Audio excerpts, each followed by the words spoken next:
Christ. I wanted that so bad. That was a rough wand to try to rock. That was a rough wand to try to rock. In Hisi of all places. I think we're playing Noita full screen. Should I be doing like windowed full screen?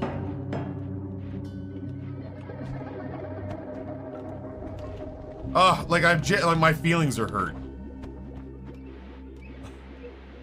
It's weird to explain how bad I feel after that. Like Hisi's rough, but that felt like unusually rough.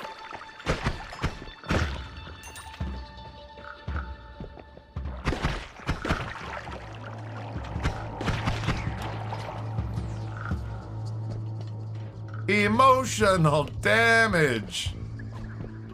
Ugh. Criminelli, dude. That one stung. I've had some rough deaths in this game, but that one's gonna stick with me for a little bit, I think.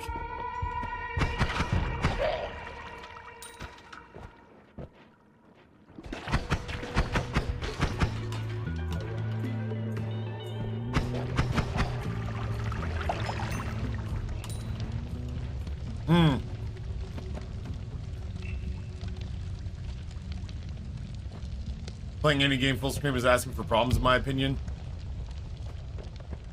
As opposed to windowed full screens, I'm not gonna like play it in a window and then capture a portion of my screen. Not on a 2 PC setup in a studio that costs like 10 grand.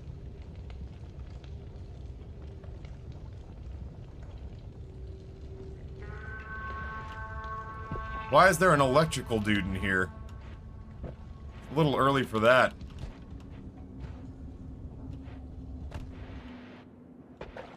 What? Why? Why has Noita woken up and chosen violence today?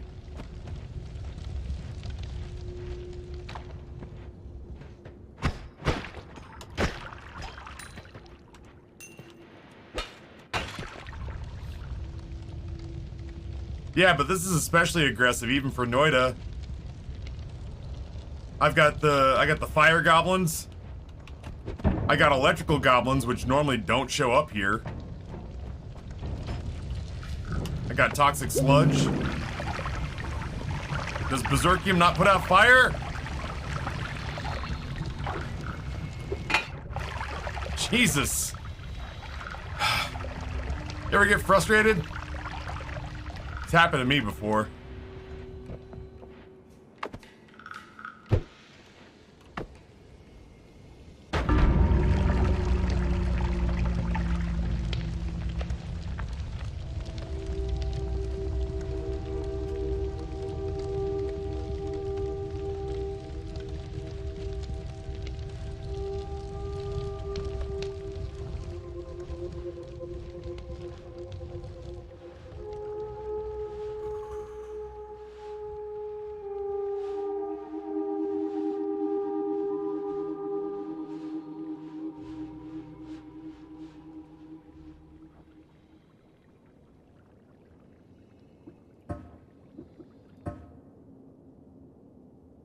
Thought I was far enough away.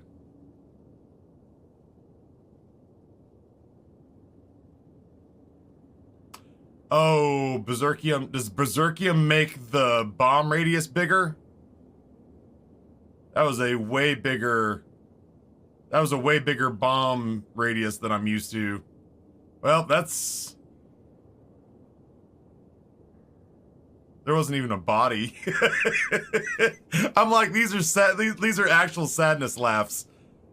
There's not a body. There's quite literally just red mist.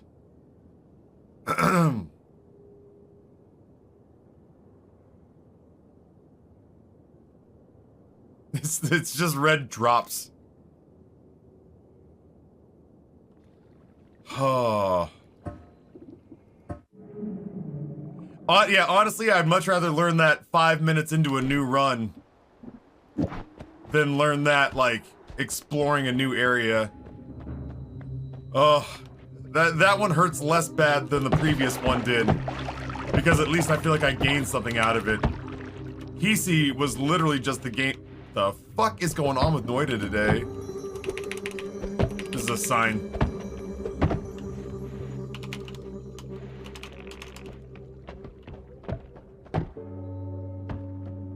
That bomb radius was Air Force sized. Ooh, that stung. Glitch, what are you thinking about going to eat? Now you've got me invested because I'm getting hungry too. I had a little bowl of soup this morning, but I have gone to the gym every day this week. So I feel like my body is craving more calories. I'm trying to, you know, I'm trying to lose weight, so craving calories is a victory. But I also know that I can't be too aggressively hungry during the stream or else my commentary suffers because it's literally just me going like, I'm so hungry, I'm so sad, I'm so angry for like an hour and a half straight. It's not sexy food talk, it's just whiny food talk. God, why couldn't your cousin didn't miss?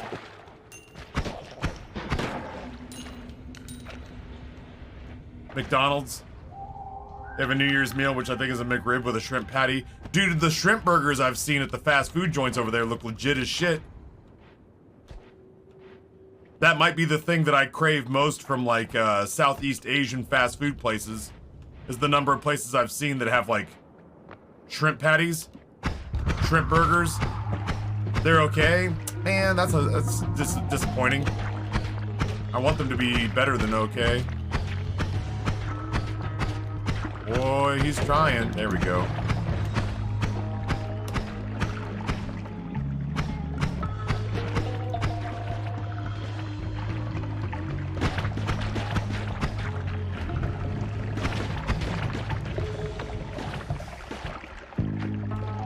This is our life now.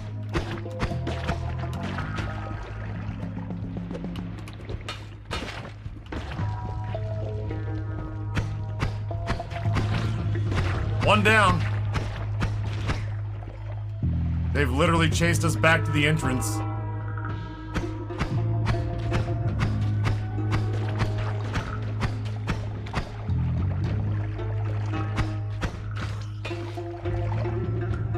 Whew.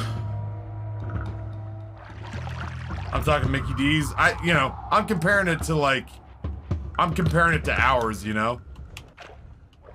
I genuinely can't think of a reason to go to McDonald's in the States.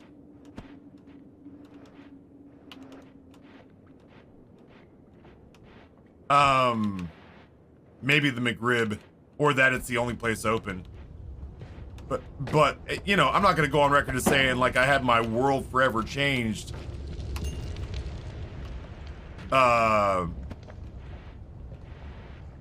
By what I had in the Netherlands, but the quality of the ingredients at McDonald's in Holland. The quality of the oh my god.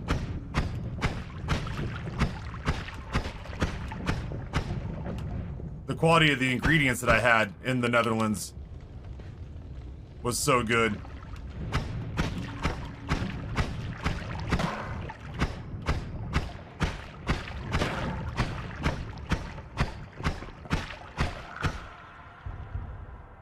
A lot of worms on this level. So you playing Isaac? Oh, you better do a fucking wellness check on me if I volunteer Isaac again. Dude, the worm coming through here must be a monster.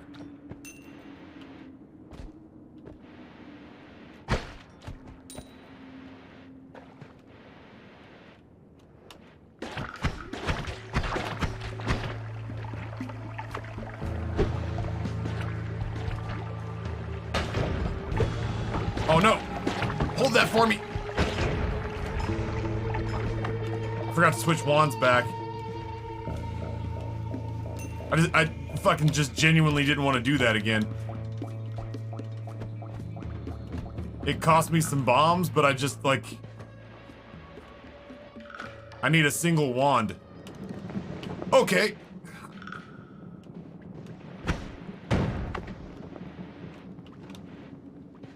Bulgogi. There's a Korean bar. Ooh, chat. Okay, listen. For lunch today, I was just gonna have leftovers because there's just stuff that needs to get eaten. That said, my bougie burger joint that I like to go to or have stuff delivered from, their burger of the month, they're calling a Korean barbecue burger. I'm not sure what that entails, but I am a little curious to find out. Oh my god, there's not a snowball's chance in hell that Steve's not furious with us, despite the fact that we had nothing to do with this.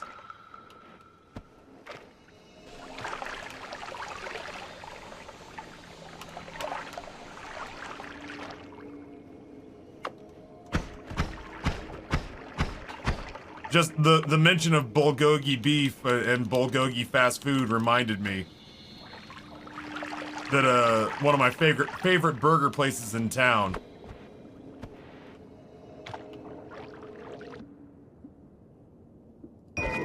One of my favorite burger places in town is doing what they're calling a Korean barbecue burger, and I have to figure out what that means. I have to know what that means.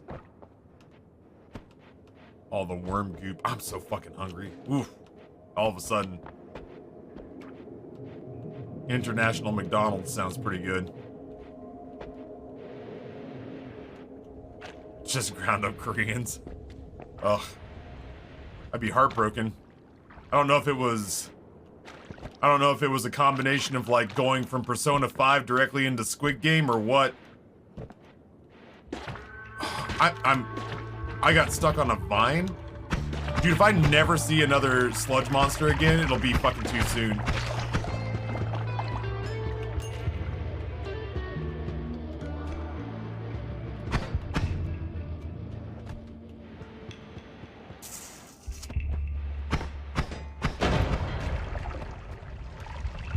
That spider never stood a chance. That's my gold. Use it when I need it.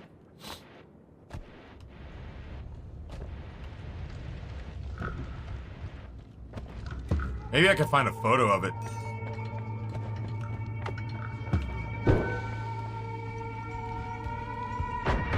Well, I err on the side of caution now.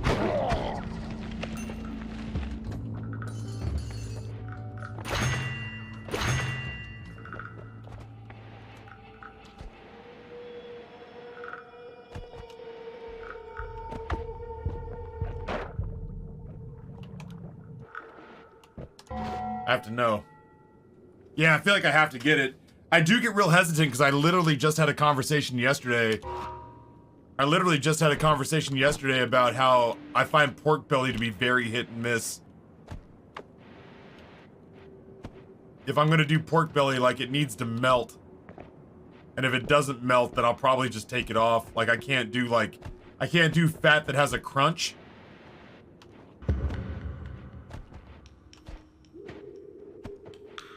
So, like, you know, the fat tail that's on the end of bacon, if that doesn't get cooked until it's like, there's a difference between it being crispy and sort of soft versus being crunchy because it's like not cooked through. Yeah, exactly, placebo. I need pork belly to melt. So, like, a tale of two pork bellies from my trip to MagFest. A tale of two pork bellies. One was a very expensive sort of like Asian fusion place with bao and dumplings and noodle bowls, and it was really good. But I got the pork belly bao, and the problem I had with the pork belly bao was that the fat was not rendered until it was like soluble. And I'd take a bite and I'd get mostly fat and it would crunch. And I would be really aggressively off-put. Later that week though, I went to McLean, Virginia, up by DC to a place called Hokkaido Ramen Santuka. And the chashu that they had on the ramen, which is just, you know, pork belly, like almost melted on my tongue. And I was just like, oh, this is all right. This is what I pay for, you know?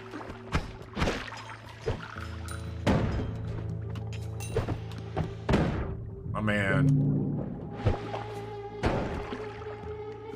is gonna drown, and then I'm gonna collect his money.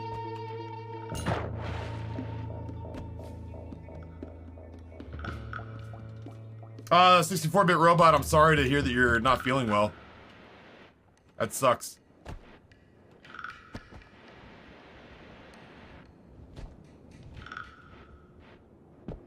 So anyway, I'm real particular about pork belly. I used to just kind of be not about pork in general. But over the years I have come to the conclusion, like so many, that pork is just a magic animal with many delightful uses. But if I don't like the way pork's prepared, man, I really don't like the way pork's prepared.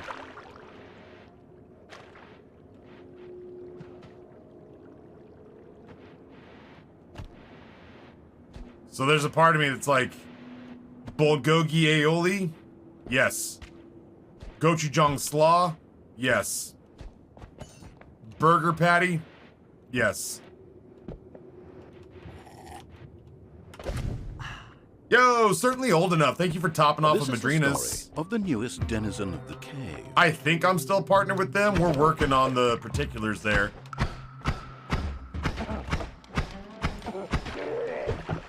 Regardless, though, depending on what you got, I really like their... I like Taffine. I think I had their... I think Amber had, like, their like, peppermint coffee. Like, she did peppermint ground beans today. So I like their beans, but man, yeah, their green coffee fuelers have been a real pleasant surprise that I wasn't anticipating. Kilo, tier 1, 4 years. How did it come to be that Noita is on the docket? I needed to not play The Binding of Isaac for mental health reasons. And then, much like a lot of stuff in this chat, people gave me a shitload of money to do it. And then because people gave me a shitload of money, I did it, and then I really liked it. And so I'm just playing it now. That's just my morning game.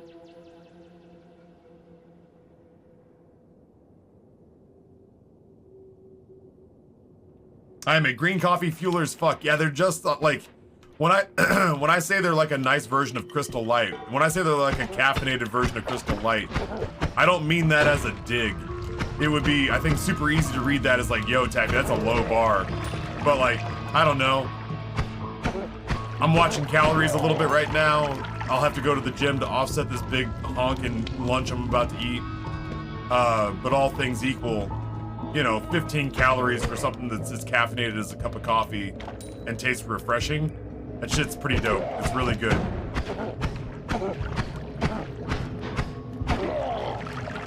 It's pretty good.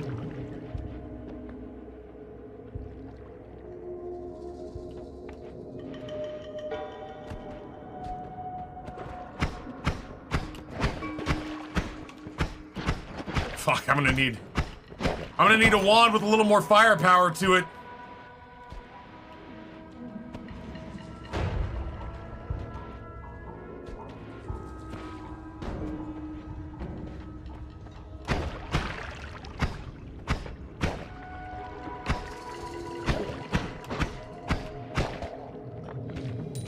Kind of a slog of a day here.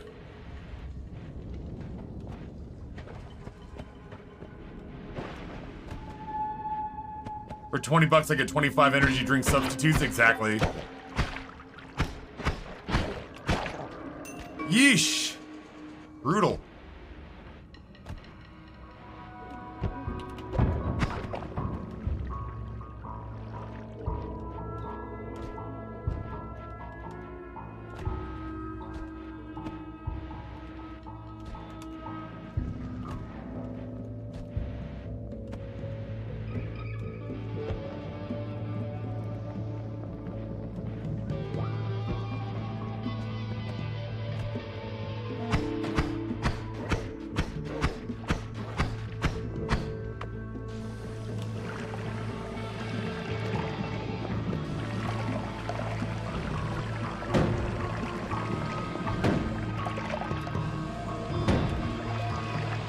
Yo, my guy, fuck off.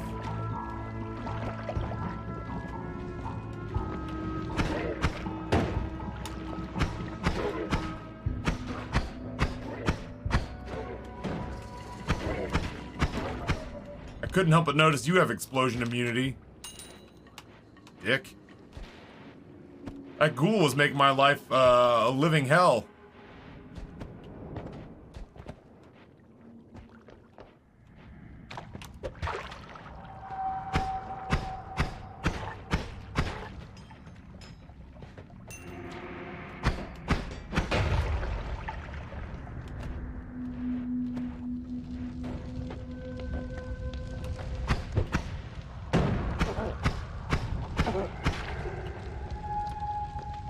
My man showing disregard for his own well-being. Could it be? Well, it's not a useful wand right now. I am fucking struggling here. It's not a useful wand right now, but oh, okay.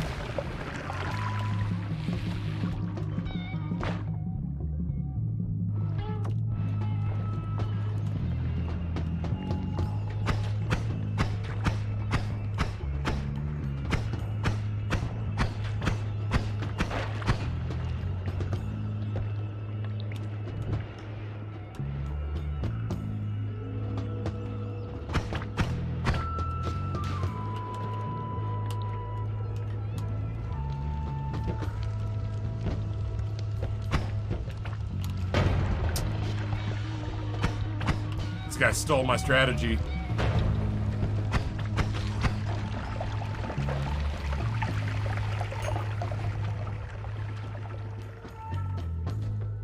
Yeah, I'm both impressed and irritated that that guy had the presence of mind to put himself out in the water.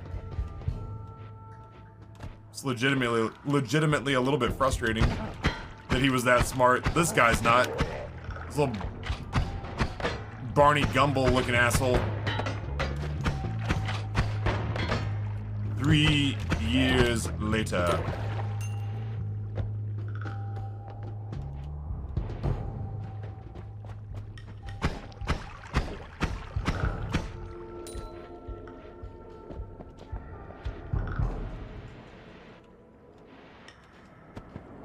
Woof.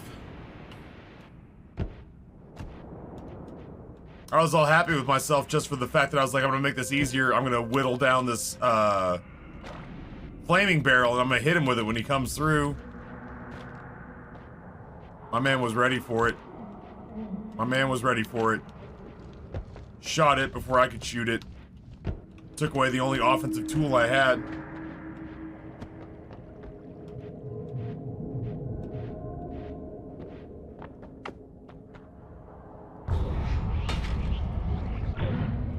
I'm not doing this right now, but I can't get it set up.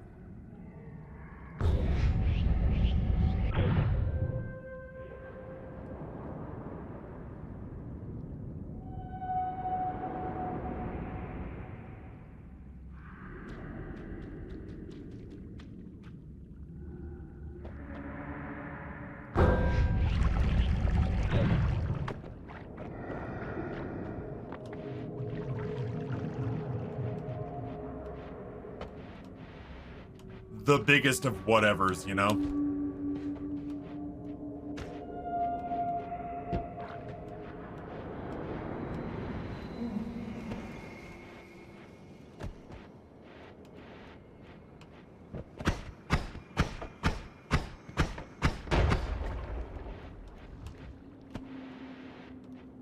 I think that's about it. God, dude, Steve's gonna want to fight when we get down there, and it's not our fault.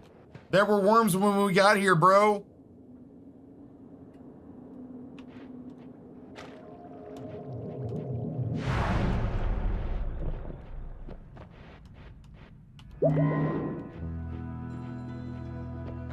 Some interesting smells.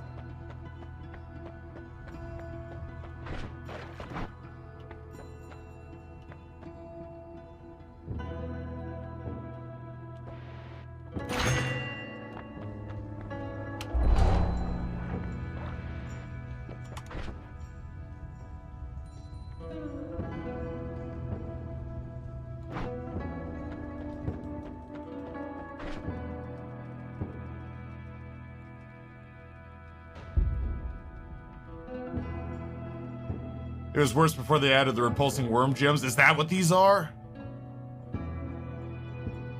Well, I'm glad I don't destroy those things then.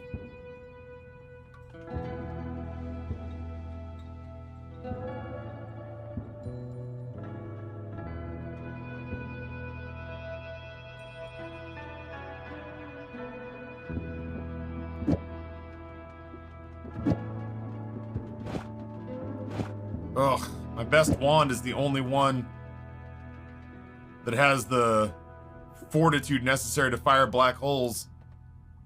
I just don't think we get to use them on this floor.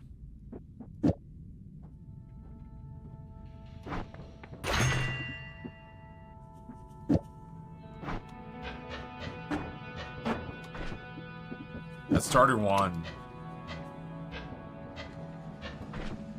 is gnarly.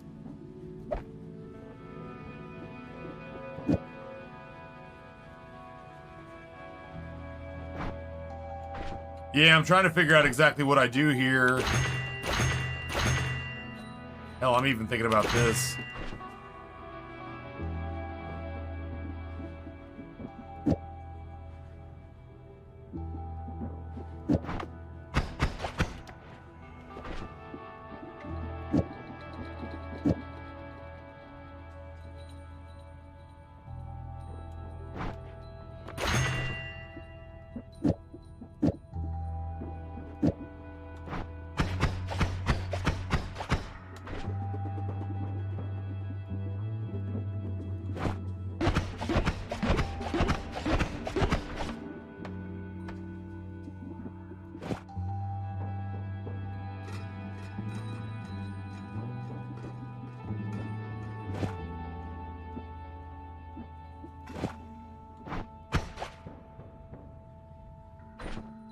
That's interesting.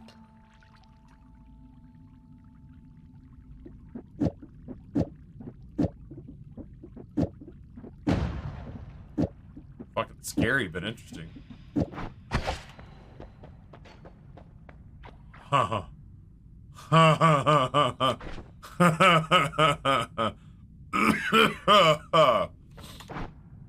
Yeah, that's fine, I'll wait.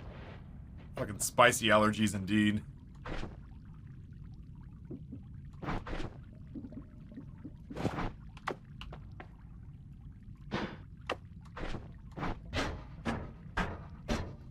Ugh.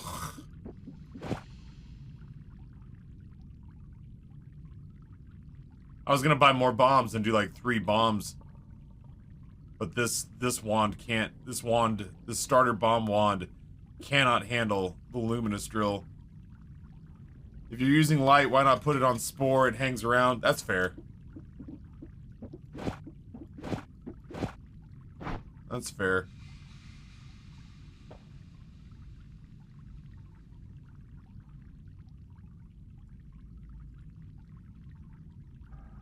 This tinkling is making me need to pee.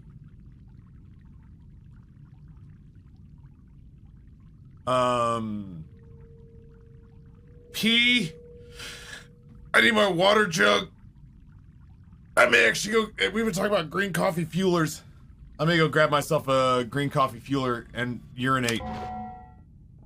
Yeah, he would have a story about how he earned $100 at a ball game one time. Listen, me judging anybody for being long-winded is fucking rich. But you're not wrong.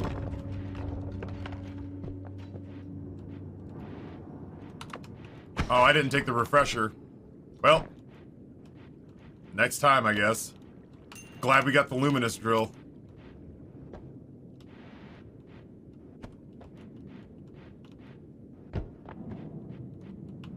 I've gotten about half of my 2-page long to-do list that I set up on Monday done.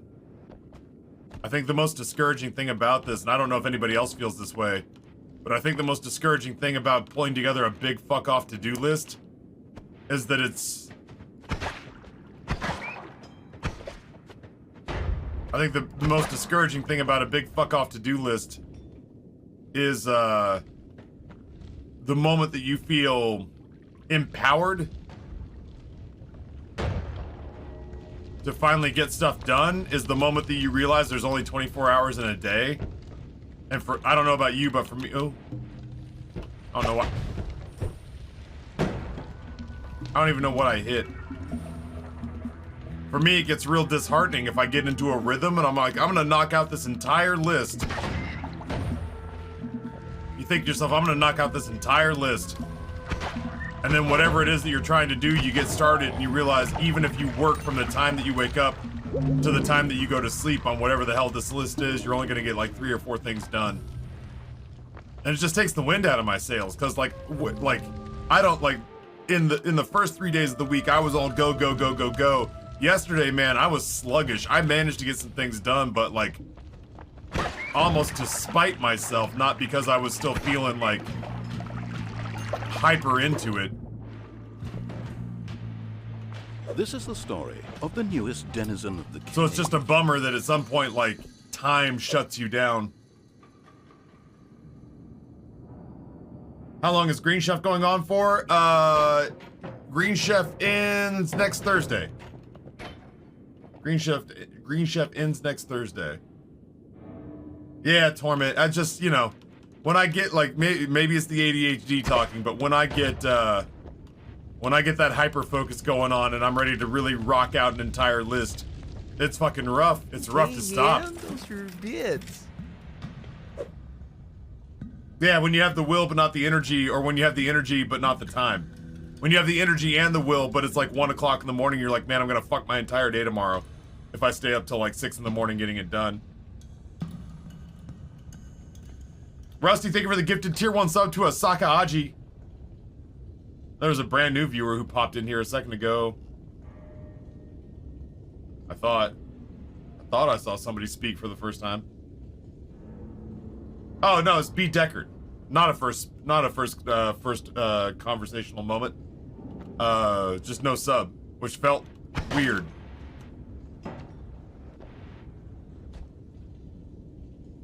Rusty Brazenfire, 100 bits. Don't mind me collecting information for the Gremlin form. There you go. I'll try to get those out as expeditiously as I can. There's no like time frame on that. I'll just roll those out when I have free time. So probably on the weekends I'll get those mailed out.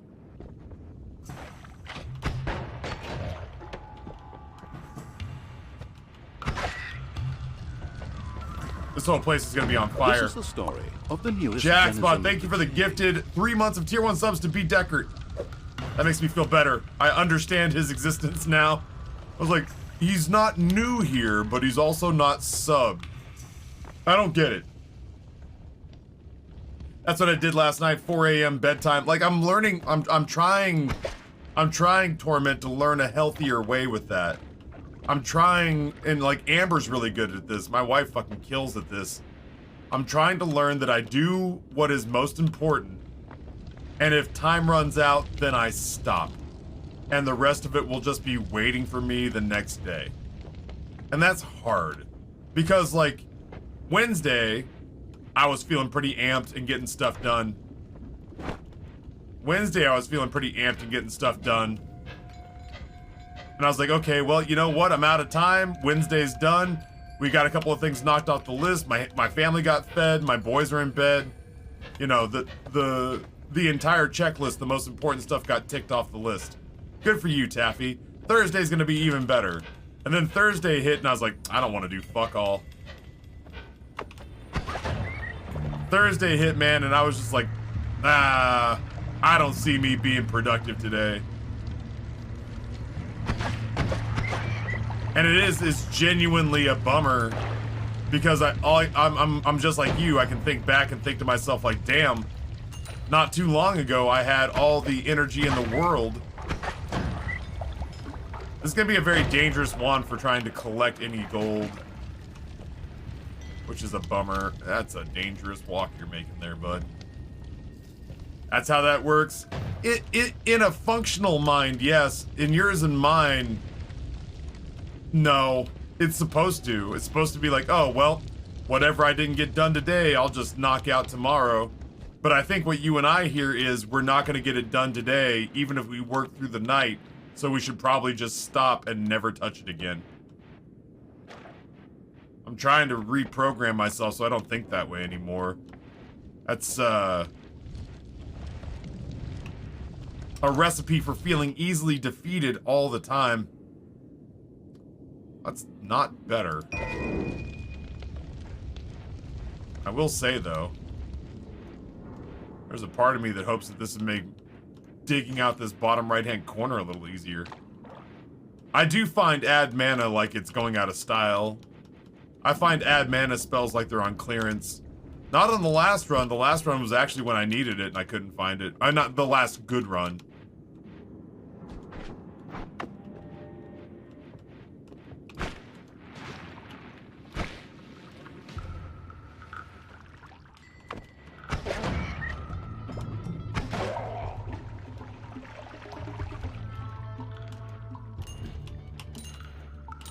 Funky little wand you got here, bud.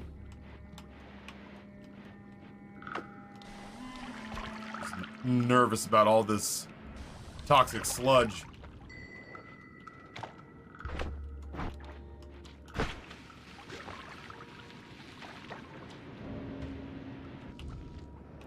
Chat, I'll be real with you. I try really hard not to, like, revel in the misfortune of others. But seeing that Gina Carano got herself fired from The Mandalorian, and Ben Shapiro said he was going to save her career so that she didn't fall victim to the woke Hollywood mob, and then seeing that her first movie that came out with Ben Shapiro cost $75 million, and it recouped $800 at the box office. 10 screens in 10 major cities, $75 million price tag. It also super helps that her co-star was Nick Searcy. And Nick Searcy and I, a million years ago, got into it on fucking Twitter. Because he and Adam Baldwin were comparing gay marriage to bestiality. They were saying, like, well, if we let the homosexuals get married, then we might as well just let people marry their pets. And I was just like, oh, yeah. All right, so you're telling me that a lady I think is kind of despicable for all the anti-vax and the anti-Semitic and the transphobic thoughts that she has. So she sucks, and her movie got an $800 box office. But you're also telling me that the guy that I got into a Twitter argument with, like 10 years ago, who likened the love that my friends have for one another to bestiality, that his movie also flopped to the tune of an $800 box office off a $75 million investment? And at that point, I pinched my nipples, I came a little bit, and I was like, you know what, I'm gonna feel okay about this win. This is a cosmic W.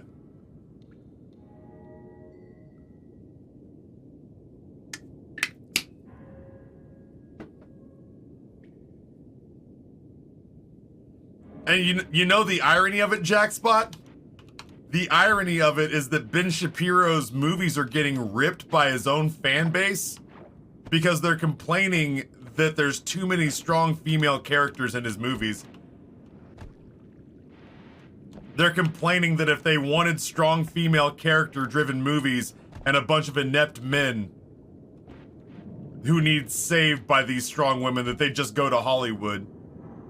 And they're genuinely tearing his movies apart because, like, apparently all four of them have kind of a common thread of having, like, strong female characters in them. And they're just like, you know, honestly, like, I liked Aliens.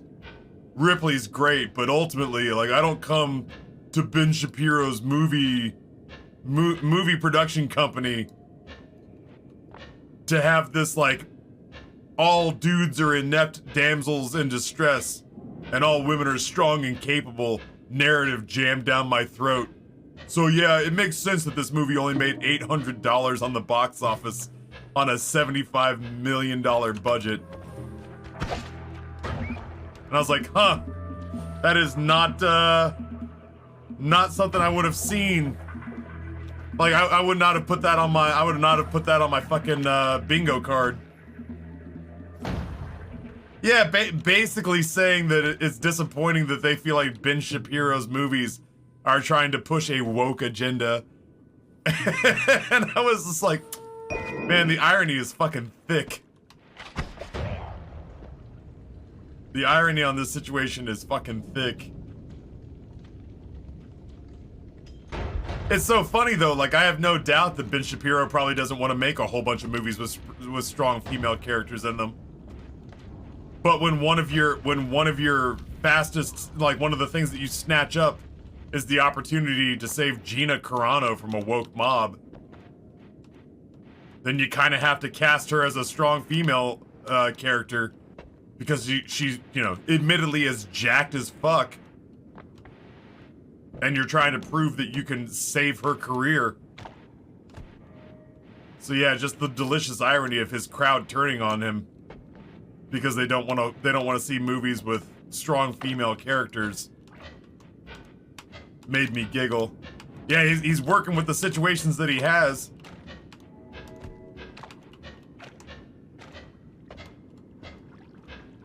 Anyway, sorry, I saw that. And I saw the number 804 in box office receipts, and I was like, that can't be right. Like, legitimately, there's a part of me that's like, that has to be a typo. There's no way 804.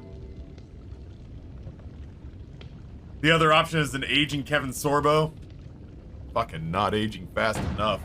I will say the most disappointing thing I took away from one of those articles when I was reading all that was that apparently, and it kills me if this is true, but apparently at one point Gina Carano and Henry Cavill were dating.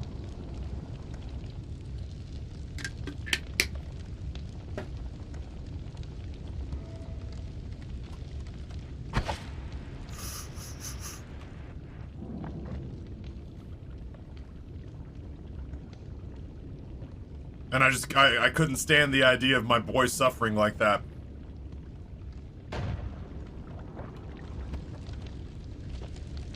I do have to admit that before I knew anything about who she was as a person, I've said on any number of occasions, I got an overwhelming attraction. I got an overwhelming attraction to strong women. I thought Gina Carano was hot. But then she spoke a bunch and I was like, I might be okay. Never mind then.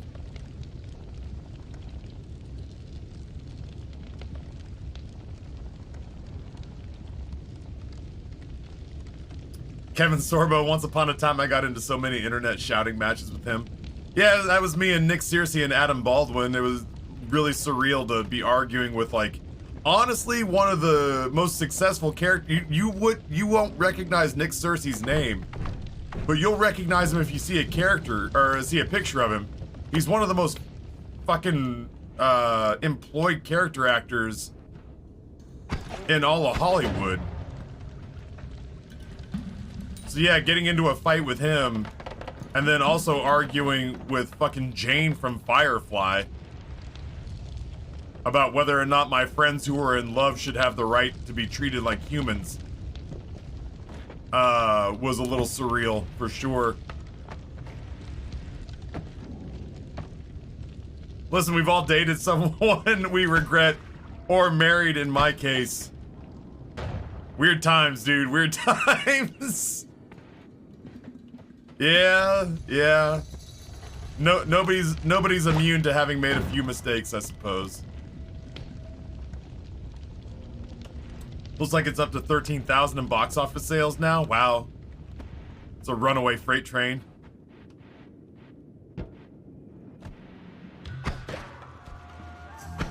I'm sure it was mostly just people who, like, I'm sure it's mostly just people who didn't like that the libs were getting in a jab, so they went out and probably hate supported it. But at the same time, if I find myself, oh, that man's gonna cook. I don't care if you got it. I was gonna say, he's got lava immunity? I guess so. Oh, he doesn't have drowning immunity though. See you later, bro.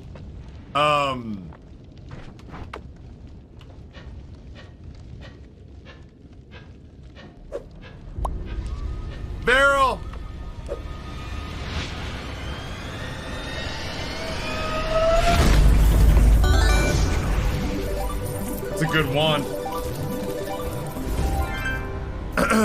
Recounting how I qualify for the Gremlin shirt in the forum, I don't have a problem. You have a problem. That's listen, man. Every single time I'm not hemorrhaging money, but ever since I started traveling for work again, it feels like I'm hemorrhaging money. You know what I mean? Like Amsterdam, San Diego, Seattle. The Orlando trip with Amber and the boys, Atlanta for my aunt. Chat, this is gonna be the easiest hype stream of all time. Come on now. We need 3 $5 heroes to get in here and just see what 10,000 bits and 20 gifties does. I'm not hemorrhaging money, but it feels like after the 2 years of the beginning of the pandemic where we just never left the house. God, almost 3 years of never leaving the house. All I was doing was taking money and stuffing it in my mattress. So when I was like, I'm gonna give everybody who's put $1,000 into the channel a free shirt, I was like, fuck, dude, I'm gonna bankrupt myself. And then I have to remember that to get the shirt, you have to have spent $1,000. And at that point, I'm just like, yo, dog, you could go ahead and, chill the fuck out. Hey, Everything's man, everything's fine, Taffy. You're just not used to. Man, those are bids. You're just not used to spending money because of how the pandemic treated you. So thank you, Taffy. Man, what does it mean when there's like bits, but a lot of them? Holy Moses, we're off to a start. Varel with 10,000 bits. Thank you. Ice with 20 gifties. Ephemeris, Snow AF, Barless, Rivendark, Sandy is my name, Natsuki Enjoyer, Franken, Taunts, Dakota, Sodaside, Nananbun, Super Dario, Dr. Zitrone, Georgieva Girl, Viola the Fox, TJ Moyes, Zimtim, Panzoff, Leroy Jenkins, Fistin Bums, recipients of what apparently is the first 20 gifties from Ice. Thank you. The Rapid with 5 gifties. French Fry, Mr. Koroshia, Loft Thriller, Phoenix Hill, and the Hunter Wild. Some high quality snipes in that group. El Pablo, thank you for the biddies. Appreciate you. 64-bit robot drops 100 bits. Thank you so much. Leon Hart, thank you for the itty bitties. Devins, it doesn't set off a crazy alarm, but I gotta point out 7,410 bits, $74.10. That is a not insignificant amount of money. Jiminy Christmas. Thank you so much. Thank you. That's a lot of bits. There's a lot of bits. And any other channel that would stop the show, here it is enough to give me pause, because that's still $75 just handed to me, which is bananas. Ice, thank you for the 9. Red, Scubble, Kevlar Koala, Mashiko, Ninja Pisma, Shrimps for Bernie, courtesy of Indo, J Tran, and Gino, recipients of the next 9 gifties.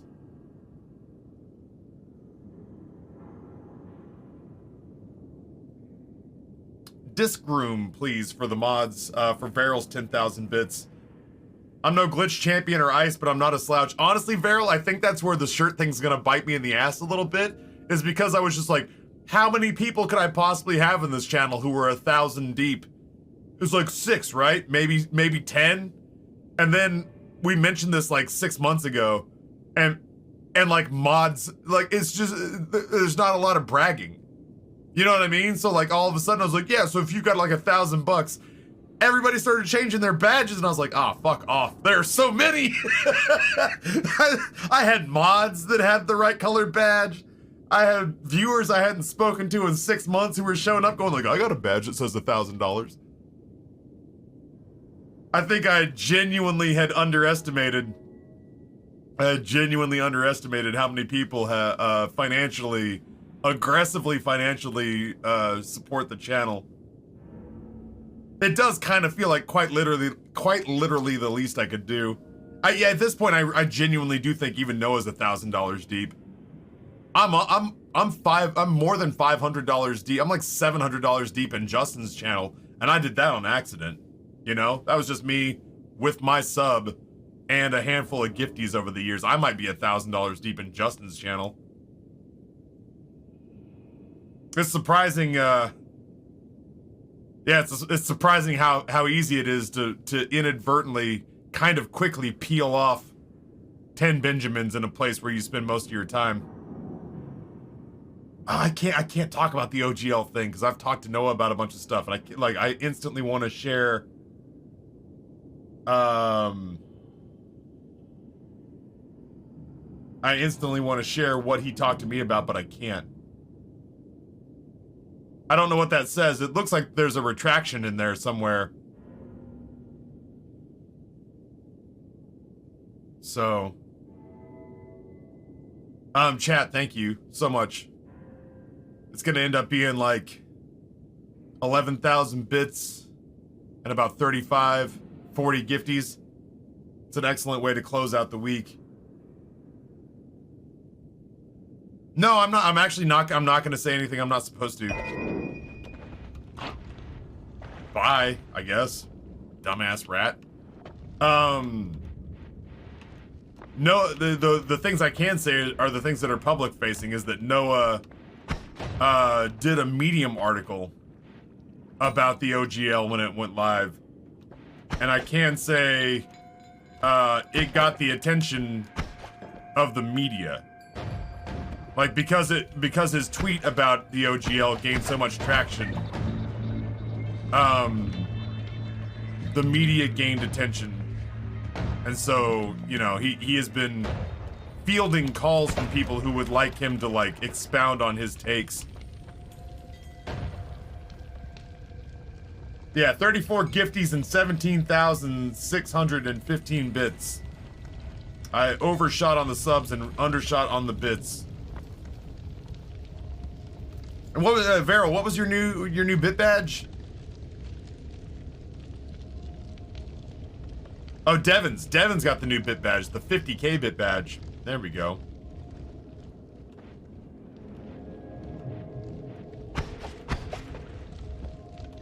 There's a reminder from Lisa in there. I think we're all, you know, listen, do with your money what you see fit, based on whether or not you think boycotts work, but I am also of the mindset, along with Lisa, that I think I might kind of just be done giving the Harry Potter franchise money at this point. I've seen the movies I want to see. My kids have seen the Wizarding World. I think at this point I might just be done. I might just be done giving J.K. Rowling money. I haven't seen it yet, but Velma, speaking of TERFs, I haven't seen it yet, but Velma looks like it might be an unmitigated disaster. It's a disappointment to see old Mindy Kaling retweeting JK's thoughts on, you know, women not being women.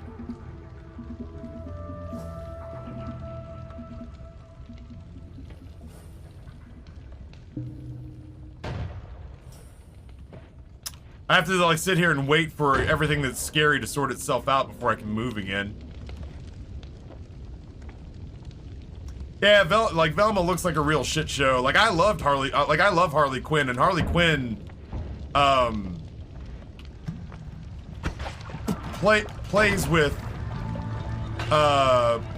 some of the traditional characters. Like, Jim Gordon's kind of a great big insecure pansy. Bruce is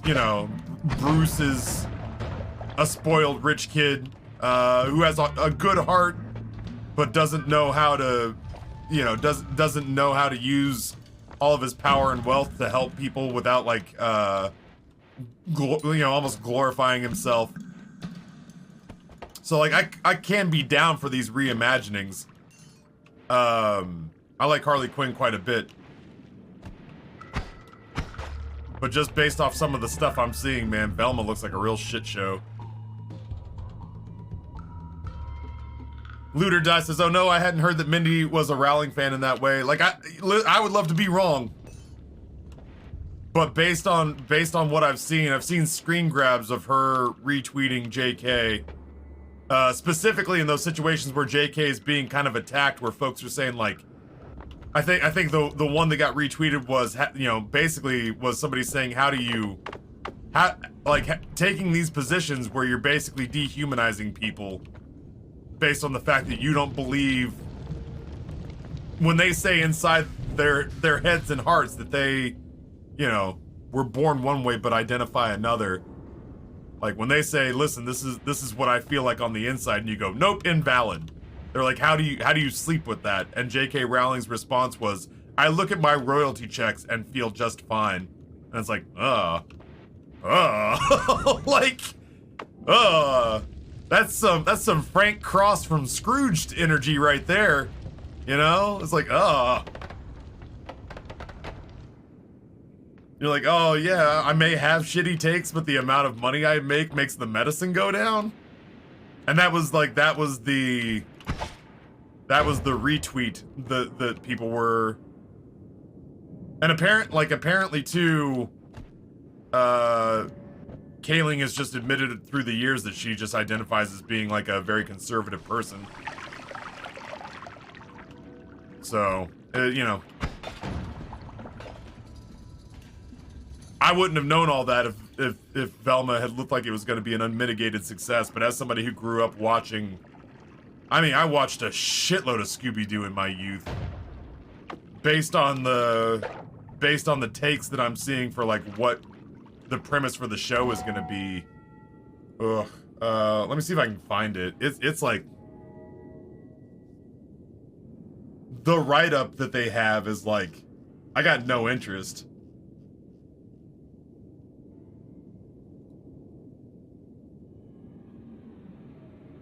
At Crystal Cove High School, Daphne, voiced by Constance Wu, is a popular mean girl orphan who deals drugs because of a dark family secret. Her boyfriend Fred, voiced by Glenn Howerton, personifies mediocre white richness. His mansion holds a dark secret and he has tiny Whittle, W-I-D-D-L-E, privates, a subject of much conversation. Shaggy has become Norville, Sam Richardson, a school newspaper striver friend-zoned by his beloved Velma. He worries he's a beta male. Remember that lame humor concept from 20 years ago. Not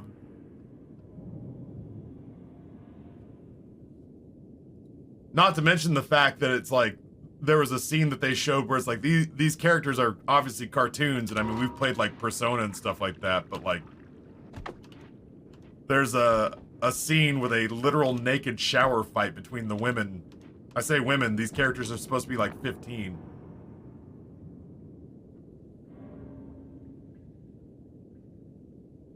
Yeah, just fucking, like I said, man, Harley Quinn takes a lot of characters that I like and turns them on their heads in ways that's not flattering, and I fucking adore it. Like, almost despite myself, I adore it. But man, just everything I've seen so far about Velma, I'm just like, I'm not even gonna hate watch it, I just kind of want it to go away. I just kind of want it to go away. Our words lack a Dr. Doom character to solve our problems with the magic-infused science. I propose you become our Dr. Doom. I'd play Dr. Doom. I'd be a fucking great Dr. Doom. This is the story of the newest denizen of the cave. Yeah, Taffy JK has said that she interprets people interacting with her IP as endorsements of her views, and politicians use her rhetoric to justify anti-trans legislation. Yeah, so JK is basically saying that she interprets people giving her money as saying that they agree with her. I don't think I would have had any strong feelings one way or the other had I not been on Twitch for all this time.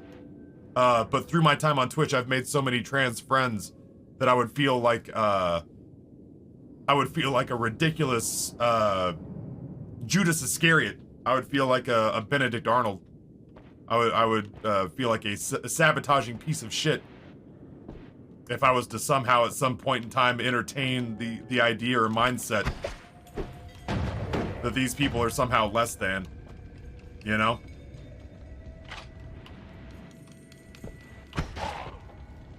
Like so many other things on Twitch, the friendships and relationships I've made here have empathetically opened my eyes to a world that will never be mine, but it doesn't need to be. I just need to acknowledge that it is real and valid, you know?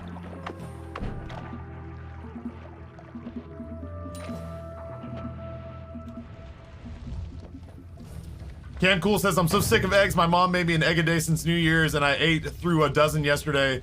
I thought it was finally over, but just my luck today. It's fried egg the 13th. Somebody has to have a token. Listen, Cam Cool, I'm normally on your side with these sorts of things, but I feel very reachy about that one.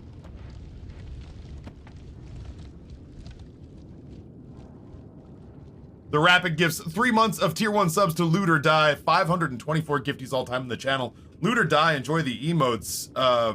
I saw, you know, listen, I just got done with this very kumbaya sentiment about how people are people. But ultimately, I did see your partner check mark, which, if I'm being real with you, just means that you're better people, you know? Don't tell the others I said that, but, so I saw the check mark and I'm like, you know, I know, you know?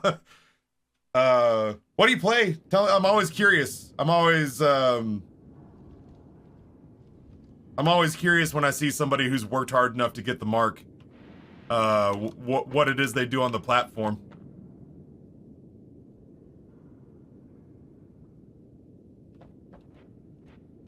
And I'm always flattered when, like, honestly, if you've got a check mark on this platform, that means you spend a lot of time on this platform.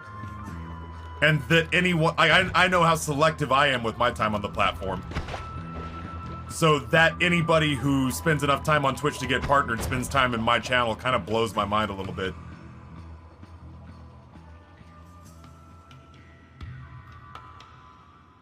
Oh yeah, sorry Awakened Sound. Tokens expire after 24 hours. Otherwise, Glitch and Champion and JJ Madison would own my channel more than they already do. You know what I mean? You would show up one day and it would literally just be me and Glitch talking because none of the rest of you would be permitted in.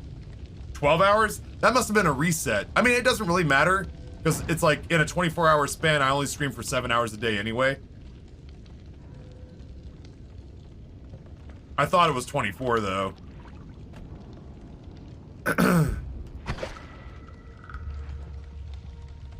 That was genuinely a thing that when, mostly known for Dead Cells, Roguelite, Souls-like, Metroidvania guy mostly. Awesome. Awesome. So one of our people. I'm a person who's put an awful lot of time into Isaac, and now I'm working on Noita. Because Isaac the game and I had a falling out. and then Isaac's creator and I had a little falling out. Dead Cells is on my list. Devons, are you leaving? Devons is pushing themselves out. Listen, Devons, I want you to know. It's been real, it's been fun, in spots it was both. But yeah, for the longest time it was Isaac. For a brief, beautiful 6 months a couple of years ago, it was Hades. Dead Cells is on the list of games people have paid me to play. So I don't know anything about it by design, so I can go in and kind of have as pure an experience as humanly possible. But yeah. Welcome. Appreciate it.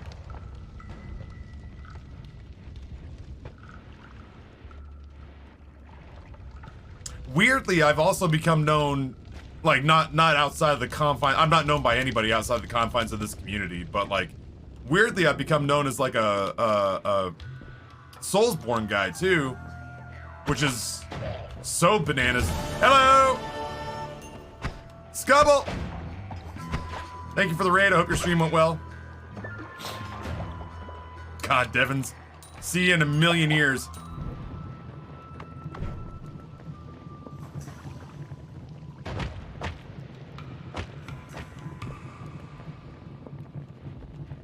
Yeah. So, like, we drew up a system here a few years ago. A few years ago, I had a very different audience. That when I asked them if I would, like, I said, if I played anything, enemies quite literally falling from the fucking sky. I had an audience several years ago that, like, I basically said, if I play anything that's not The Binding of Isaac, would you support me? And they straight up looked me dead ass in the eye and went, fucking no, dude.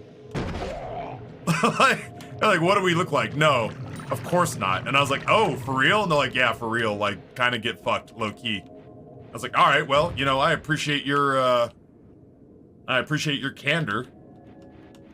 So I didn't play anything but Isaac for like 3 years because my goal wasn't to like become a variety caster. My goal was just to make enough money to pay my bills. And if that's what people wanted to see, then fuck it. That's what I was gonna play. But then quite literally as the years went well, almost falling asleep in your chair. No, that sucks. I've had streams like that. Yeah, the Noita runs have been savage as shit, Scubble, but I'm having a good time. Always. So as the years went on, Loot, I did have people who were like big financial backers of the channel. Specifically, JJ Madison is the one who's still around from this perspective. Acid Trip, I'm sure, is out there somewhere. I have to imagine that Acid Trip pokes in now and again. But JJ Madison, funky little chaos gremlin that he is, was just like, hey man, how much to get you to play literally anything else? And I was like, that's not how it works, man. People said they wouldn't watch me play other games, so I have to keep playing Isaac. And he's like, what if I gave you money to play literally anything else? I was like, what do you think? And he was like, Minecraft? And I was like, man, I fucking hate Minecraft. I don't want to play that shit. And he was like, yeah, but like, you said you want money to live. And I was like, yeah. And he was like, how much for an afternoon of Minecraft? And I was like, oh, like, what, like 2-3 hours? He's like, yeah, sure. So I threw out a number that several years ago seemed, in financial terms, it felt like a number I made up. I did, as a value of my service, it was made up. But I mean, like, it was the first time anyone had strung this random string of numbers together where I was like, $250. Nobody has $250. I showed him. That'll shut him up. So 2 days later, I'm playing Minecraft, right?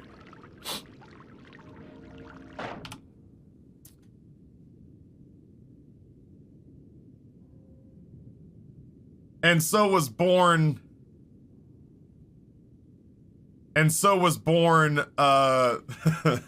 the spreadsheet. And so was born the spreadsheet where right now chat gives me money for afternoon games. All of this is to say I played The Witcher 3 as one of these first, like, not roguelike games. I played Witcher 3 as one of these first, like, not roguelike games and fell in love with it. So the raid noise has to be the mission accomplished noise from Witcher, because I just love it. I love that I get to play any other games right now because it's opened my eyes to like franchises that I otherwise would have never gotten to see, like Persona and Witcher and Horizon and Grand Theft Auto, for crying out loud. I'd never played a Grand Theft Auto story all the way through since 3. Knights of the Old Republic, the fucking game that will not end. I did enjoy Knights of the Old Republic. Oh my god, this poor man had a fucking conniption fit. I did enjoy Knights of the Old Republic 1, and I am enjoying Knights of the Old Republic 2. The real problem with Knights of the Old Republic 2 is that it is clearly of the two, is the not finished one of the games. It's a much buggier mess. It's a much buggier mess, and it's had the misfortune of following up Noita, and Noita has just been all-consuming. Outer Worlds. I thought you said Outer Wilds, and my heart swelled. Oh, Outer Wilds. Oh, we've got DLC on that list. We've got DLC on that list. Outer Wilds What a fucking beautiful game. What a work of art that game is.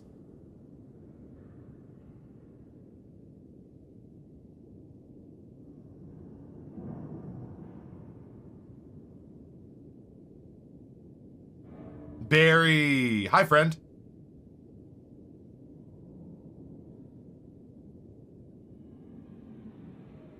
Sorry, I was reminiscing. I got real deep in a wormhole down memory lane.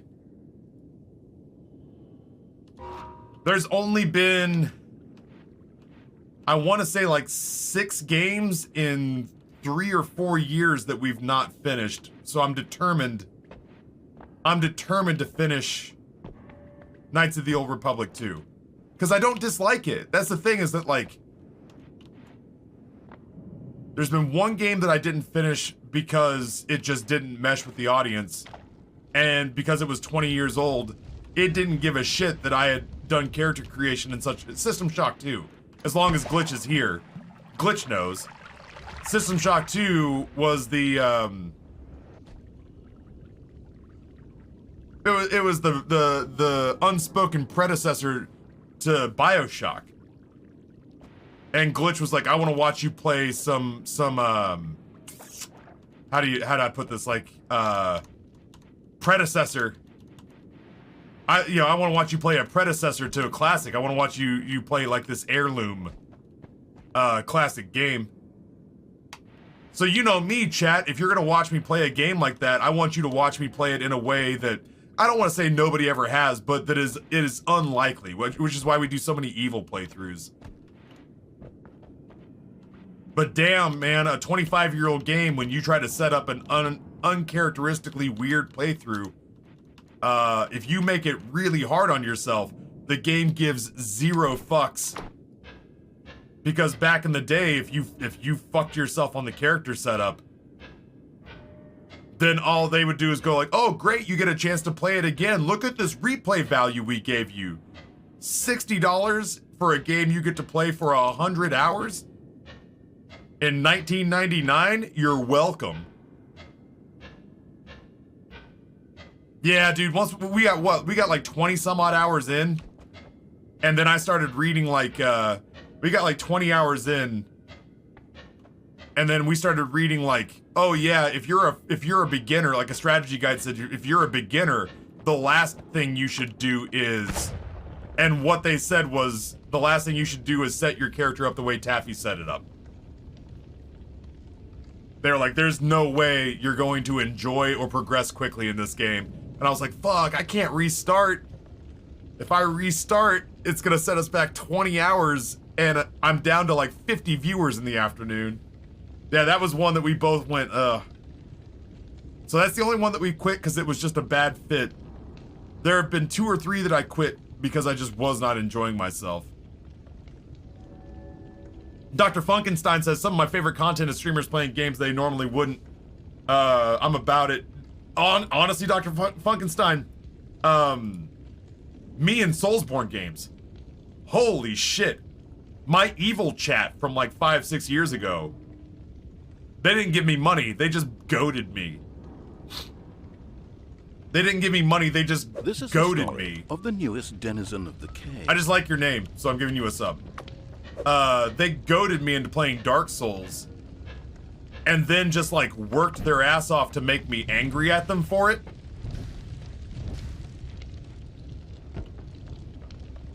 Ooh, Acceleratum potion. I can do that over a blood potion, I think. So yeah, my evil chat goaded me into playing Dark Souls.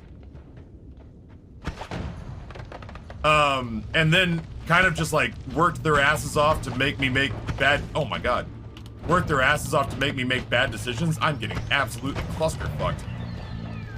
And then laughed when I got angry, you know? Like that was the thing, is they're like, yeah, go to the skeletal yard in the beginning of the game. That's like the tutorial area. Big dumb idiot. And they basically were just trying to get like rage clips out of me. This chat, or at least a more recent version of this chat, was just like, yo, Taffy, don't let that experience put you off. Soulsborne games are awesome. Let's go ahead and try it again with an open heart and an open mind. And it turns out, with a little coaching from Smashly, who has world records in Dark Souls 2. I'm really good. I'm really good, and they're now one of my favorite genres of games. Yeah, Legolas, I did a side build on System Shock 2. I screwed myself pretty hard there. Elden Ring Taffy was some of my favorite Taffy content. I will say that I felt like I'm again, I like that they took a chance and went open world. I hope that they don't. I like that they took a chance on open world. I hope they keep working on it. I hope they keep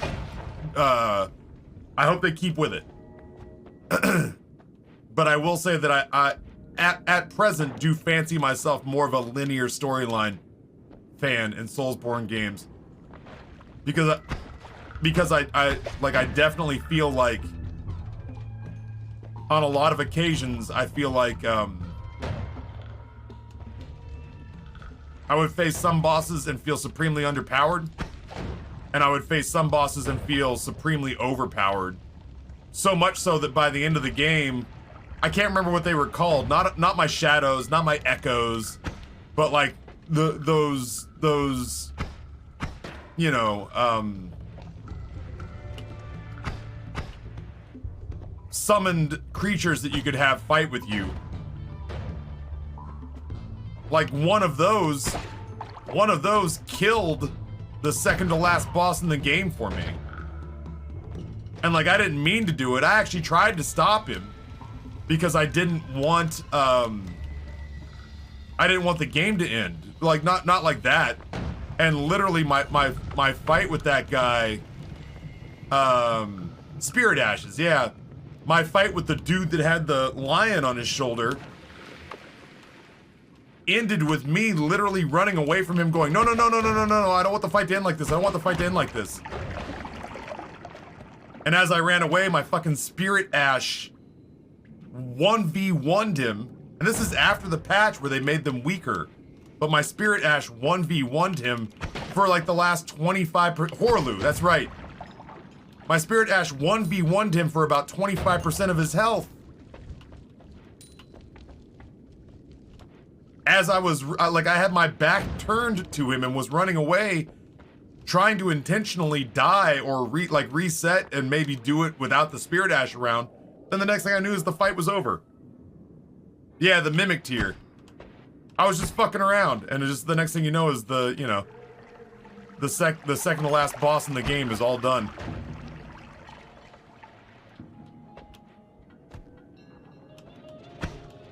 So yeah, I'm not saying no open world Soulsborne games ever. I am saying that I hope they learn and apply what they've learned from this on the next one, so that they can more carefully cultivate what the experience is. Maybe not quite so much open world, and just kind of like not force, but like suggest very aggressively. Go here, do this, do that, explore here.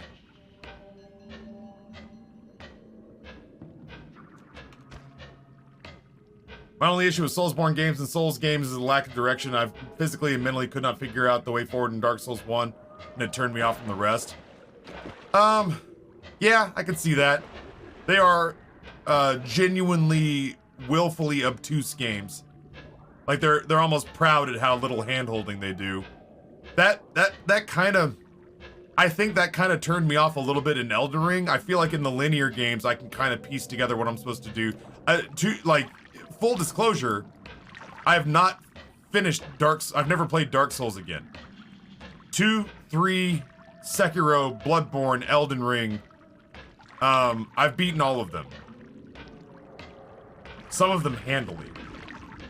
But I never finished Dark Souls 1. It's on our list. It'll probably be this time next year.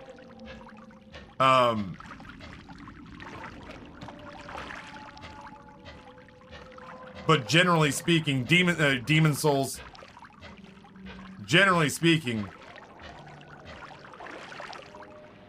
once I got my feet underneath me on those games, it actually became easier for me to sort of like understand how, like, the unspoken rules of what they want you to do. Yeah, even after the nerf, the Mimic tier was just absurd.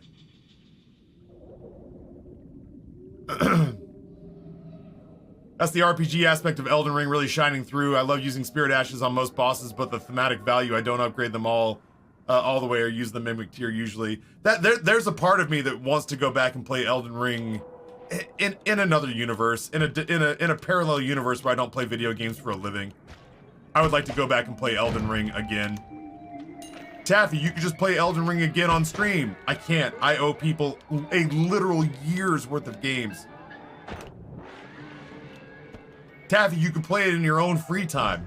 I'm sorry, the words you say all are English, but I don't understand the concept of them run together like that.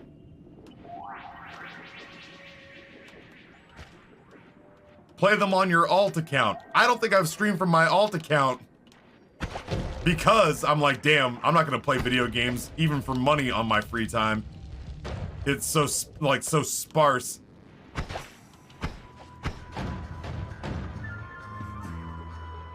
All right, Lude, have a good one. It was nice to meet you. But yeah, like in an alternate universe, I would like very much to play Elden Ring again and forbid myself from using the ashes. I don't think I needed them to win, you know? I know my skills. I know what I'm capable of. I didn't need by any stretch of the imagination, I didn't need the Spirit Ashes to win.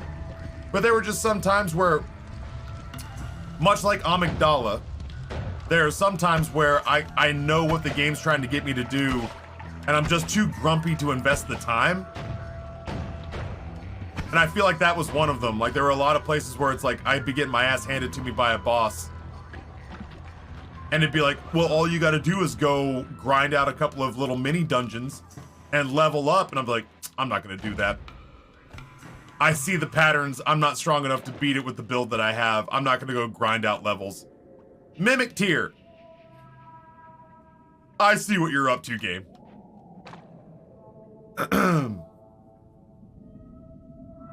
But I mean, I think we played Elden Ring for like 120 hours, and I was just kind of like, at the end of it, there was a part of me, to say it overstayed its welcome feels unnecessarily mean.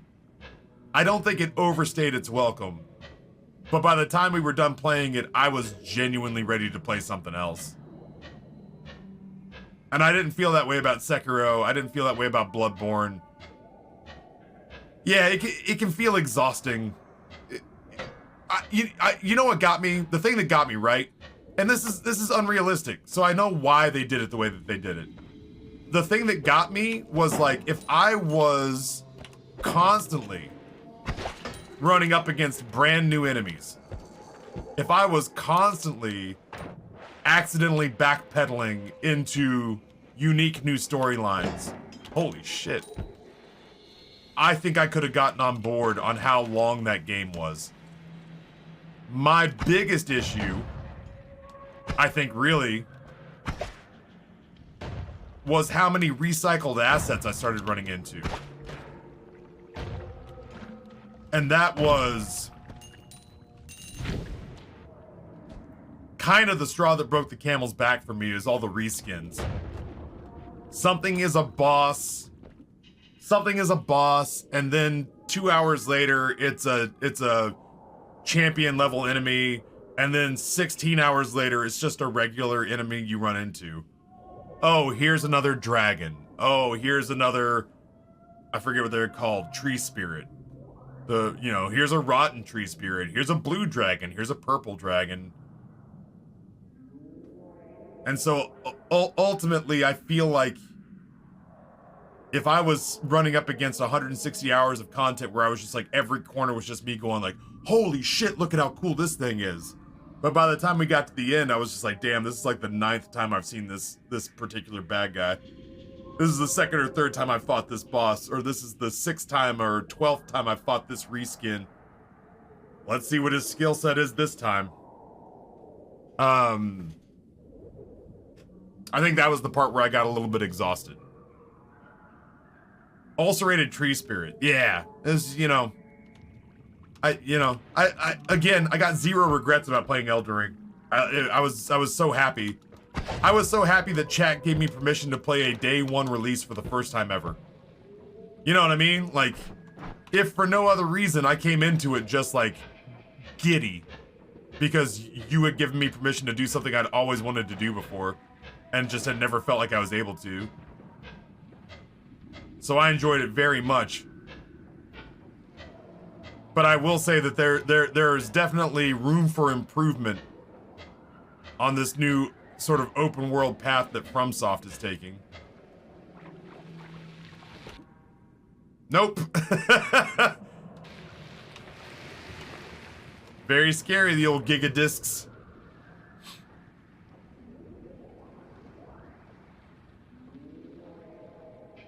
But Taffy, what about when there were 2 tree avatars? Like, I feel like I let some of their old games get away with that type of shit, right? Hey, did you like fighting the one undead mountain gorilla thing from Sekiro? How about 2 simultaneously? Ooh. There's a part of me that's like, oh, fine. But yeah, Elden Ring made it so that it was like, it was an entire game of that, you know? No gigadiscs, aren't you curious? Not anymore. Those gigadiscs have thoroughly owned me.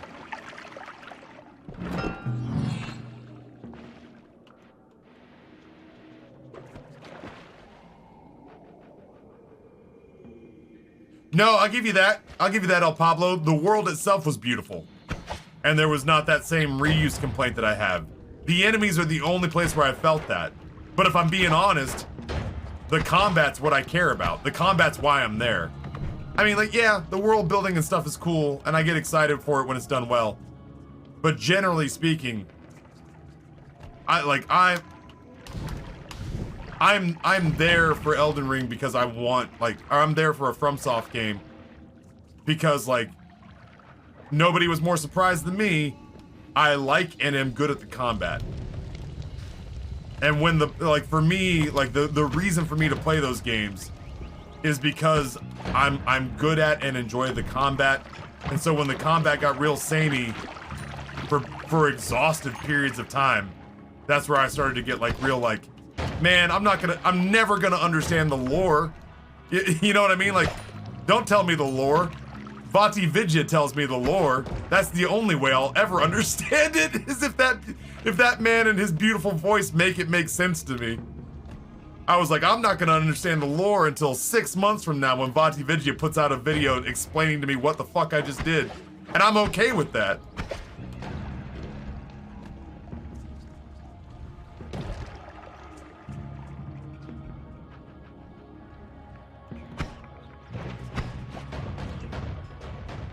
There we go. Just trying to clean the room out a little bit here.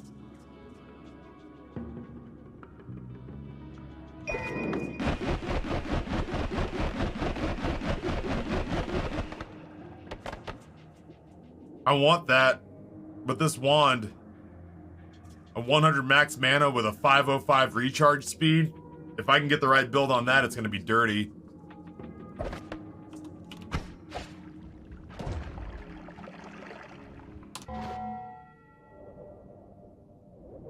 I have to pause long enough to get some food ordered. I'm starving. It just dawned on me. I meant to be eating 20 minutes ago. Let me order some food real quick. I can't believe it's already almost noon. What a day it's been.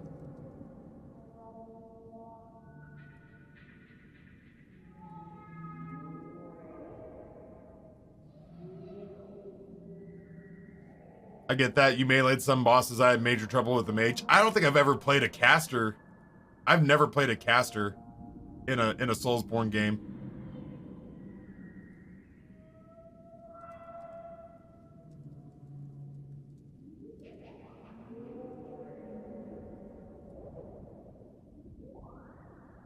All right, let's order this food. We're obviously going to get the truffle fries. Or sorry, we're obviously going to get the fries with dipping sauces. The last time we got the blueberry barbecue sauce, which was weirdly very good. I don't know what the hell Sunday sauce is, so I'm gonna get that. And...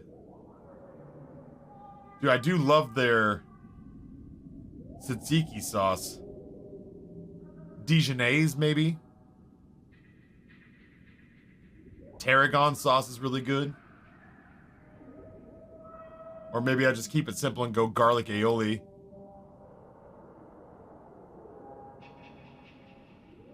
The local burger place Icon Driver has a monthly special that is a Korean barbecue burger.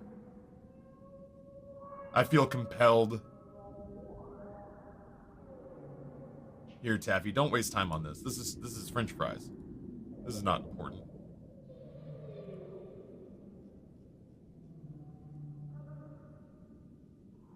Add to cart.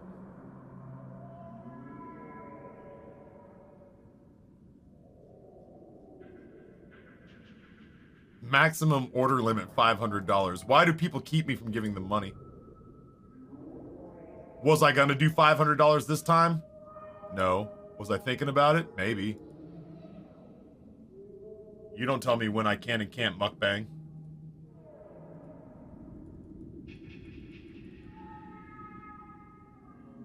This thing is struggling. It keeps trying to take me to the checkout, which I don't want to do. What if I go to the checkout and then go back?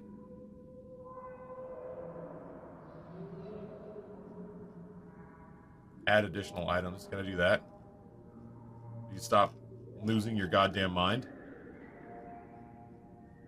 There we go. All right, Korean barbecue burger. Here we go. New Zealand pasture-raised beef, pork belly, bulgogi aioli, gochujang slaw, cucumber. Portion of the proceeds to benefit the Lighthouse Family Retreat. Please let that be a nice thing. please don't let that be a bad thing. Yes, salad. No additional stuff. Just throw that on there. I'm going to be a good boy and not get anything else. That's already more food than I can eat. Pickup? You better not. I made that mistake once. Not pickup. Delivery. This website is being janky as shit, man. You'll need to go to Burger Bash to pick up this order. I will not. I'll do no such thing. You will deliver to me.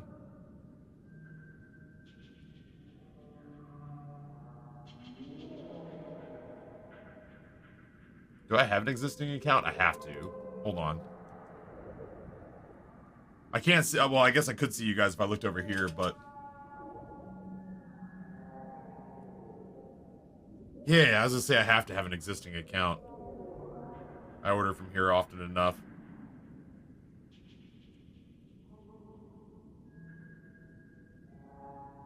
Oh, I will fight you to the death.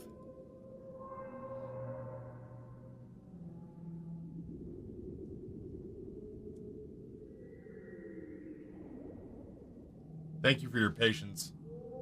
That is the code you sent me, you asshole.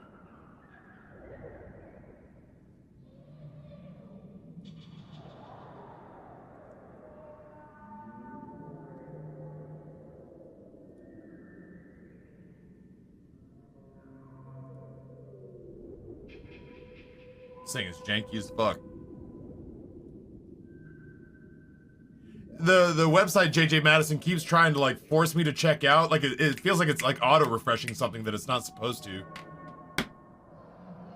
I don't remember who recommended those Misfit bars, dude, but they're not bad.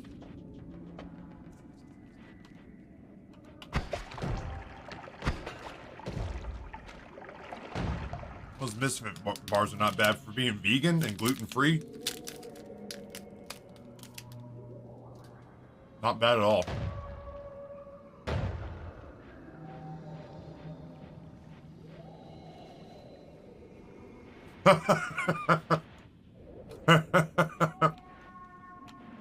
Thank you, Lisa. Lisa doing the heavy lifting for me out here today. What else is new?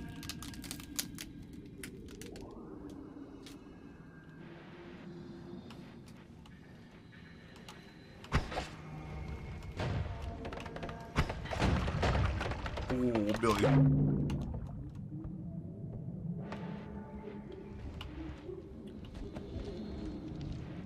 think I killed him.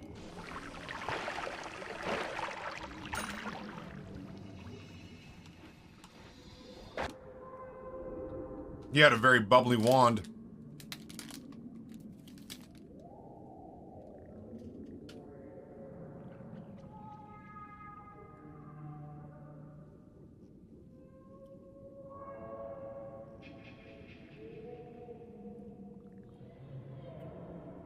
Aaron, you updating Elden Ring? You in it to win it?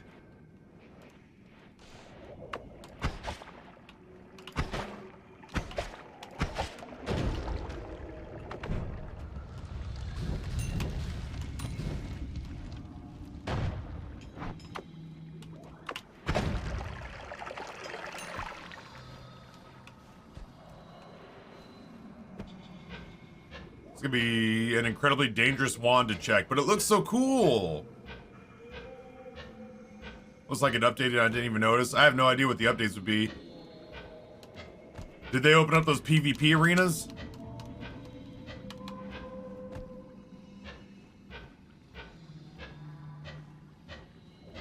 Oh, you're showing the wallpaper. Gotcha. Yeah, no, it's updating. That, screenshot you shared showed it updating. I couldn't care less about PvP in Dark Souls. Coliseums are open. I'm happy for those who will use them. I am not one of them.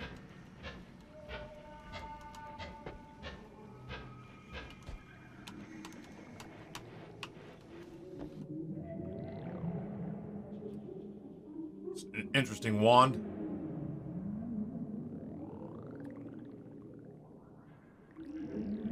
I think that replaces this one. Hey, Litero, I appreciate it.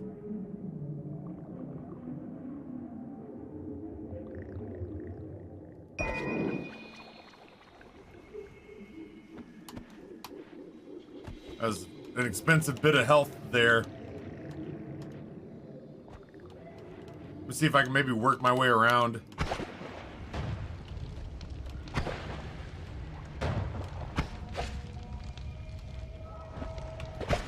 Ugh.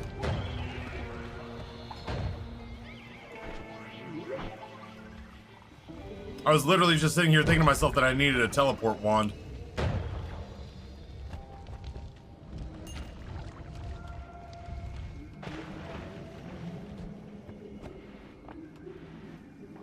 Dude, getting over there will be such a pain.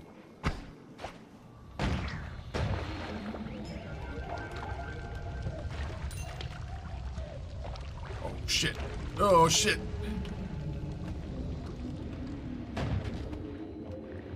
Can I go down? From up top?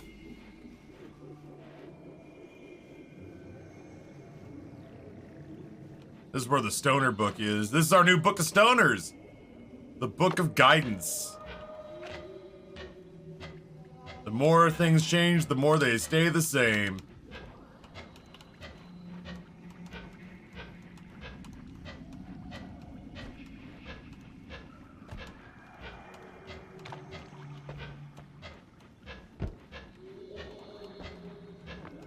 I didn't get to live long enough to really figure out what in the actual shit was going on there. I guess I did. Alright, well, I'll back up. Did I just not see that? Like, I don't understand.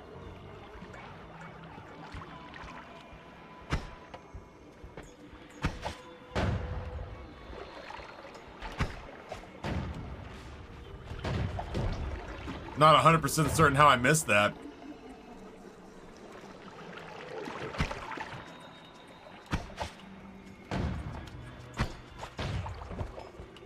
Alright, well, I guess we're gonna check this and I think get the fuck out of here. As best I can. I've tried to make a couple of mad dashes already today and it has not played out well for me. Yeah, that was ultimately not worth the threat.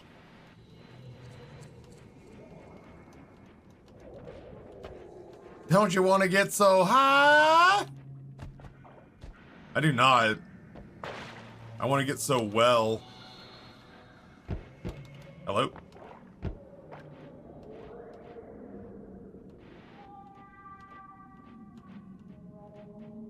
Maybe we can get high if we come back and loop.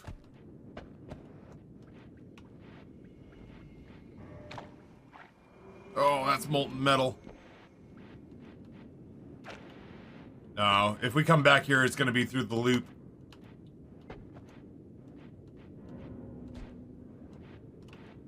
Yeesh. Let's go around.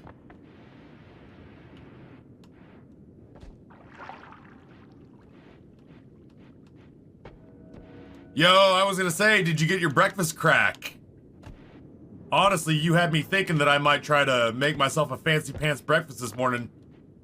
And I was bummed out because I didn't have any of the toasted buns I needed to make a dope breakfast sandwich.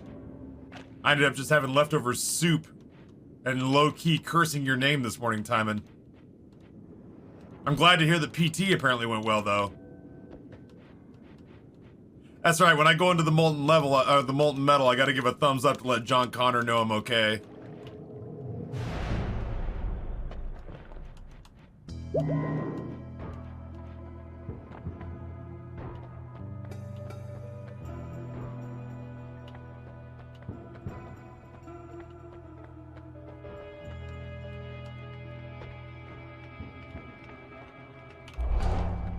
Homing shots it is. Okay.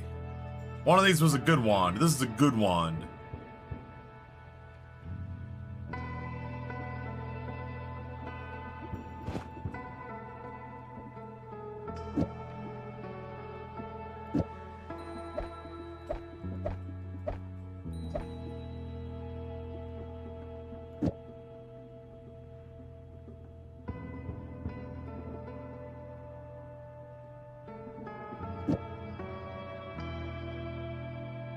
Trying to figure out if I have any better build here.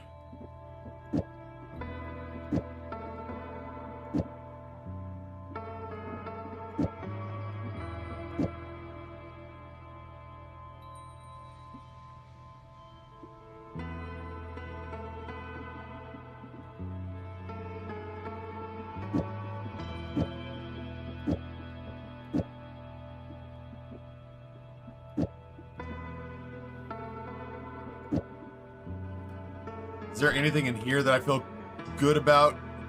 Would I wonder? No, I wonder if Gigadisc with homing would mellow the fuck out and go somewhere else, you know? Try to do some spell wrapping.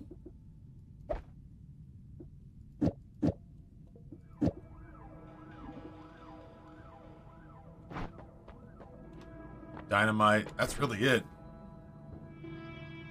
Oh god, yeah, it's gonna home to enemies behind me. Ugh, no. No, thank you. So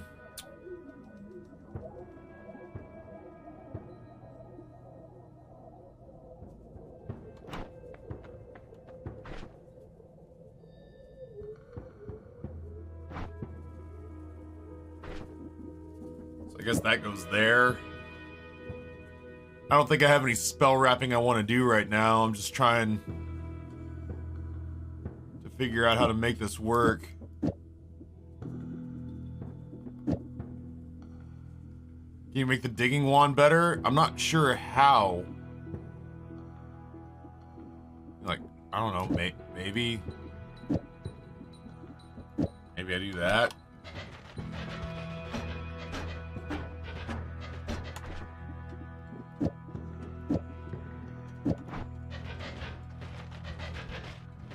Yes, it would appear I can make the digging wand better. I'm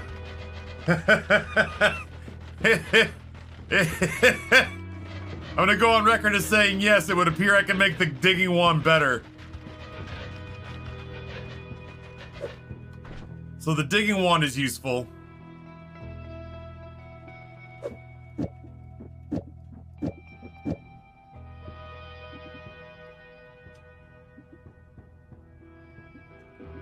kind of just want to take that part off.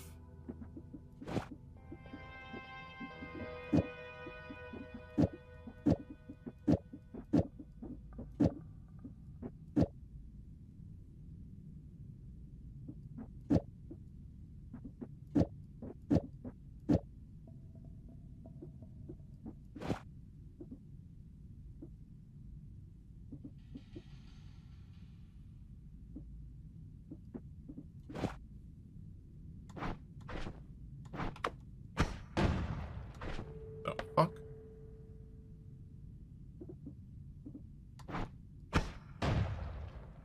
Oh, because of the thing that's on it.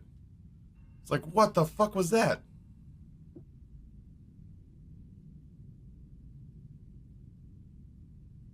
I'd switch your digging wand for the no shuffle wand on the ground.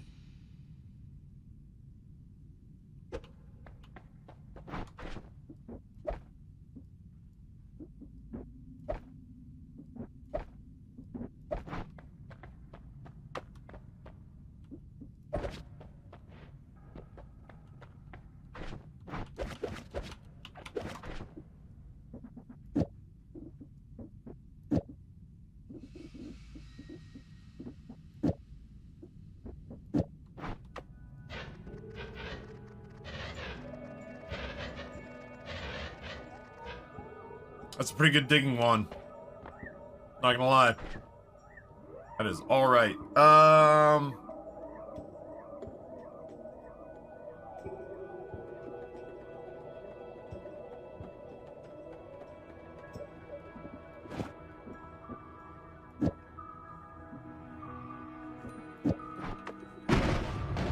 on fire.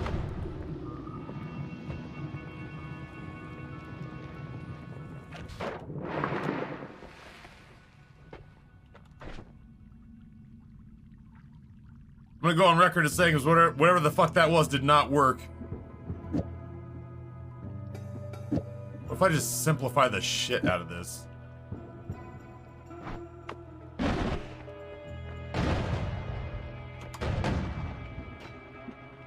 It's gotta be that.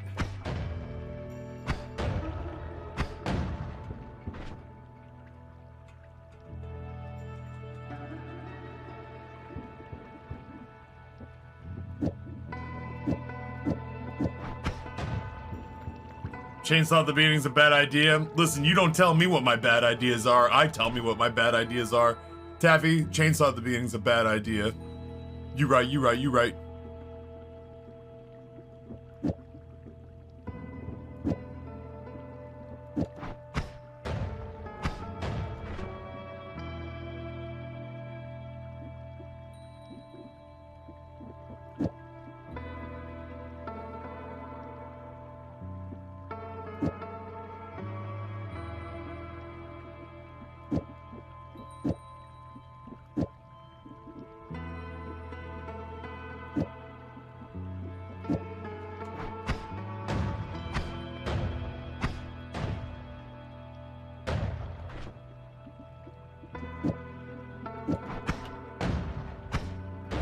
Why is the delay on that so bad? Half a second. I mean, I guess.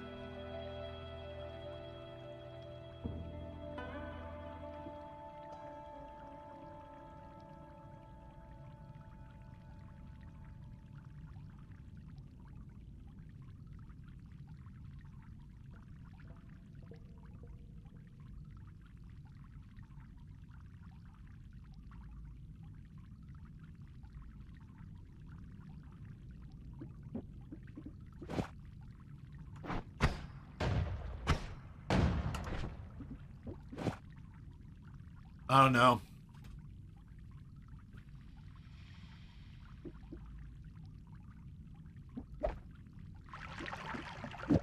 It doesn't feel great, but it kind of feels like what it is right now, you know what I mean?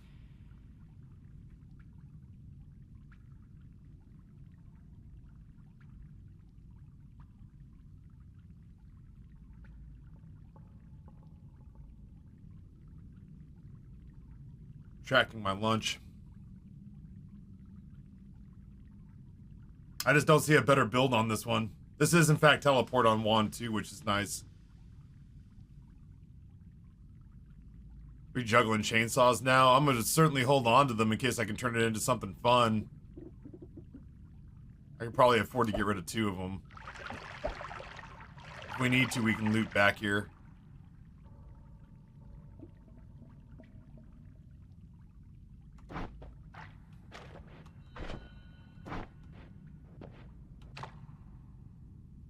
A teleport on digging wand kill you? I don't think so. Maybe. Yeah. If I put like teleport right here, it would cast the luminous drill, and then right as it was expiring, it would teleport me. Maybe teleport me directly into the beam. That would be bad.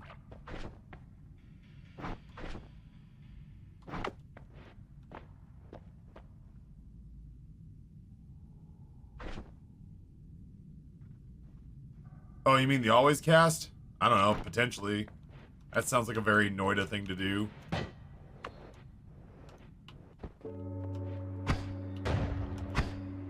Just don't miss, apparently.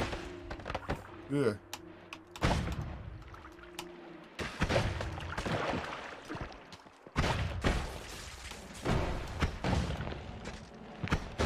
Thank God I've got homing shots on.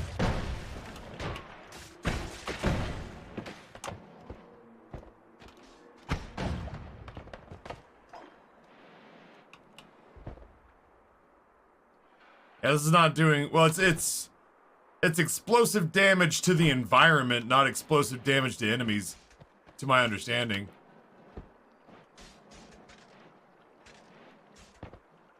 Yeah, homing on teleport's not my favorite thing in the world. I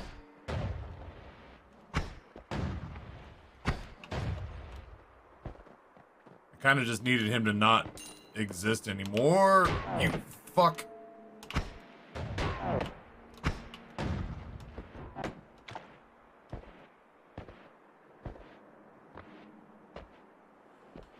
Oh.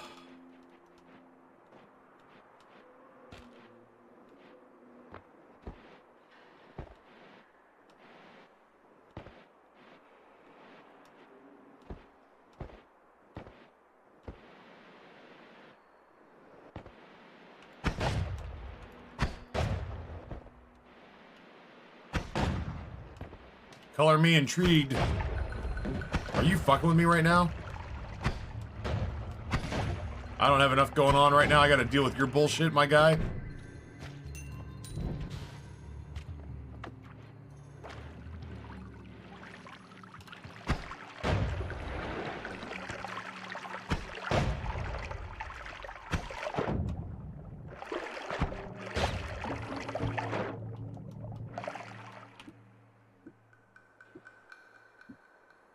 What is with these recharge times?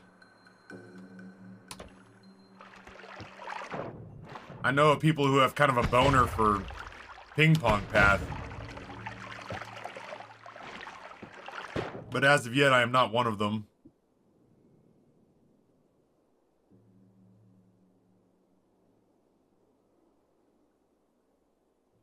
I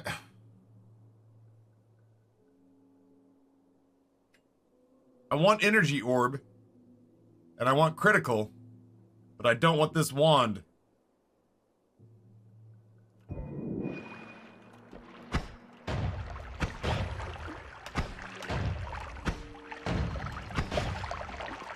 We are fucking struggling against rats.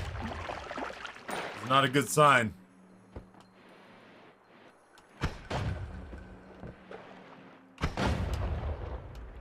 Ooh, Billy. Ran out of up dog. Yeah, that's what I'm saying. Like, look at all these terrible wands.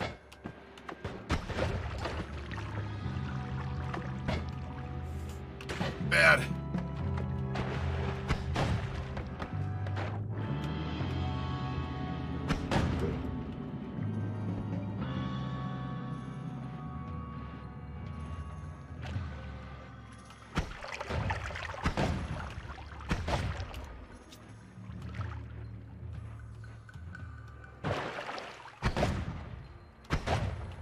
Explosive damage to the environment, my aching balls. I'll show you explosive damage to the environment. This is the story of the newest denizen of the cave.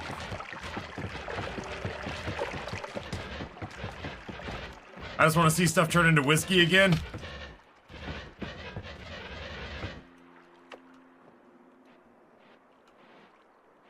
That was a good day. Who did this? Dub at tier 163 months. Thank you so much. I sincerely appreciate it. Well, our luminous drill is dynamite.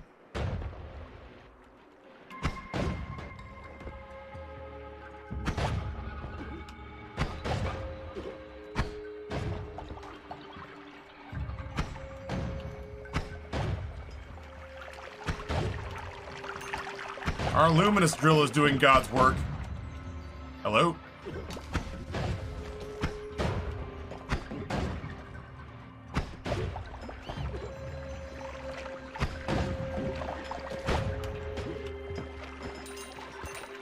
Pollen was leaving a lot to be desired.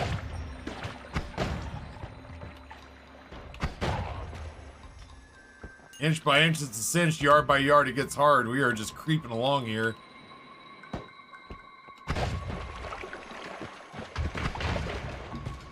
I'm not 100% certain whether or not... Hello? It keeps doing this to me. You're supposed to be locked in the screen. Stop going up there.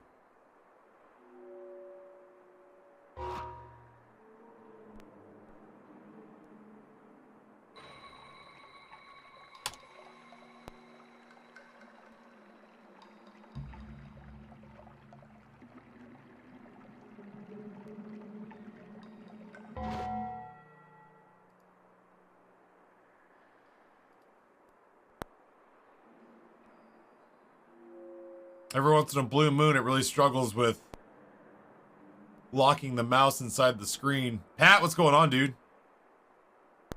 I have to relaunch the game.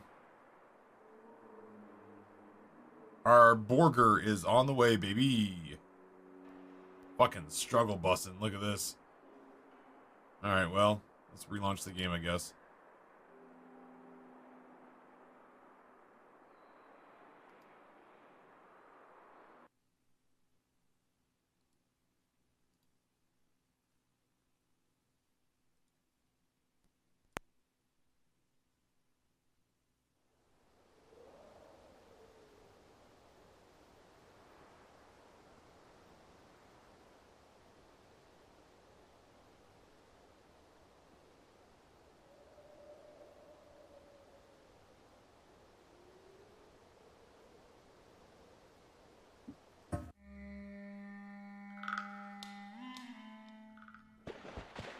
Okay.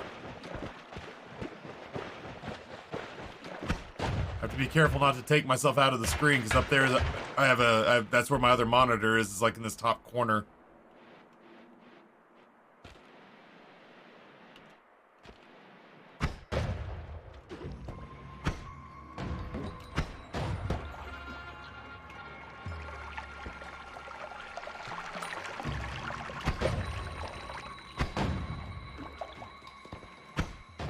It does feel nice to do this from a distance.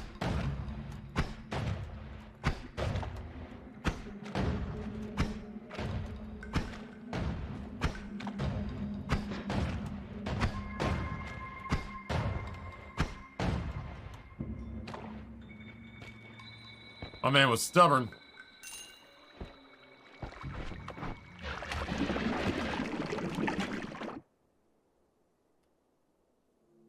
Some wacky ass wands, man.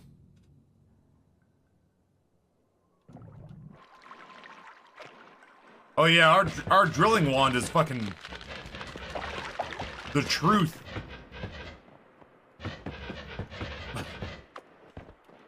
My drilling wand is the fucking moment.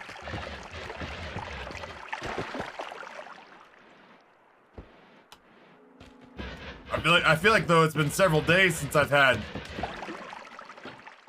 I feel like it's been several days since I've had like a legitimate offensive wand though.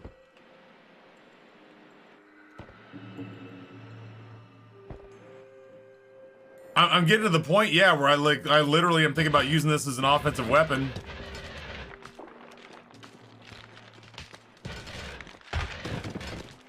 Anything that gets close enough, yeah, this is basically a melee run.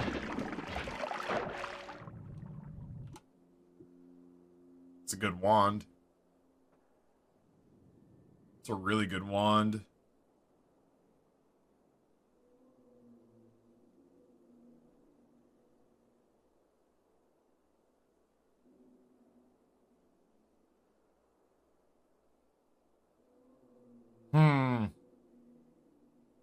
Yeah, Ashley, I was just thinking the same thing. Like, do I ditch this and hold on? We don't need orbs. Yeah, I know. But crit plus is on there.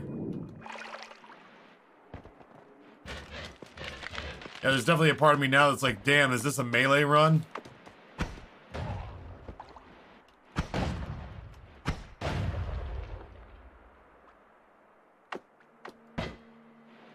Oh, shit. Oh, God. Ever, grab the wrong wand?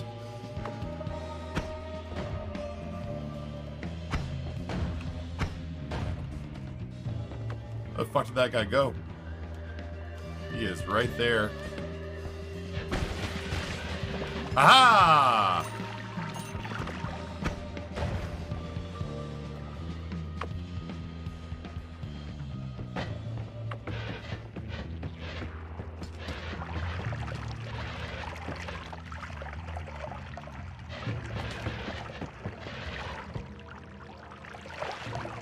I didn't like doing it like that, but it worked.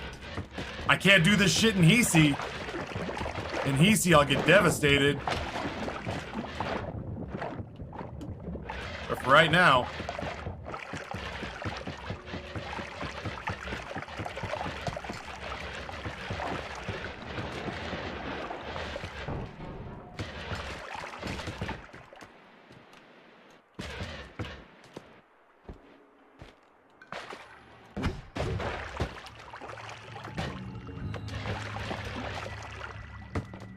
Ice on the water got me.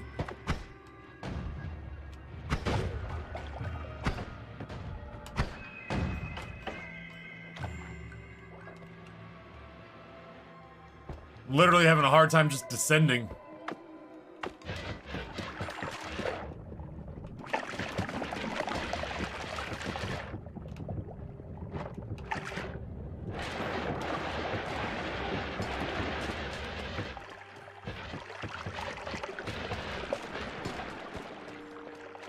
Ooh, looks like my food's almost here.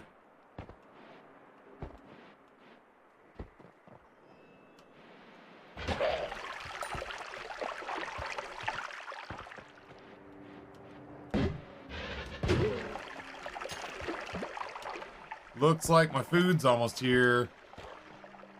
Yo, the driver's name is Grayson. It's even spelled the same way. I'm beginning to feel very good about leaving a... Oh my god. Beginning to feel pretty good about leaving a beefy tip.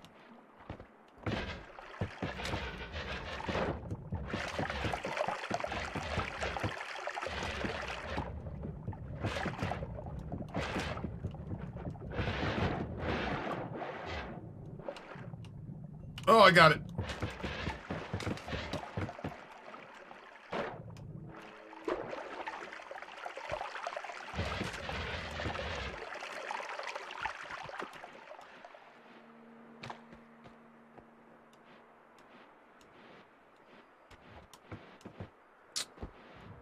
You guy's kind of a dick.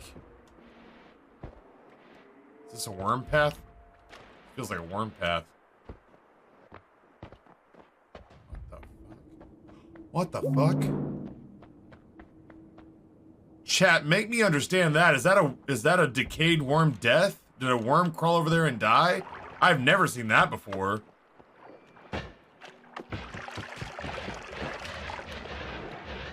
That was weird as shit. Oh no.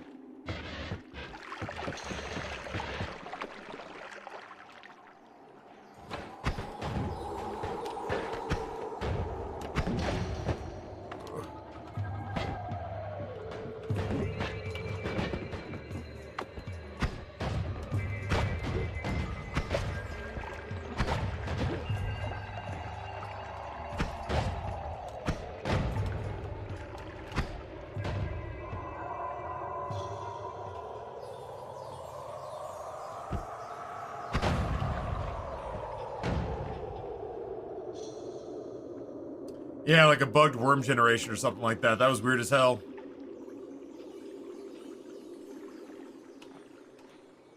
Did I get this guy with any of that?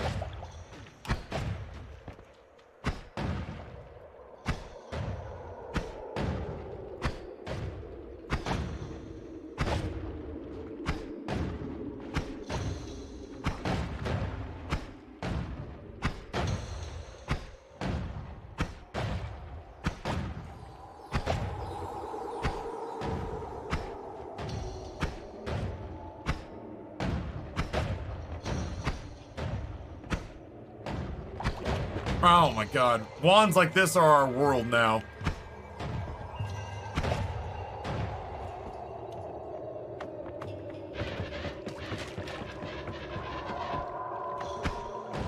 This is the story of the newest denizen of the cave.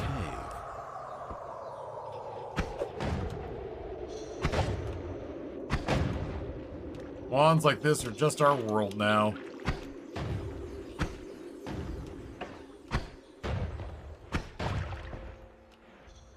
Is he dead yet? Oh, he most certainly is not.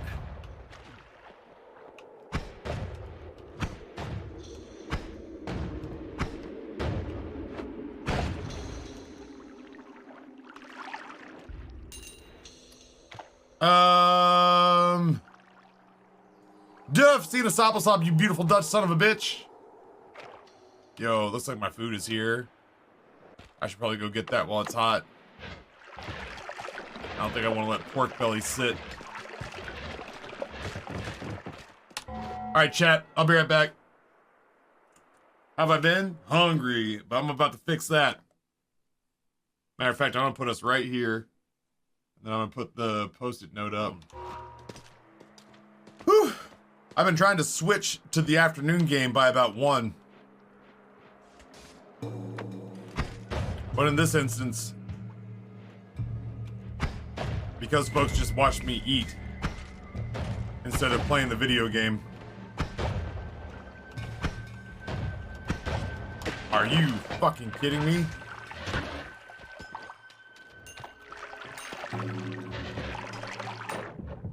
I'm just trying to get a halfway decent run out of this game.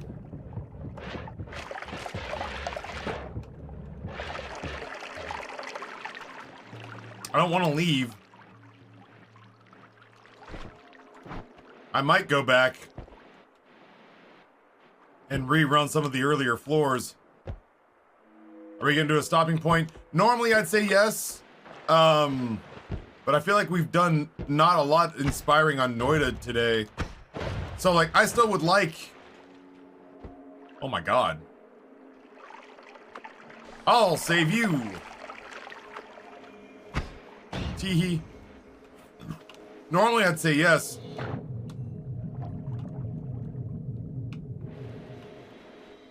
And I still plan on switching well before 2. But I might fiddle around on Noita just a little bit over time today. Just because I feel like we've been near the starting area for like 3 hours. And I'd just like to get like something to get... I'd like to get myself in a place where I'm excited about what I'm coming back to on Monday, you know? This has been a rough Noita day. We've gotten pretty punted around.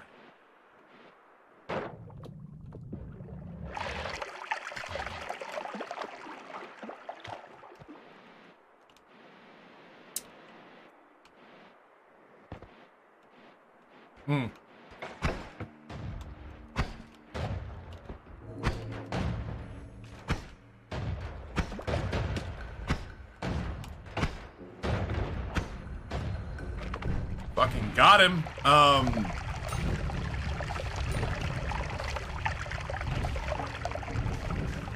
Yeah, no, I'm aware. I appreciate you keeping me on task. I am gonna go a little bit over.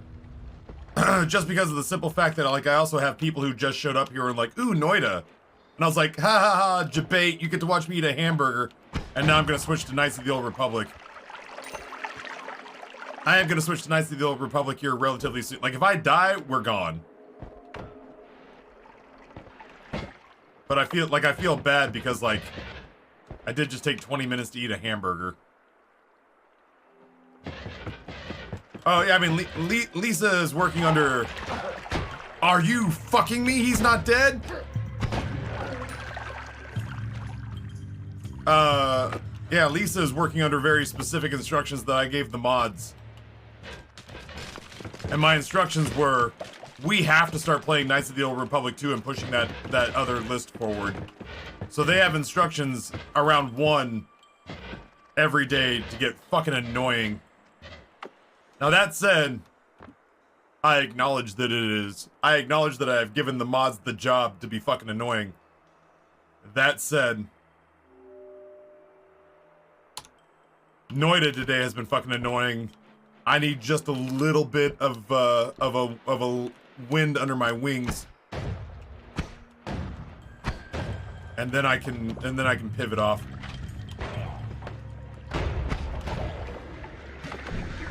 I still plan to get switched over by 1:30 at the latest, but I need to find like one wand with one really interesting spell. This motherfucker. I thought I had the homing shots.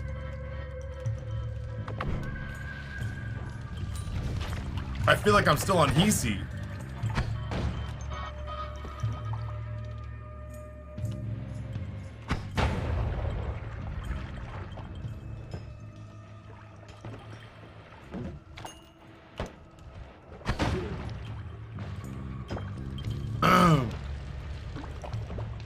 So yeah, that was like a 7.5 burger out of 10.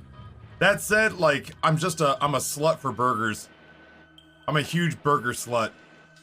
And so it, like, a burger that's a 4 to me is more interesting to me than like pasta that's a 7. Does that make sense? Like, a burger that's a 3 is more interesting to me than a salad that's an 8.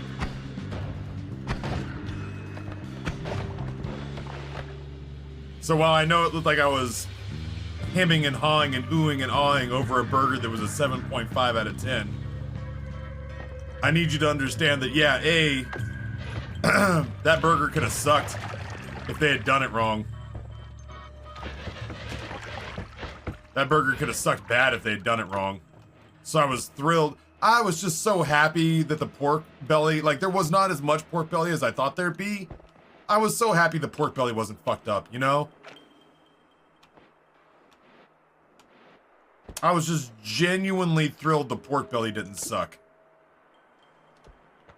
Because after we spent a fucking fortune in DC at that place, and then the pork belly was not great.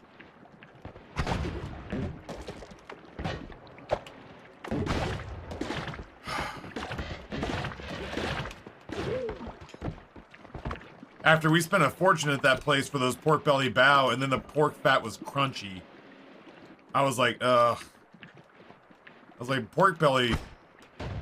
I was like, I know I'm supposed to love pork belly as a foodie, but sometimes it feels so overhyped. And so when I saw the, you know, I wanted that burger to basically be, you know, when it said Korean barbecue burger, I was like, that could just be that they put cheese and corn on it with gochujang or something. I think in my heart, I would have been way okay with it just being a bulgogi burger.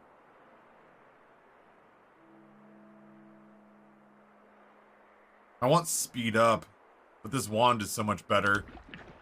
I genuinely would have been happy with it just being like a bulgogi burger, like a burger slathered in, you know, sauteed onions or kimchi or something with some cheese and a bunch of bulgogi sauce. But when I saw that the main component really that made that, in their mind, a Korean barbecue burger was kind of like a super Anglo kimchi take, where it would coleslaw with gochujang, and that the big feature was that there was pork belly on it, I was like, man, ugh, this might suck. This might suck to the tune of $15 for a burger. And $40 to get it delivered sucked. So I am genuinely happy, not only that the burger didn't suck, but that it was actually quite good. It wasn't blow my mind good.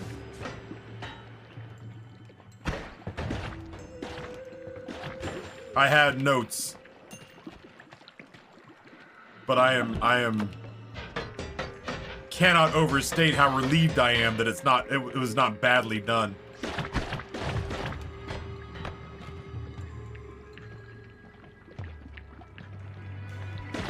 Yeah, pork belly seems like it's great or terrible, and there's just no middle ground.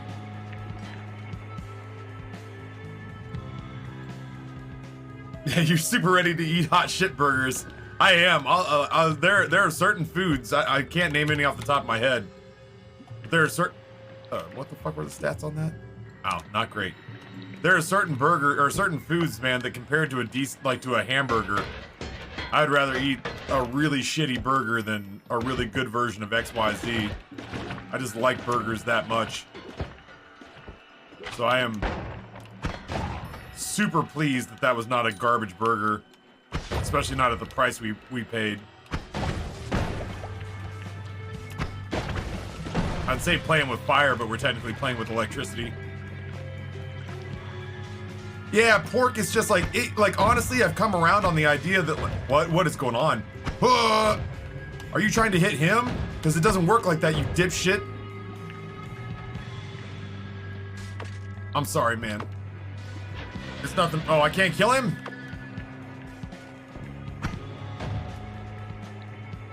Maybe I can get them near enough to him that he decides to come fight them.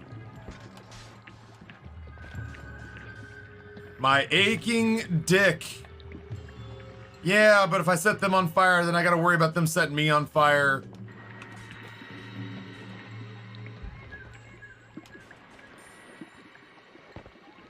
Ah, shit!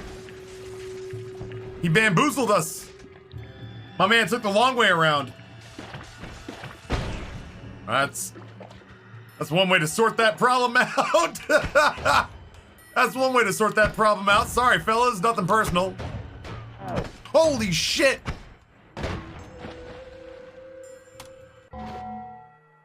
I fucking can't even with these snipers today. I can't even. They're shooting me from off screen. This guy dropped in like he's putting me in his goddamn YouTube montage.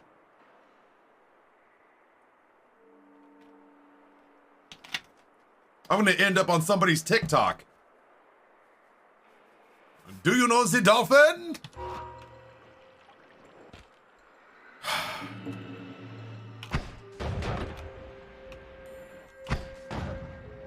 I hope it hurt. Fuck you.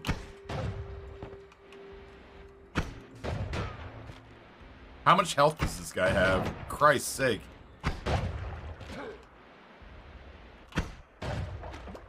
Honestly, it's like the old days, man. I'm back on. I'm running the risk of showing up on somebody's respawn build.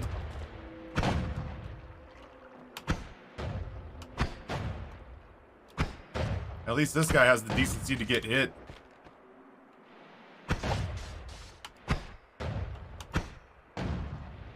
I have homing shots on. How am I missing this man?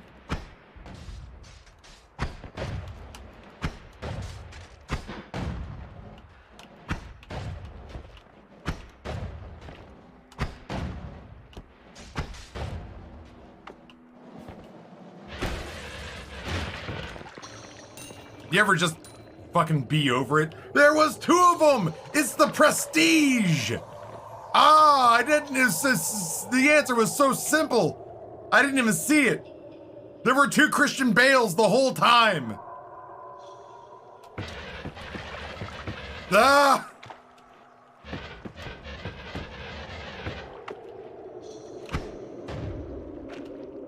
I'm so angry.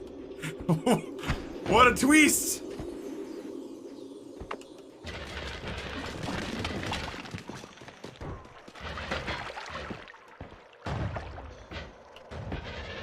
I really do need to leave this floor. Oh shit, I need to leave this floor like now. I'm out of here. I have no idea how this game works. I'm only 90 hours in.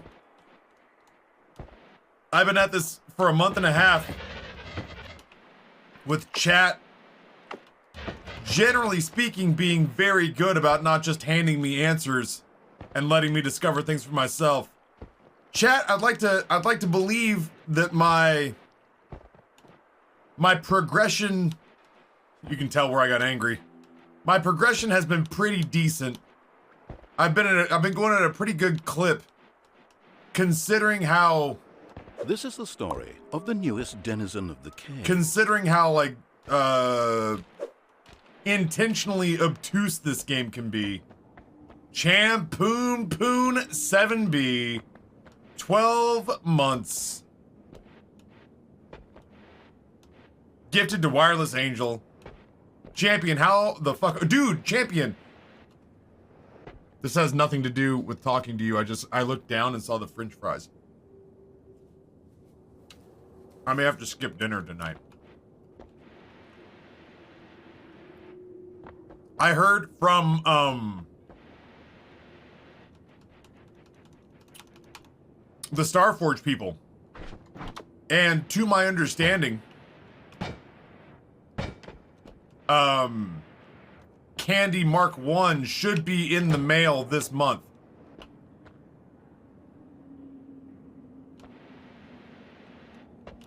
Which is pretty exciting.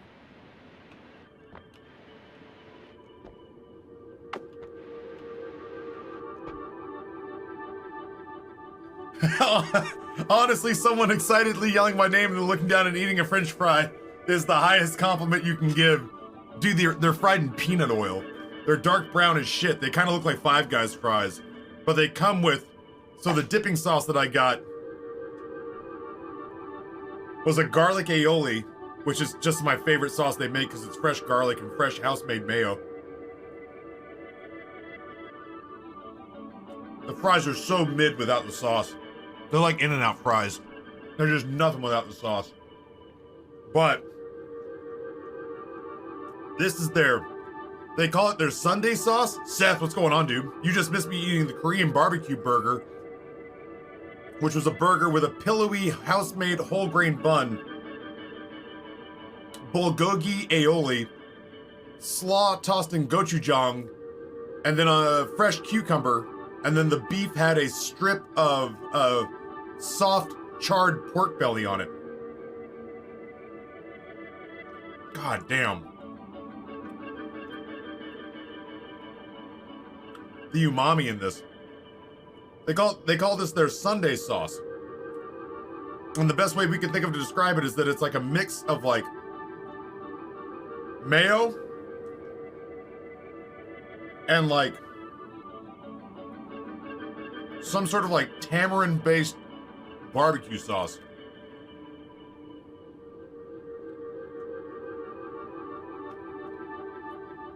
Because it's almost like figgy. That shit is addictive, though. I clearly did not move those french fries far enough away. Yeah, Oppenheimer, 100% I'm going in here. Woo!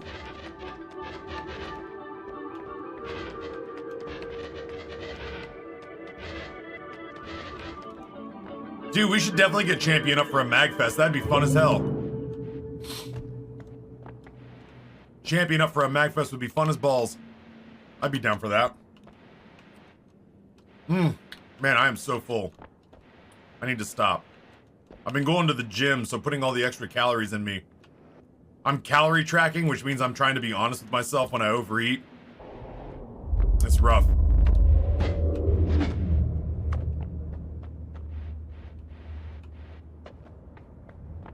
One of the kids I teach works at a chicken place and made me a special sauce mix. It was interesting to put it nicely. Ruh-roh. That's unfortunate.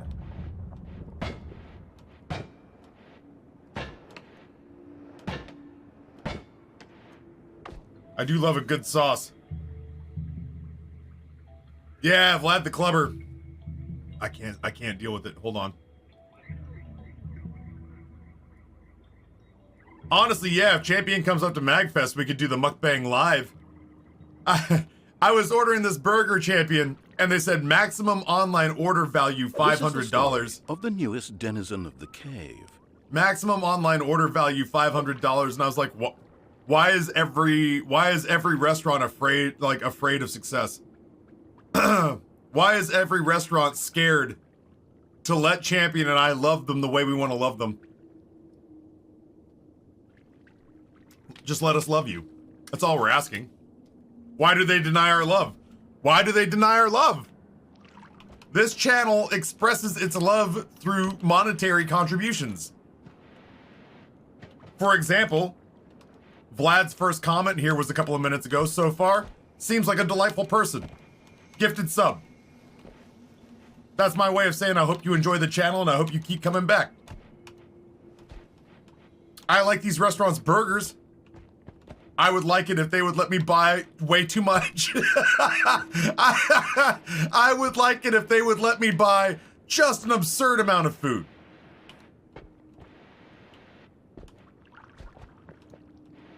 Let me buy an amount of food that makes you worried I am pranking somebody. To prove that I love you. You guys hear about old Keith Lee? Hey man, those are bits. Holy Scapegoat, thank you for expressing your love for me and the channel. I appreciate that. Now I understand it. I have a better comprehension of it. Thank you for the 900 bits. Did you guys see Keith Lee in the old Frankenson's place? My man was having trouble making his rent. Then Keith Lee did a review and talked about how the food was great. And now they're having to close by like 7:15 at night every night because they run out of food to cook. Because when they open at 6, the line is backed up through the parking lot.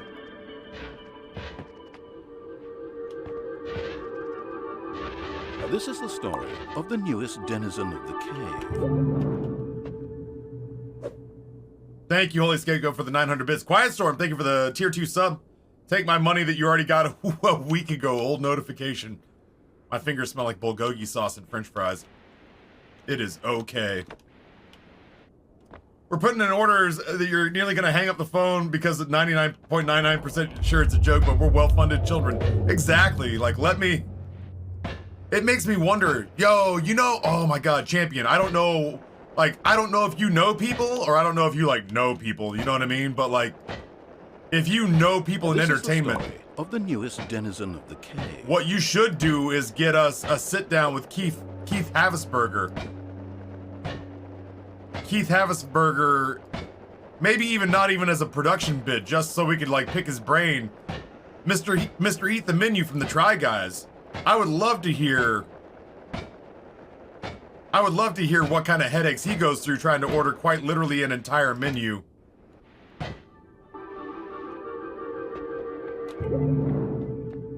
I would love to hear what headaches he goes through trying to order an entire Eat the Menu from a place like the Olive Garden or Burger King or whatever. Vlad gifts forward the tier 1 sub, goes to Winnie P.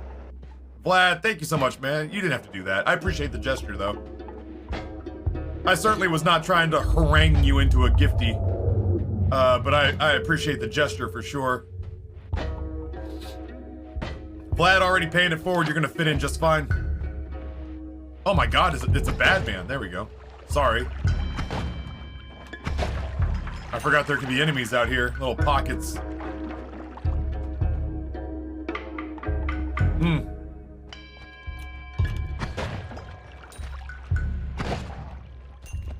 That burger brought me great joy. I'm very full and now I definitely have to go to the gym. I'm making Hoppin' John for dinner tonight, so I might be able to skip dinner tonight and not feel too bad about it. I like Hoppin' John. I got andouille sausage just for this recipe. I've got leftover ham I'm gonna use instead of bacon. I got andouille. What the fuck? What is going on? What am I not getting? Why did that happen? What's down here? What died and threw its gold up here?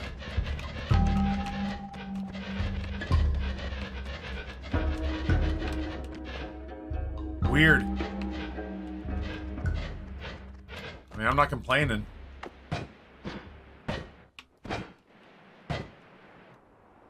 Yeah, I also like a good Hoppin' John. I was looking for ways to use up leftover, lads. I was looking for ways, to use up leftover ham. We got a spiral ham and it was just too much ham. I've had fried rice, I've had quiche. I've had ham meatballs. I've been so desperate to use up ham. So I think Hoppin' John is the last thing I'm using this ham in.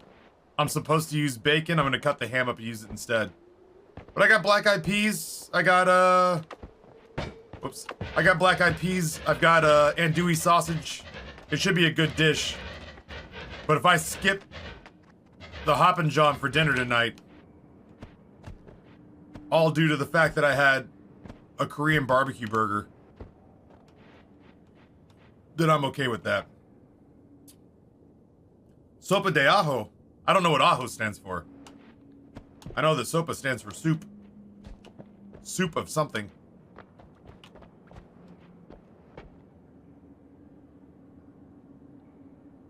Garlic soup. That was essentially what I had for breakfast this morning. Amber, Amber asked me if I could make soup with the, she basically gave me 2 cans of white beans and said, can you do something with that and the ham? And so yeah, I just did like chicken stock, ham, white beans, and a shitload of garlic. And the irony is when it got done, I couldn't taste beans and I couldn't taste ham. Oh, but I taste garlic. It's essentially garlic broth. And you know what? I'm not upset. I'm not upset. Garlic, ham, paprika, and a ton of chicken stock. I found out, thanks to Amber, I found out that, Better Than Bouillon does a garlic broth. She bought that for me. She bought that for me, and my ass... You haven't been draining this whole time? You've been slacking off on your physics simulation because you thought I was downstairs? I popped you on level 1 so this shit would already be done!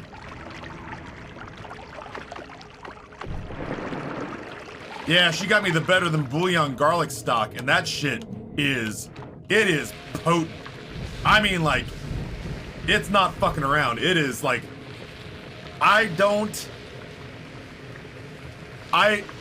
Every recipe says use 3 cloves of garlic. 3 cloves of garlic is them recommending the starting off point. If it says 3 cloves, you're probably gonna need 5. Yeah, 3 cloves means 1 head.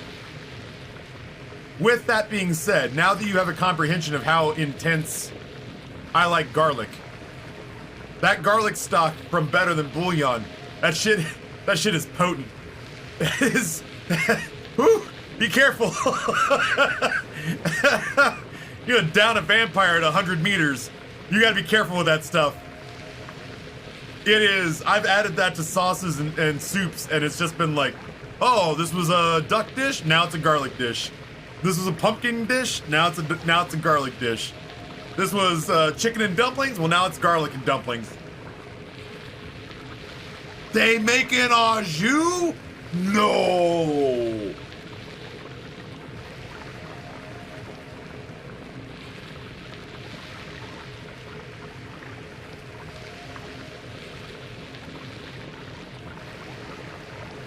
Dude, I'm about to start making French dips every other day if I know that these people are making a competent au jus.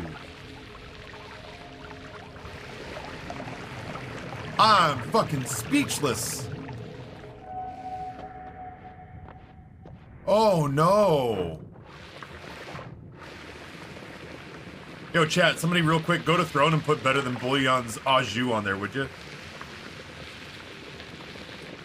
If you haven't done it, Taff, you should order some of your own garlic in your backyard. Homegrown garlic, 5 times stronger than store stuff. Laziest crop to grow. I think one of my summer projects this year, Dubat, I want to get 2 spots in my backyard set up for box planters. For just raised bed gardens. I might want to grow some weed. I might want to grow some garlic. I don't want to grow mint. I do want to grow all my herbs again every year. I love having fresh herbs, but like a lot of fresh herbs. Garlic, maybe some tomatoes, maybe some bell peppers, you know, just the easy things, for sure. allegedly are cool in Virginia. Legal in Virginia. Legal to grow my own weed in Virginia. I don't even smoke it. I don't drink gin either, but I have gin, you know? I feel like weed would be the same thing. I don't smoke weed, but I'd have it in case a guest wanted it.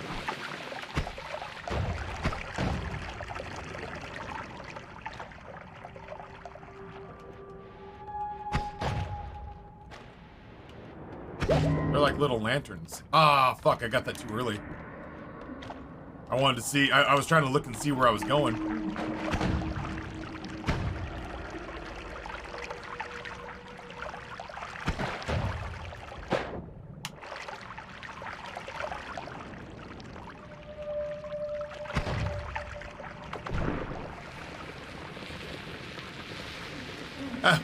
Yeah, if I'm being totally honest, yeah, I bought Aviation Gin because I promised my dear personal friend Ryan Reynolds I would.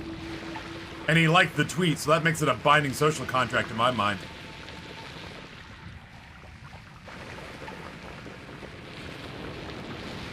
Oh, I'm watching.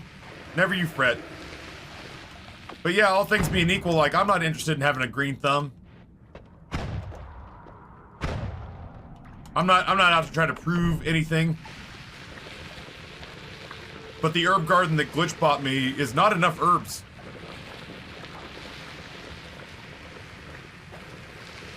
I need a shitload of basil. I need a shitload of oregano. I need a shitload of thyme.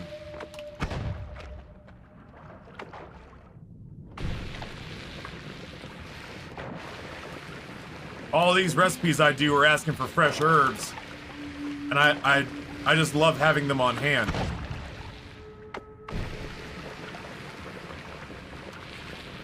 And then on top of that, if I can also... On top of that, if I can also, you know...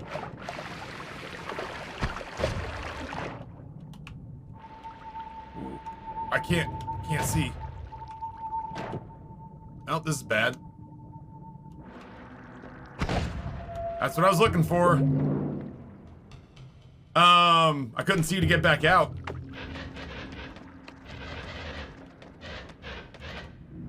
Not the end of the world. Not great. I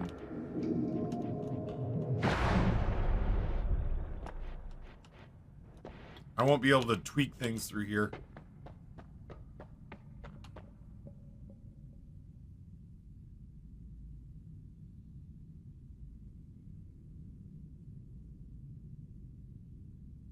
So anywho, yeah, with all that said and done, you know, a couple of things that don't require a lot of work. Yeah, thank God I got the regen first, or I would have absolutely died in transit. I was really just trying to find it, and then honestly, if any of it looked dicey, I was just going to go back and cut my way through there, but it didn't work out like that. I should park here. We should start Coder. We're going to go look at the fungal caverns, I think is what was next. If I remember correctly, except for the fungal caverns, if I remember correctly, we cleared this place. We just didn't go into the fungal caverns. Because we were kind of outgunned. Parthorax, good morning.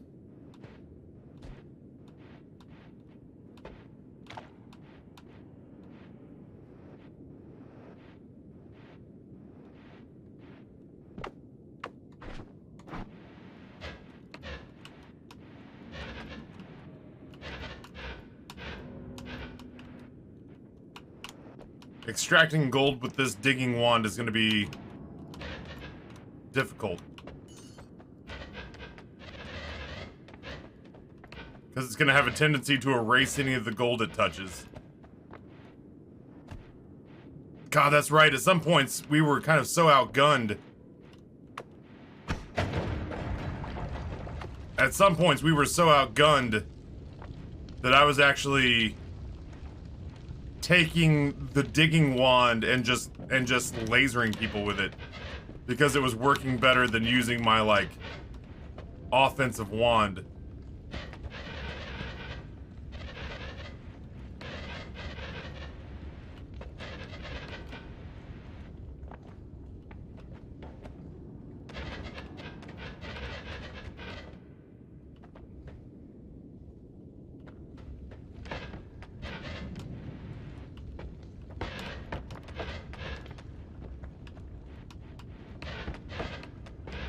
Yeah, I don't think I get to extract gold on this level. I'm just going to destroy most of it. I don't think it'd be a good use of our time.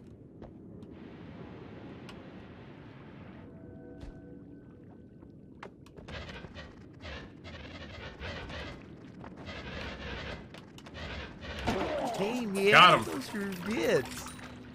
Zombie Ron Swanson, thank you for the 100 bits. Oh, hey, some gold falling out of chat. It is not only Bug's birthday, it is not only a day where we have cycled out about 1,000 subs over the weekend, but it is also Minor League Monday for those of you looking at the calendar wondering if we nailed all the events. So thank you, Zombie Ron Swanson, for the little Minor League Monday pop. This is the story. El Pablo, good morning. Tony, welcome back as well. Cave. Oppenheimer, tier 1, 13 months. A gifted sub from Glitch, and El Pablo, tier 1, 33 months. Thank you both so much. Thanks, El Pablo. Yeah, it's a little bittersweet. A little bittersweet.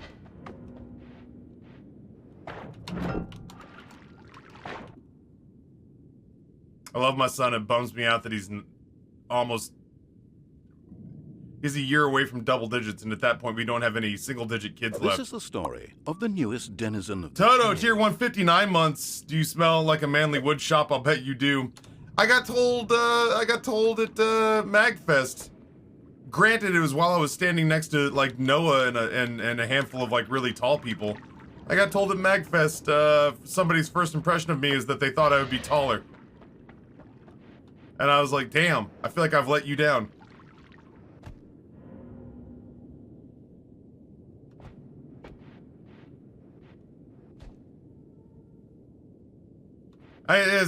Like, aren't you like 6 foot? I'm 5'11" and like a half. Like, so 5'11" if you round down, 5'11" if you round down, 6 foot if you round up. But yeah, there was definitely a part of me that's like, damn, I'm not short. But like, I think Justin is like 6 foot, maybe 6'1". Noah's like 6'4" or 6'3". So I guess maybe and Noah's law partner is like 6'4".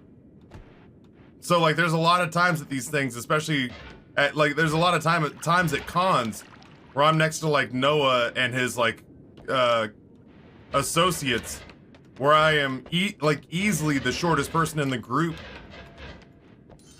And that's boggling to me because I've almost never been just the predictably short guy in any group, but every time Noah takes me somewhere, I am not large by comparison.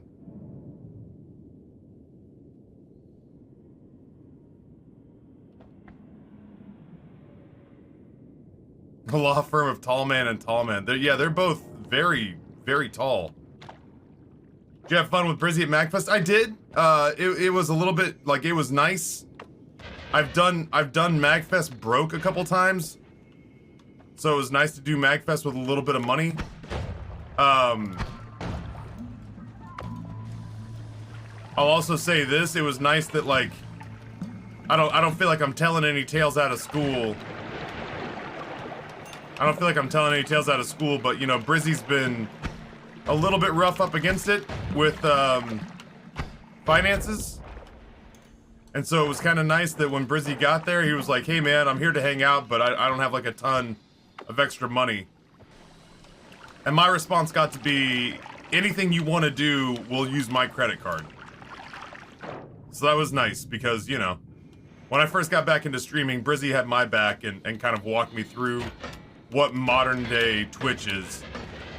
So it was really fun to get to oh god damn it. It was really fun to get to repay the the favor, to sort of be able to say thank you and you know, do something nice for him. Because honestly, when I first came back after Amber got sick, Brizzy was one of the first people that like what Barry gives me credit for doing, you know, like what Barry says, like, oh, Taffy, you know, helped take me under his wing, and Taffy helped take me under his wing and answers all my questions and all that jazz. Brizzy did that for me when I came back from Amber's illness. And I won't, you know, I won't easily forget that. Homing rocks, don't mind if I do. Is TwitchCon okay when you're broke? Yeah, it's such a big event. I mean, MagFest is okay when you're broke too. You just gotta not eat. The events at MagFest are a lot of fun. Oh, you prick. The events at MagFest are still fun when you're broke. The surrounding area, though, it's like trying to be broke. It's like trying to be broke at Disney World. Like, you can pay to get in and ride all the rides, but you better not want to eat anything. I don't know what Gold Belly is, bud, if I'm being honest.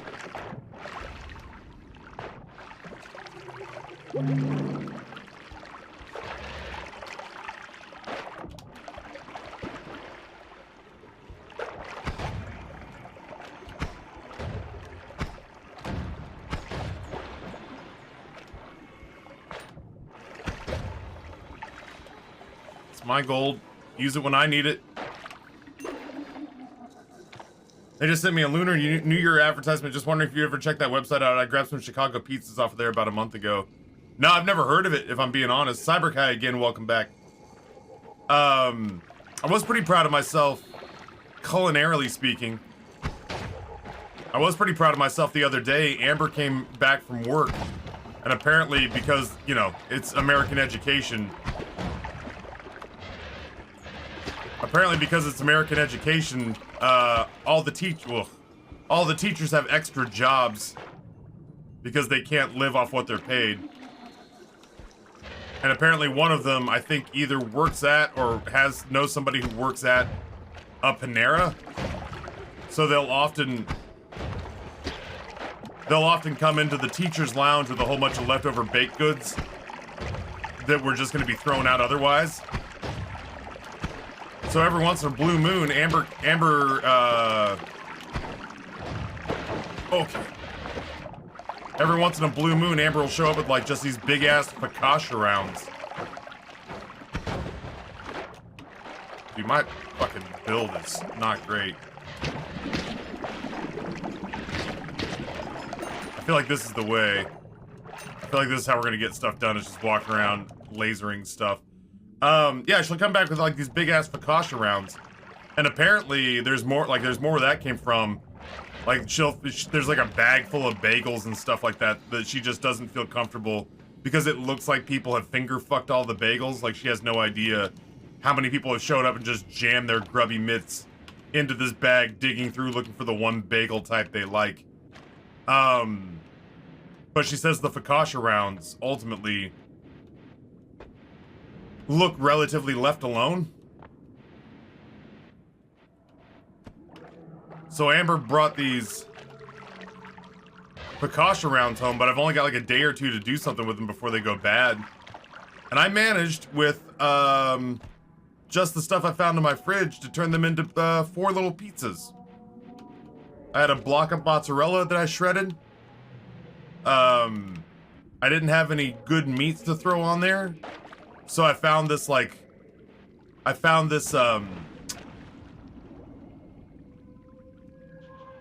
summer sausage that my mom sent me for Christmas. And I tried a bite of it before I put it on the pizza, and it just had sort of like the fatty consistency of bologna, which was not great. So I fried it, which is what I have to do with bologna to make it hyper edible. And it was much better. So I did this like fried summer sausage discs, and then I found some I had a fresh onion, and I had some frozen bell peppers, and then I found an old thing of pepperoncinis that I had for some Mississippi pot roast, and threw all that together. And I gotta say, man, those little Fakasha rounds hold up really well as pizza bases.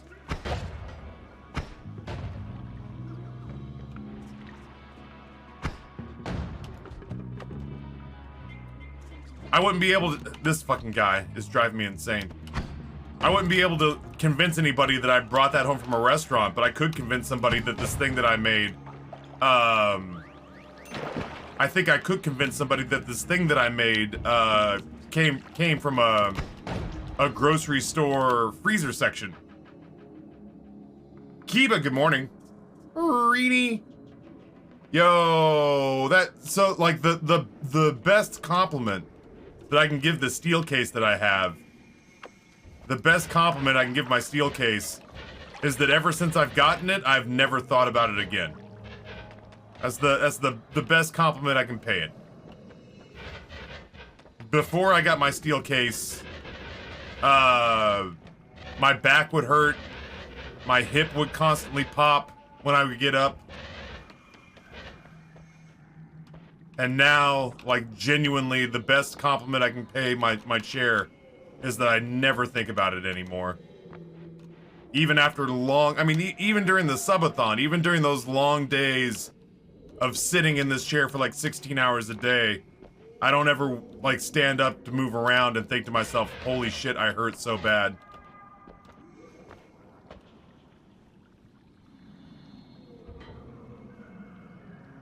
I had a coworker that used to work as a dance instructor at USC and Starbucks. Mind you, we worked at the Hollywood Bowl. It's not just an education that doesn't pay. It's true, but I mean, like, ultimately, everybody should be able to make a living wage. But yeah, teachers and people within the education system in the United States just get King Kamehameha mega boned.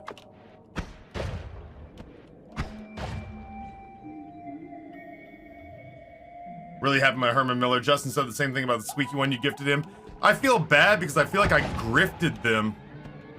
You know what I mean? Like, I feel like I grifted them.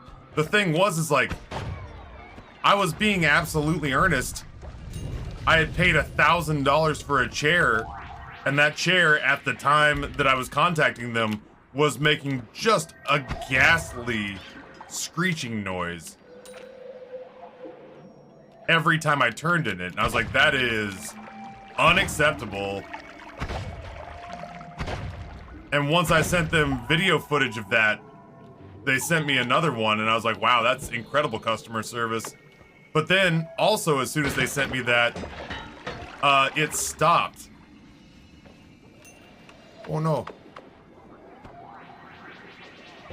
And I felt terrible because I was like, damn, I wouldn't have asked them to make it right. Like, if that had just sorted itself before I sent them that email, I'd have just forgotten all about it, you know?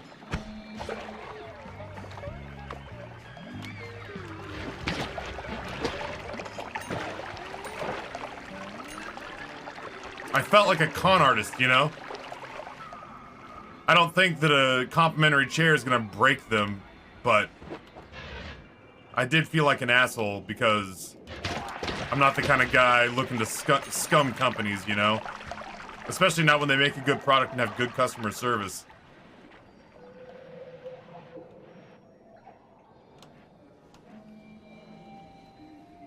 Oh, the dice.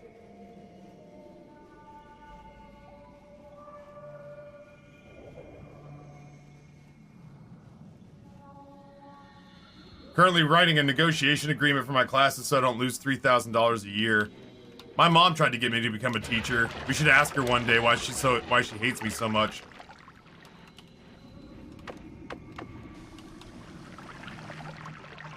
When I was trying to figure out what to do with my life during college, when I was in between majors, she was like, "You would be a great teacher." And I was like, "Mom, did I forget to buy you a fucking birthday present or something at some point?"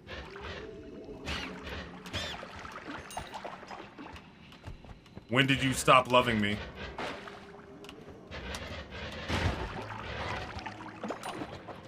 Getting a little bit roughed up on this floor, but like, I don't think I'm gonna get to do the next floor, so I'm just kind of trying it all out, you know? I think once we get done with this floor, we'll probably be beat up to the point, just because I'll be, you know, I'll continue to make some dumb mistakes. We'll be beat up to the point where we'll probably have to skip the snow level and just go make our homing rock wand. Alright, so we're back around to here. I'm hungry today. I did work out once. I'm proud to say I did work out once on my weekend. I wasn't convinced I would.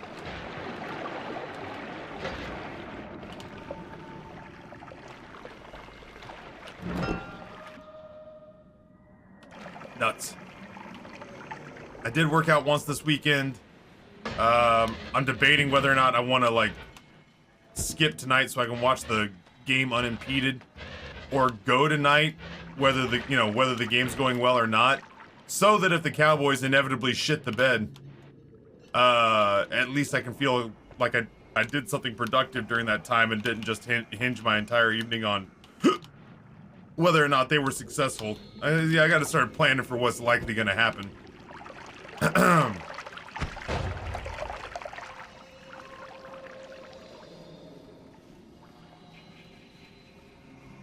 One of my best friends is a high school English teacher. The stories he tells are enough to have me tremble in fear of a master's degree in education.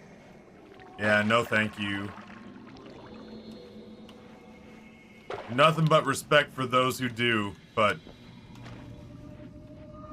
in those rare instances where I've been like a substitute teacher or something like that, I've been driven to the brink of madness. Alright, well, it looks like we actually did manage to get through all of the fungal caverns and still leave with about 200 health, which makes me feel better about exploring the I don't remember whether or not I got out of here. Okay. Can I? This is the story of the newest Ah, denizen dude, I of the can cave. fiddle with wands here.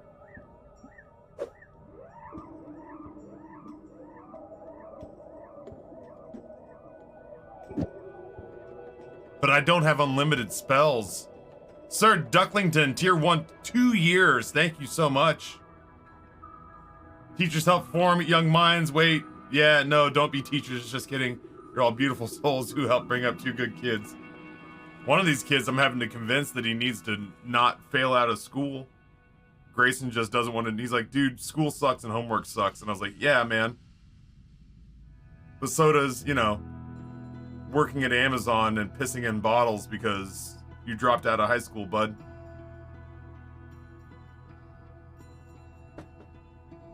If you work at Amazon, I'm not trying to shit on you. I'm just trying to think of the most dehumanizing employer I can think of.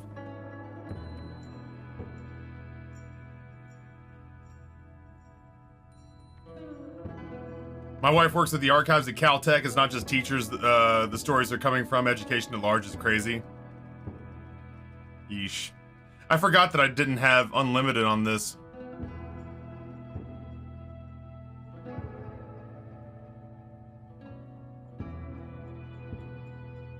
I wonder.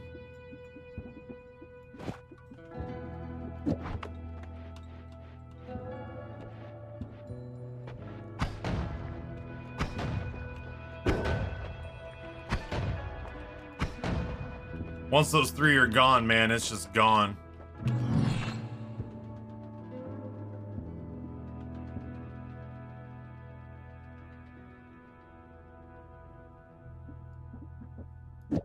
That's a bummer.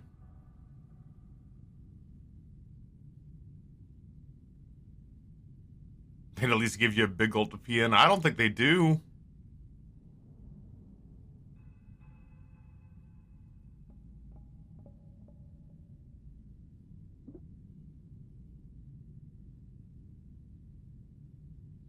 Damn, chat, I'm not sure.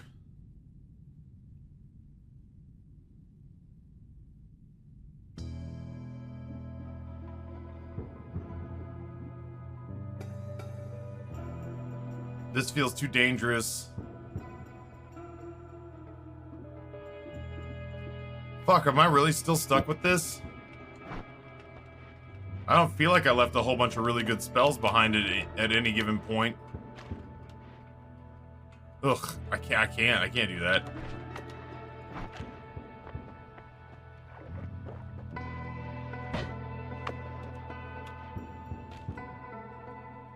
Danger is sexy. Lisa! Danger is sexy except for when it's a fucking saw blade coming back at your face at 100 miles an hour. Do you want suggestions? I mean, when I was in there, sure. We've reached the point where wand suggestions I think are okay.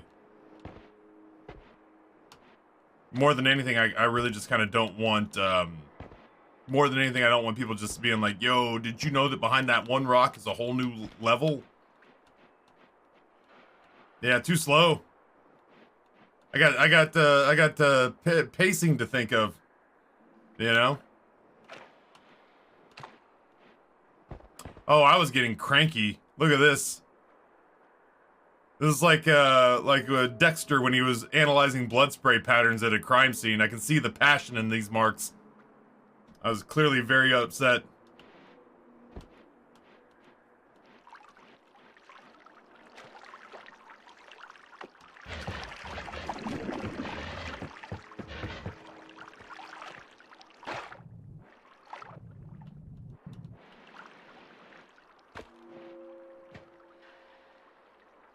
Did you know about Glorb Glorb? It's only the second most important things behind teleport wands. Yeah, I think I've reached a point where it's like, it's okay. I think it's okay to give me wand suggestions. Because I understand how it functions. And it also kind of saves me a little bit from myself. Ooh, shit.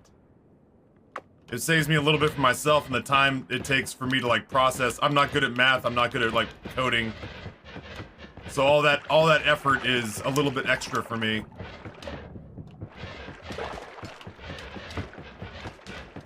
But ultimately, I'm also not like, you know, I'm not into standing in the holy mountain for 40 minutes at a time. I already take too many pauses during stream as it is.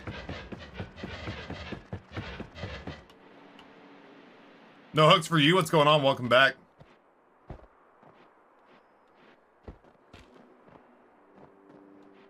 But no, I'm pretty legitimately desperate for something with a little oomph right now. Again, I remember being irritated. I'm looking at how this looks right now, and I don't remember being this irritated.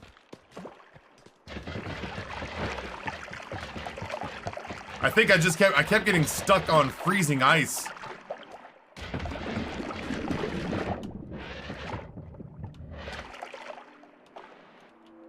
You did train a... Yeah, but I mean, even in Isaac, generally speaking, except for when I'm stopping to, like, really read chat.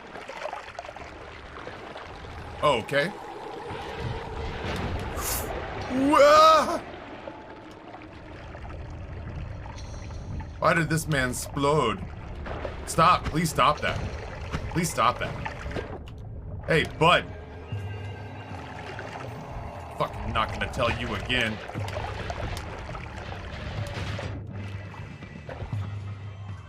I'm not fighting Steve because you're an asshole.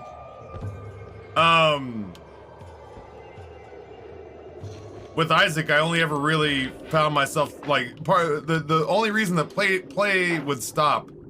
The only reason we'd enter Isaac's stoppage time was if I had to like really stop and engage with whatever chat was saying at the time. With this, to read almost anything, I have to come to a dead stop.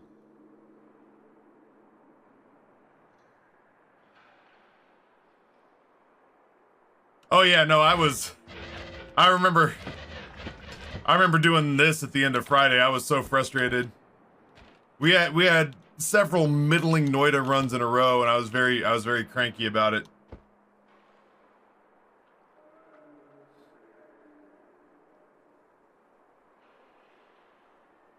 Did you hear Italy arrested the Dawn of Dons, the head boss in the Italian mafia? Do you need to contact your FBI handler? Maybe that's why I haven't heard from Mom, is she's busy trying to make sure, or my mom's probably in the process of trying to figure out which of our family members are still running wild and which ones are currently in an Italian prison.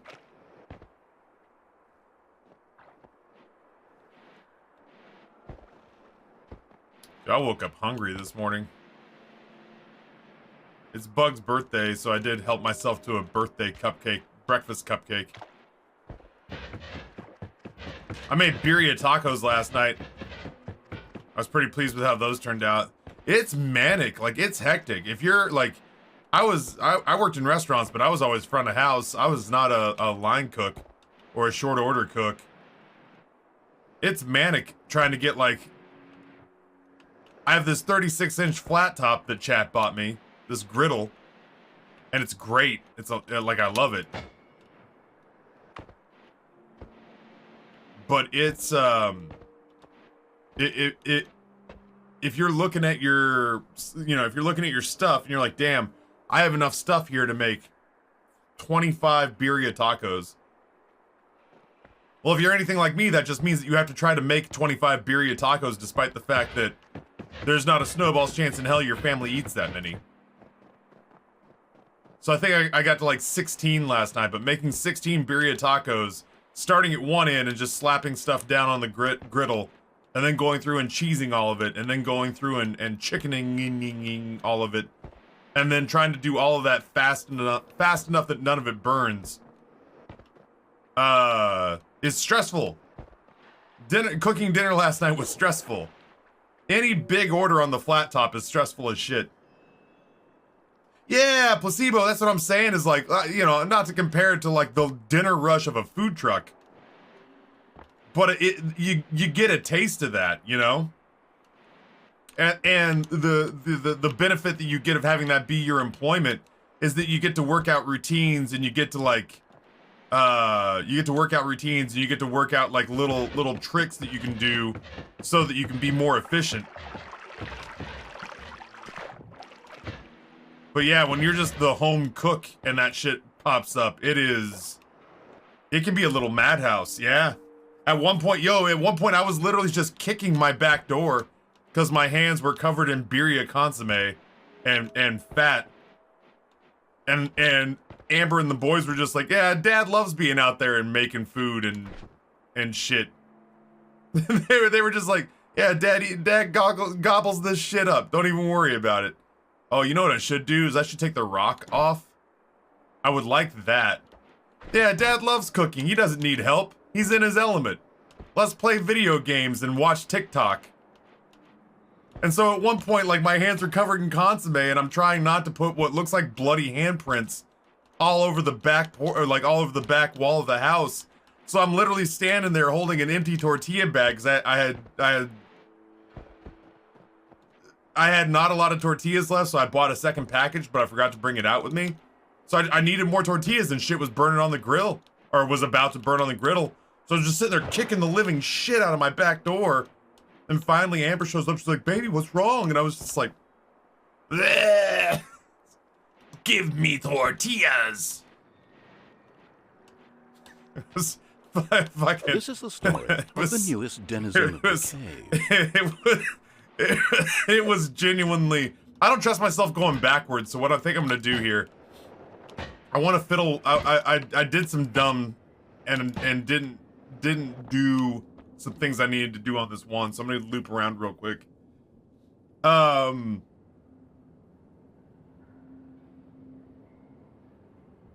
Ice, tier 3, 25 months. Ice, thank you for that tier 3 resub. We've entered a mentally daunting time for me, which is to say we've entered a time where all of the gifted subs from the subathon start to lapse, which means over the weekend I lost 1,000.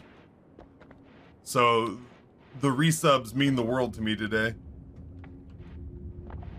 Yeah, I don't know, it was stressful, is what I was trying to say. When Squint Fox was here and I had some people over. When Squint Fox was here and I had... What the fuck? That's... Ah.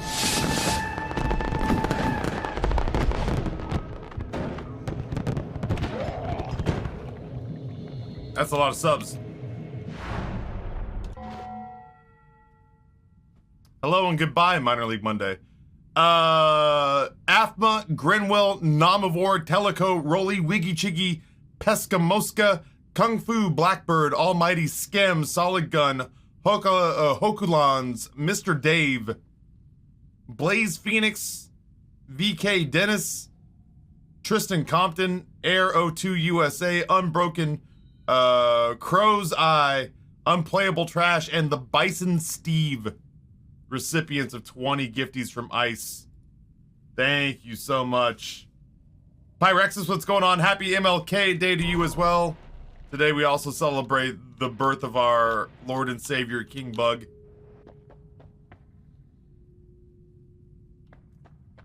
Have to be dandy if we can be. Thank you, dude. It's always rough. Like it's bittersweet when I get a whole bunch of money during like a subathon, because I know one day the drop-off's gonna come, and the drop-off, even if you mentally prep for it, the drop-off is psychologically taxing. It's hard not to feel like you did something wrong, you know? This is the story of the newest denizen of All the hail cave. King Bug. My boy's 9. Next year, none of my kids will be in single digits, and I'm genuinely kind of not okay with it. I wonder.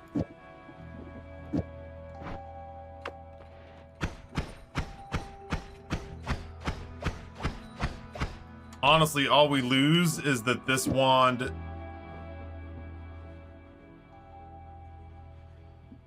I'm gonna hold on to... Oh no, that's not good. All we lose is that this wand has an always cast for making the projectiles destructive. Rainy, thank you for the gifted tier 1 sub to the emotional support button.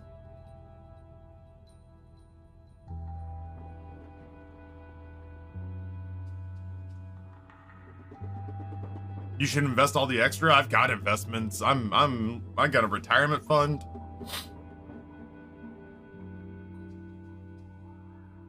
I'm sinking money into a SEP IRA, setting up a personal 401k. Got almost $250,000 in Song Trader stock. I need that company to go public. Ugh.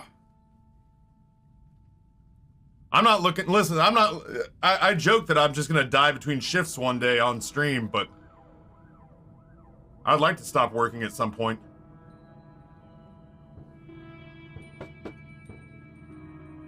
I think my calling was that I think I was put on this earth to not work. I'm very good at it.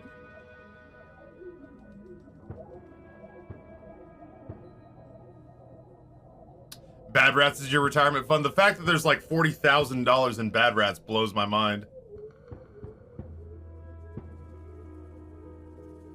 I honestly, Zelda-ish, I'm excellent at not working. No, I dare say nobody may be better at not working than I am. People are just like, what would you do if you had all the money in the world? What would be your ideal? And I was like, I'd fucking not work. Yeah, no, I get that. But I mean, if you didn't have to do it for money, oh, I'll not work for free. I'm very good at this. You ever watched a man with the last 30 years of his life just watch TikTok and sit on the couch? I'm fucking great at it.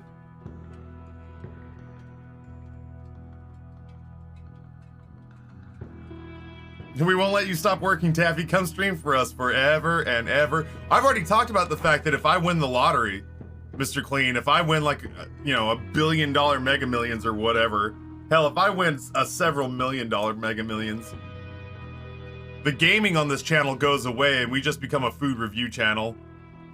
And I'll happily lose money on every single stream and every single TikTok. I'll take you to Michelin star restaurants. Somebody will be like, yo, have you ever tried this place in Chicago? And I'll be like, nope, but that's where I'm having lunch. And I'll just go to the airport. Like, I'll literally grab a bag full of broadcast equipment, go to the airport, and just be like, oh, is it really that good? No, this place in Chicago is really dope. All right, well, I guess I'm going to Chicago to eat that food. And I literally will just get on a plane with a bag full of broadcast gear and go straight the fuck to Chicago for lunch. Yo, Taffy, have you ever heard of this place in Kyoto? Oh, is that the place that was like, we saw that in Persona? Yeah, there's a place that's just like that. Oh, okay. Well, I guess Taffy's flying to Kyoto. Taffy's flying to Kyoto for dinner. I haven't seen the Japanese ones, Placebo, but I've seen the Korean ones.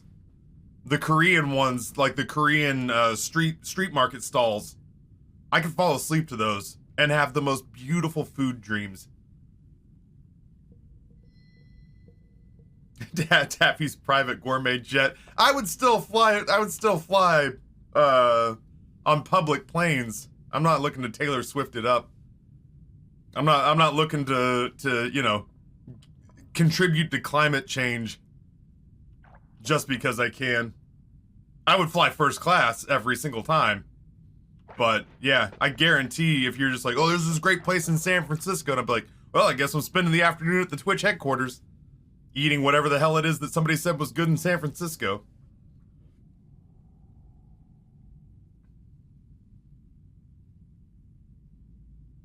Honestly, Lauren, like the moment that the moment that all this is done, you're gonna be hard pressed for me to not. You're gonna be hard pressed for me to not just delete all of my presences on social media and then just disappear. Man, I'm thinking.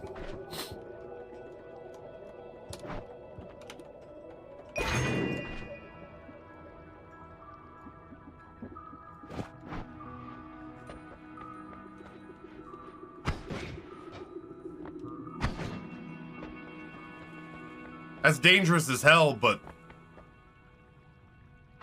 it's gnarlier than what we were running with, you know?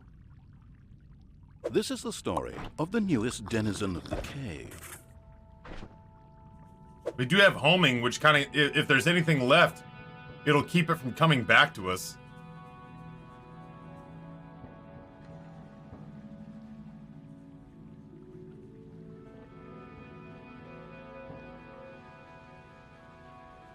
Instead of Taylor Swifting it up, can we call it pulling a Musk?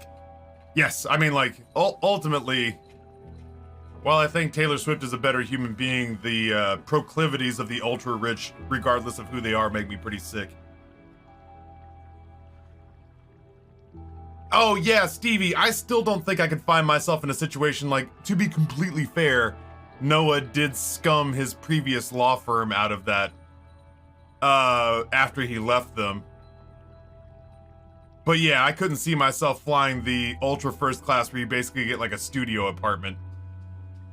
Like maybe if I was on like a vacation, but just for general travel, business class would be about as nice as I feel like I could take it.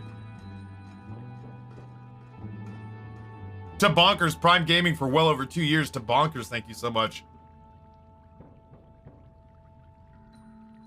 If you make a rapid fire trigger spark bolt with mana wand, run those by me again. Yeah, no, Ben, I'm having the exact same. I'm having the exact same problem right now. Is that this one still scares that? Well, you can't see it. If you guys would just buy a shitload of Green Chef, I'd take it off. I'll take it off. That one still scares the shit out of me. I watched The Last of Us last night.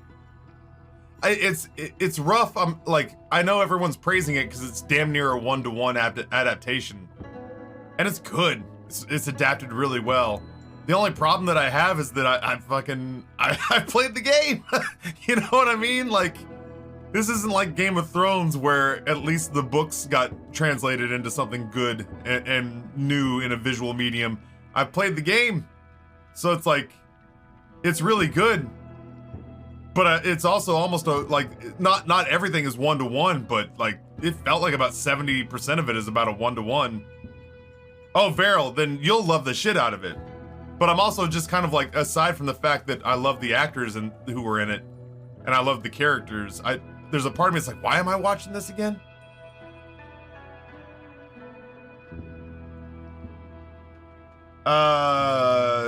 Trigger, spark bolt. I could fucking try it here. Both multicast.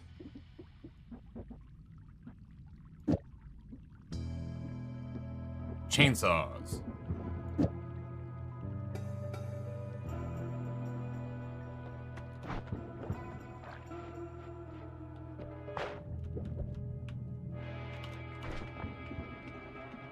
Fucking... And more chainsaws.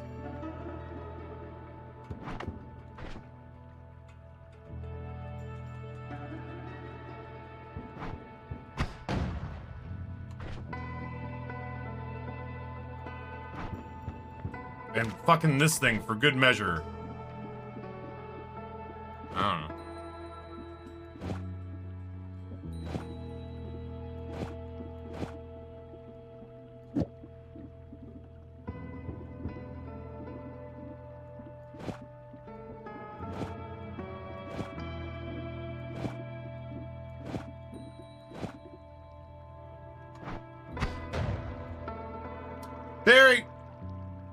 I do need to finish Better Call Saul. I got gobbled up by playoff football this weekend. The playoff games were really good. Mousy Corey, thank you. He might pop up here if we can convince him to put clothes on.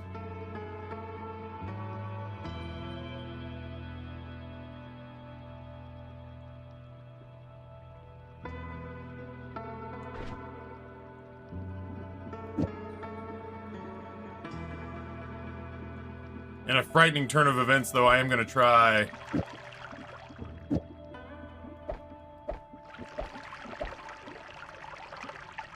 I'm not crazy about it, but I am going to try. I need damage. I think you need double spell, chainsaw, spark bolt. Okay, hold on. This is the calling all wand builds. Calling all wand builds. Taffy to chat, calling all wand builds. This is your opportunity. Get the fuck out of here. Not you, chat, you're good.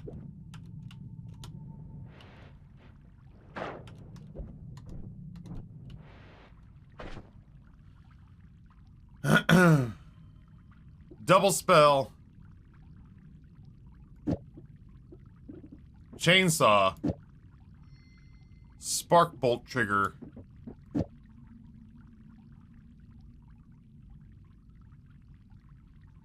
Double cast chainsaw.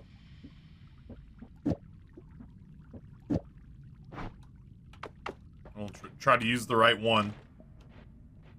Oh, Amervol, I'm not mad when a spell build doesn't work. Holy shit. This is the story of the newest denizen of the cave. So that's got promise.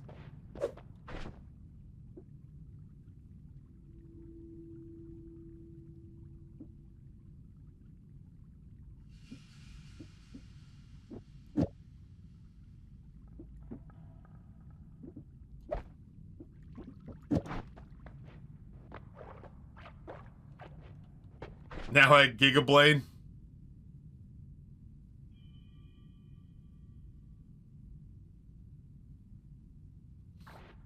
I would, I just don't think it fits anywhere. Like, I genuinely would. Quad Mob, tier 1, 55 months. Thank you so much. God, I want to finish Better Call Saul. Do you have explosion immunity? I don't. Amy G. That cast does extra damage to the environment. Will that still hurt me? I'm gonna take most of these fights at range.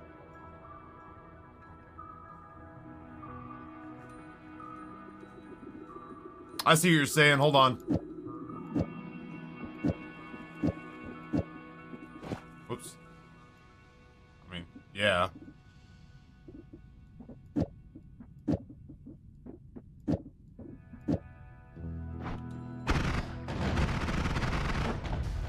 Nope, that does hurt me. It sure does.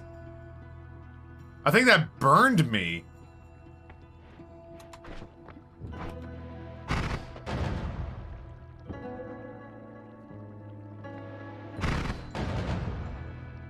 Yeah, that lit me on fire for a second.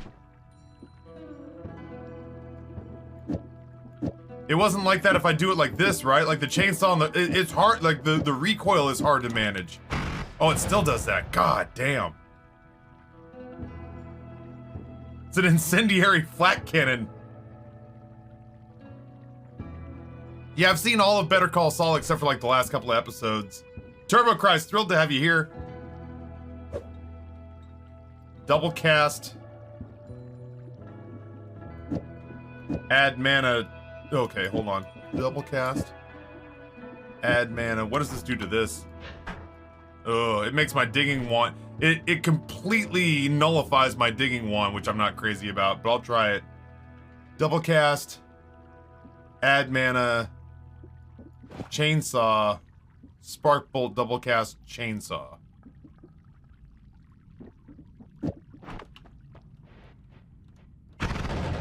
I'm on fire.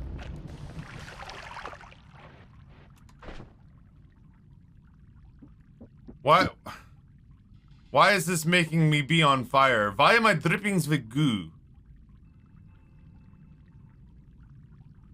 It's constantly lighting me on fire.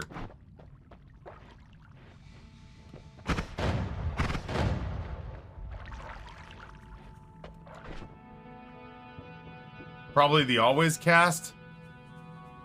Maybe I have a different wand that can handle this. No. No. No. No.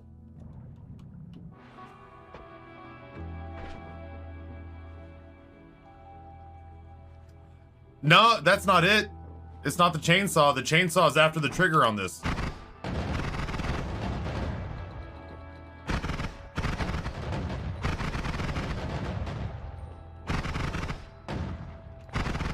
Yeah, there. On fire.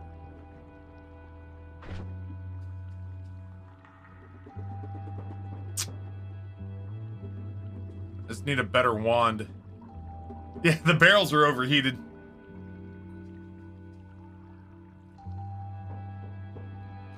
Use wand 3. Double cast, add mana, chains. Okay, let's see. Double cast, add mana, chainsaw, spark bolt, chainsaw, then light. Why would I want light?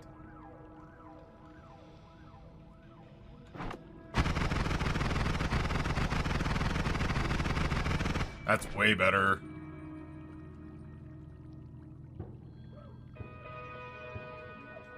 Just another way to wrap.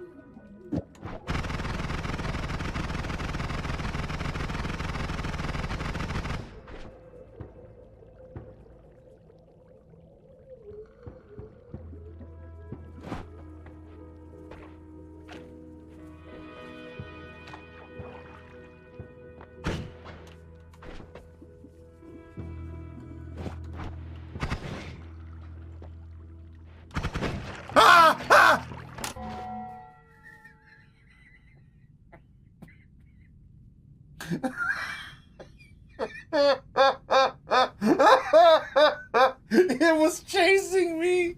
Oh God. Oh, I'm lightheaded. That scared the shit out of me. Oh no. Oh no.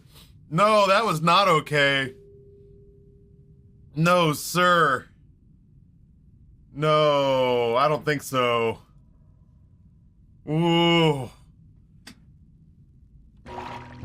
Oh, this lantern right here saved my life. Good grief. No, I know. No. No. Ooh, that scared me bad.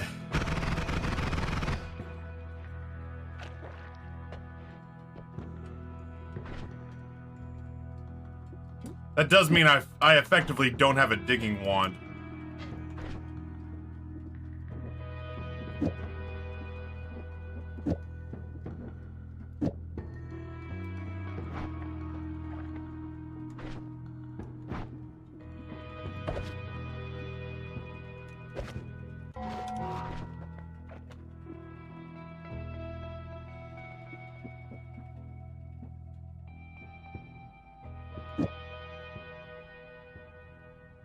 Saw blades can dig.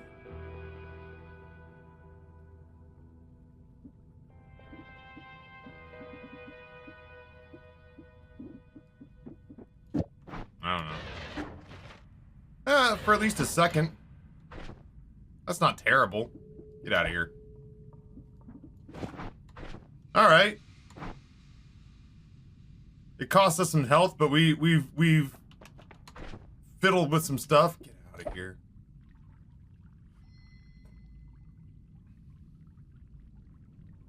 We'll see what happens, I guess. Fucking terrifying. Good job, Taff. At least we don't have any real plans on coming... I don't have any real plans on coming back to there, but...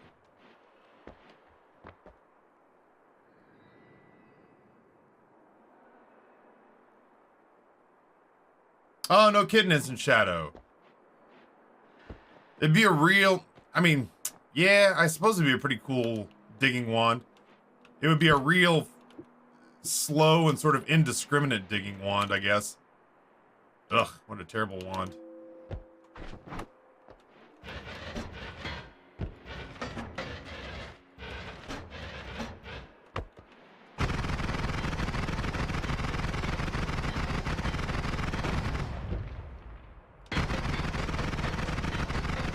Let's not getting through, like, steel for what it's worth.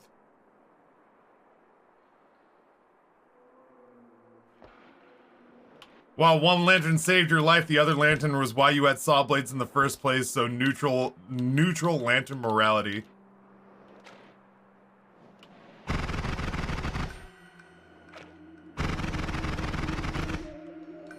Whatever was down here is dead. Oh, that feels good.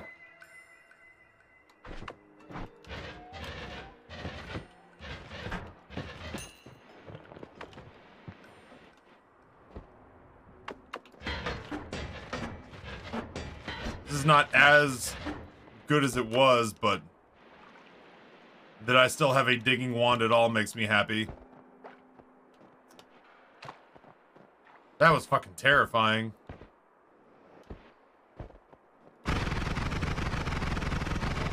It feels nice to be able to fire quickly, man. I was always, in Isaac, I was always like, yeah, give me soy milk, whatever.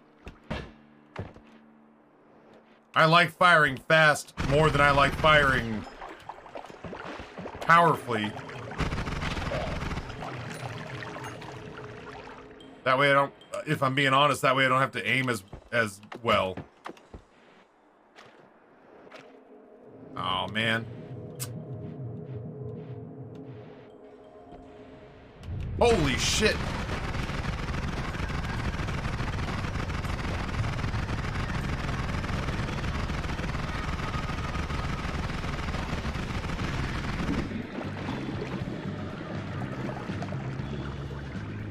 Yes, exactly. I'd rather have accuracy by volume.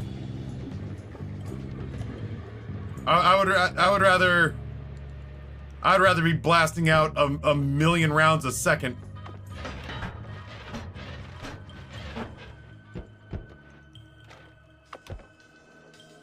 This is like being a police officer. I don't have to check my background. I can just fire indiscriminately, you know? What's more important, accuracy or looking fucking cool? My aviator glasses say it's the latter. Drink the worm juice? Nah.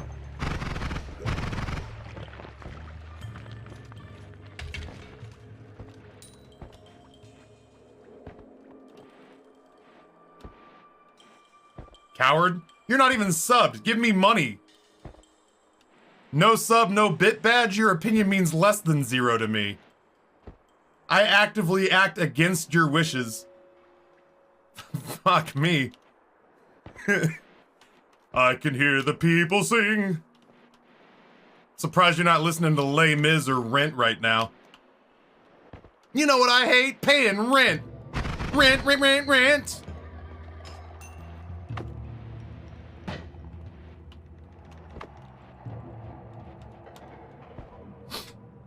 Hey Taffy, don't drink the worm blood. You're not a coward, you're brave. Damn, Stevie, that's a good looking 200,000 bit badge. I'll do exactly as you ask me to, master. Yeah, fuck that guy who isn't subbed. Honestly. It's always the people with no badges who act the most entitled. Do what I say! I don't know, pay any of my fucking bills. There's a system in place. Holy shit. I'm getting saucy. It's gonna get me killed. Thank you for missing the point of Rent there, Mr. Theater Actor Man. I've never seen Rent. Every time I've tried to start it, I've just gotten kind of irritated about the fact that people are just like, we shouldn't have to pay bills. And I was like, I don't understand you.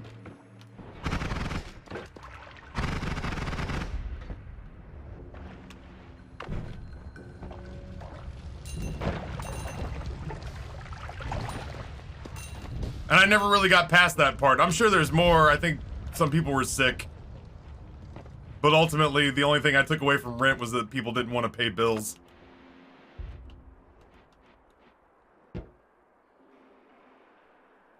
I can't with you right now. I'll solve your rent problem at some point in the future. I had a panel about this. People said, "Why did you get into performing?" Like, not just me, but everybody. And everyone else had these like great stories of just like, I just love the experience of telling stories. I love captivating an audience. And I was like, how honest am I supposed to be? Denizen of the cave. I was like, how honest am I supposed to be? And they're like, I don't know, be as honest as you want, I guess. And I was like, I got into acting because I wanted strangers to sleep with me. And they're like, that's pretty honest. And I was like, yeah, I couldn't. Honestly, like, reading plays is a huge pain in the ass to me. Attending plays is even worse because so many of them are bad. Good theater is fucking awesome. But damn, dude. Live acting and musicals and the whole fucking scene. Genuinely, if it didn't serve my narcissism in the early goings, I just couldn't pretend to care. Yo, Zombie Ron Swanson, thank you for the gifted tier 1 sub to Marston44. Marston, enjoy the emotes. I appreciate you being here. I want it to be said that while there is a nugget of truth to my, like, whining... while there is a nugget of truth to my whining, that it's still 95% a bit. Just in case that wasn't painfully obvious before. I'm married now, so only one person on the planet doesn't have to sleep with me. Some days it do be like that. Mostly because of the kids. It's not for lack of desire. She's still fine as fuck, but the kids do make it a little bit difficult. Sometimes it feels like on purpose. My wife, who I have labeled as being the reincarnation of Audrey Hepburn because of how dignified and classy she is, and the fact that she's got a fucking giraffe neck just like Audrey did. This is the story of the newest denizen of the cave. Still at one point the other day referred to Rory... I have to be careful how loud I yell this because all the kids are home for MLK Day. She still referred to her 9-year-old son the other day as that little cock blocker. Zombie Ron Swanson, thank you for the gifted tier 1 sub to Zelda-ish. Oh, sorry, 3 months of gifted tier 1 subs to Zelda-ish. I appreciate that. James says, morning Taffy, in the last minute rush for PAX East panel subs. Noah suggested that we throw you in that throw that performer one in the mix. Yeah, I'm in. I need one reason to go to PAX East. You know what I mean? Like I could go, and Noah, you know, Noah will do a good job of convincing me that if we go, he's gonna, you know, introduce me to God or, you know, make me a star or whatever. He's basically Barry Gordy. This is the story of the newest denizen of the cave. But I'd love to have like one quantifiable reason to go to Boston for a weekend.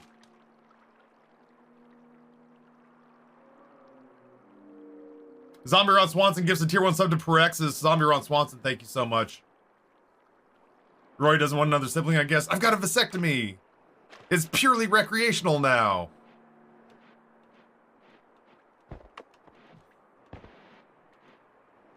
If Amber gets knocked up, we got bigger problems than Rory not wanting to share his toys. We submitted 5. You were in 3 of them? Hell yeah. Listen, I've watched Suits. I can lie about being a lawyer if you need one more warm body in the seats, you know? A back-seated vasectomy. Ugh.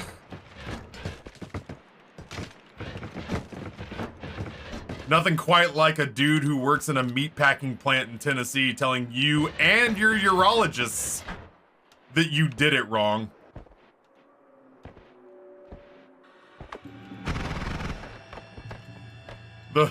The fucking level of like arrogance mixed with confidence that it takes to be like, man, I know I put canned hams together in Bent Armpit, Tennessee. But I need this Virginia urologist to know that he's not doing his job correctly. That takes a special level. That takes a special level of confidence that I'll never have.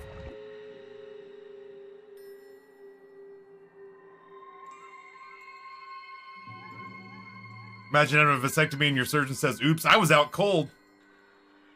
I was out cold for my vasectomy. The last thing I remember saying before I went under was yelling, wait, wait, wait, everyone wait. And they were all worried that I was having like an allergic reaction to the anesthesia. So this room full of people stops everything they're doing. They're, Mr. Caps, what's going on? Is it the amnesia? I'm like, I don't remember. Is it the anesthesia? And I was like, no, it's not anything like that. And they're like, well then what's wrong? What's going on? And I was like, I just want you guys to know that you're so much fucking cooler than the team that did my colonoscopy.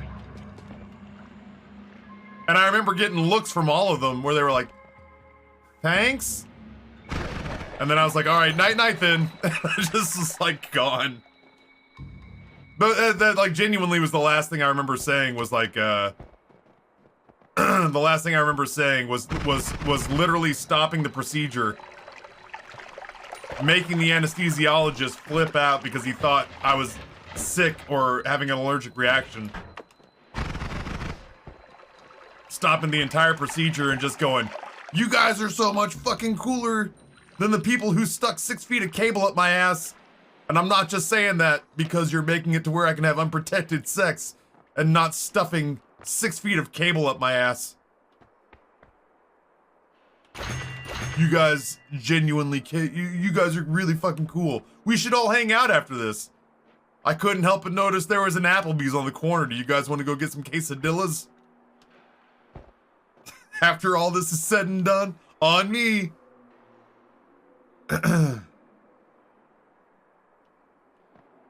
Yeah, Pickled Pirate, so like the first time that I went there, they said we could do it with anesthesia, or we can do it just locally.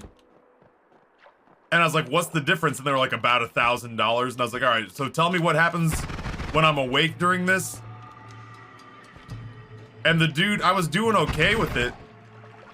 But like ultimately, the first time I went in for the vasectomy, I just didn't have the money for it. Like when, even the cheap version of it, I didn't have the money for. So I put it off. Oh my God. Oh, that's gonna stink. I put it off, and when I went back to the exact same clinic like 6 years later, going under was the only offer they had. It was the only option they offered, which I was totally fine for because at that point I was absolutely gonna pay. I was absolutely gonna pay. Yeah, oddly enough, I didn't have a choice either, but it was the awesome way. I came back to the exact same clinic like 8 years later, and they're like, yeah, we only do going under now. By Evanescence. One team stuck cable up your ass, the other team removed cable from your penis. Opposite sides, opposite jobs.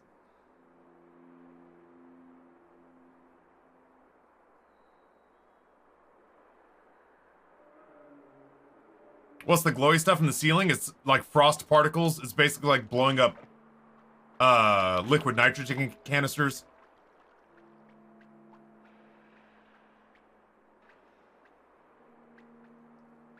Did you really want them to witness cutting? No, that was the problem.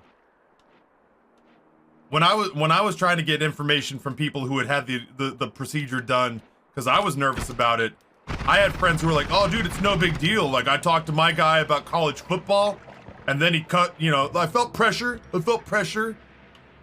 And I was like, okay, I guess that's not so bad, I suppose. And like, yeah, they stick your scrotum like 6 or 7 times to get it nice and numbed up.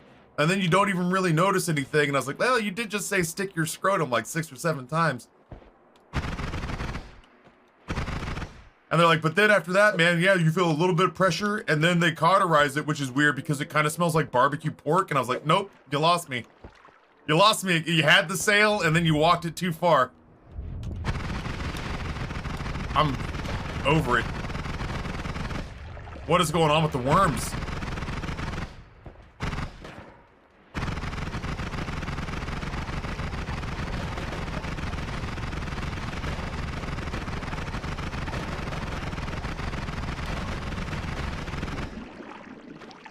I'm almost 100% fighting Steve when I get down there.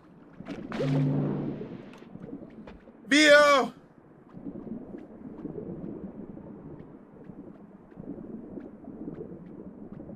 Fun fact, the skin of the scrotum is the external intestinal lining.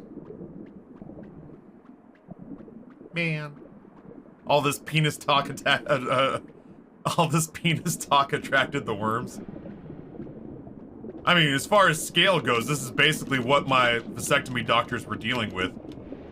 You know what I mean? Hey, could you pass me the scalpel?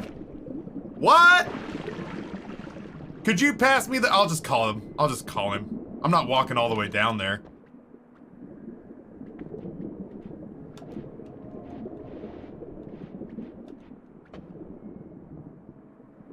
It was cut into smaller segments. The joke made a lot more sense before the worm disintegrated into pieces. And yes, there were chainsaws involved. Vio.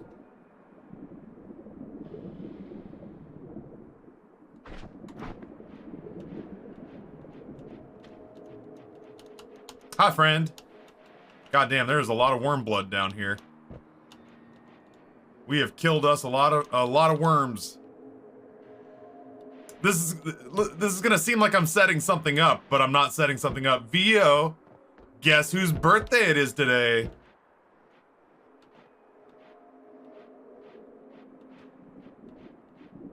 It's my son's! I told you, I wasn't setting up a bit. It's actually my 9-year-old kid's birthday today. I don't care about your... Wow, how dare you? He is... Listen. This song goes out to Vio. There's something I need to say to you. I've been thinking about it a long time, but I couldn't find the words. Until now. I fucking hate you. You're the worst. Everything that you do is really annoying. The song goes out to Vio, who hates my son. If you were drowning, I would smile. I don't like you on a personal level. I fucking hate you. You're the worst. I only hate the best kids. I fucking hate you. And if you died, I know I'd cry. Tears of joy from Barely, you're a champion. Oh, this sounds okay. Waste away while we celebrate. It may seem harsh, but you're a dick. Beryl has a message with his $150 tip that says, drink the worm juice because this is how it's done. I fucking hate you. You're a douchebag. I hope every time that you're barefoot, you step on a Lego. I hope every puzzle you make is missing one piece. I hope you develop an allergy to sex. I hope your children No, we were high learn to read. Fucking hate you. when we ate the mushrooms. You're an asshole. I wish you'd die, see your family cry, collect their tears in a vial, mix them in a cocktail, dancing on your grave, popping the champagne. This one's for you, this one's for you. Oh, this one's for you, you piece of shit. Douche canoe, you flying fucking discharge hole ring prick.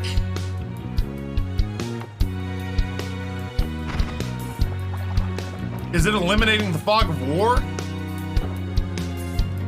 I fucking hate you.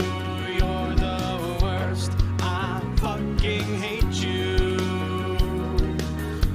I think I said everything I needed to say. I hope this doesn't come as too much of a surprise. I just want you to know I meant every word of it. Every syllable. Truly and sincerely, from the bottom of my heart. I fucking hate you. Fucking hate you. I fucking hate you. So anyway, it's Rory's birthday today. He is 9. It's actually someone's birthday today.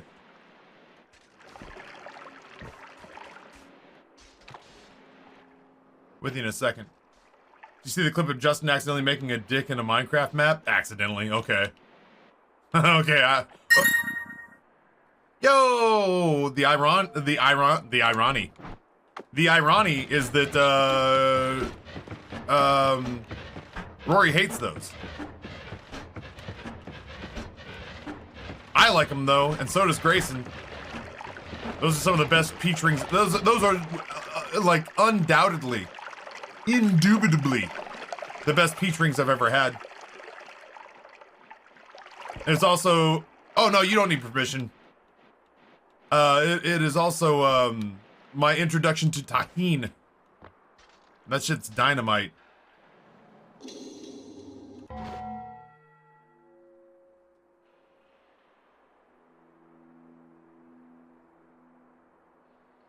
Let's see. Oh shit, sorry, Cold Duck Soup. That was more rhetorical.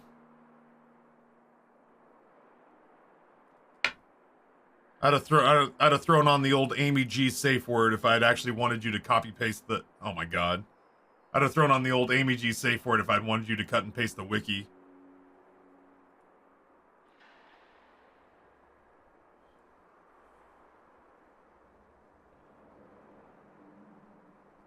Oh yeah. Yeah, look at that. Would you look at that? This lad. Oh, no worries. Honest mistake. I'm not worried about it. How about that?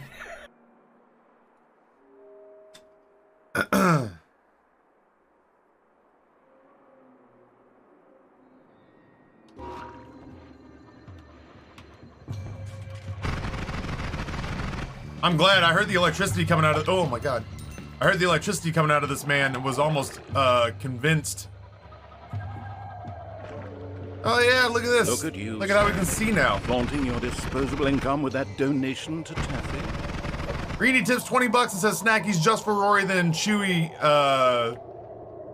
Thank you so much, Reenie. This, I was like, yeah, I have to order them from Chewy. That's the trick. I have to order them from Chewy, like the pet company. Yeah, look at how much better we can see. That was clearly a mistake. Yeah, I'm not worried about that. No worries. I would have come over here anyway and been like, holy shit, I can see clearly now. The fog is gone.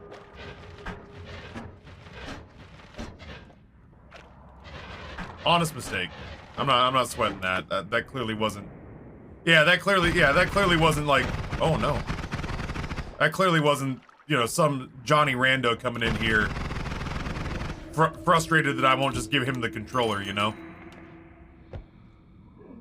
That's neat. I don't really think I need it. Wow, that's a shuffle.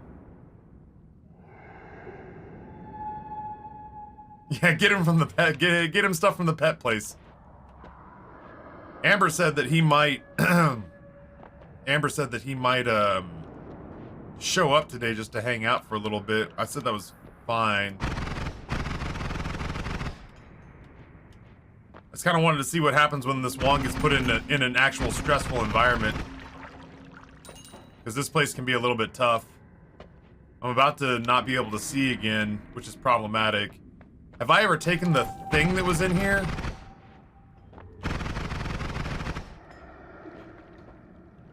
Mostly because we're about to go down... Well, I mean, if we survive this, we're going down to Hisi. And there have been plenty of runs where I've thought that I was strong, and then I've gotten to Hisi and learned I don't know shit all.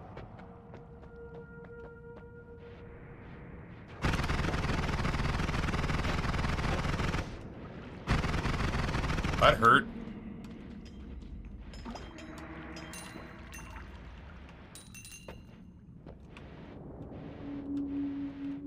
That hurt bad. Might be time to start thinking about going back. Ooh, I did put light on here. That, I don't know if people did that on purpose or not. That's a huge boon.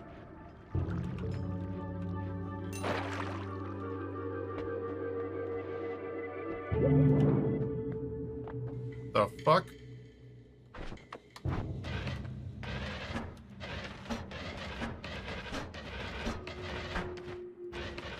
Varel, again, thank you for the 150, by the way. Rainy, thank you for the 20. Varel, thank you for the 150. You know, we get to hear the song, you know, and we all get to joke around and have laughs and all that jazz, but I do genuinely never want to lose sight of the fact. Oh shit! That's a wand that's creating bombs.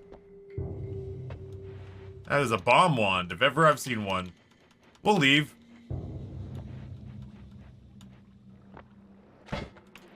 That is not the right wand. That is a fucking water flask.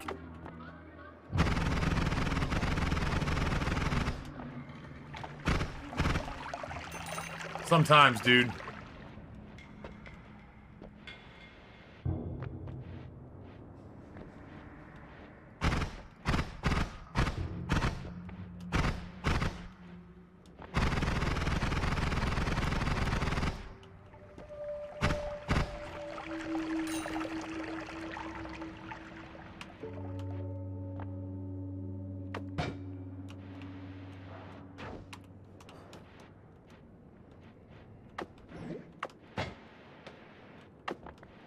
With you in a second, chat.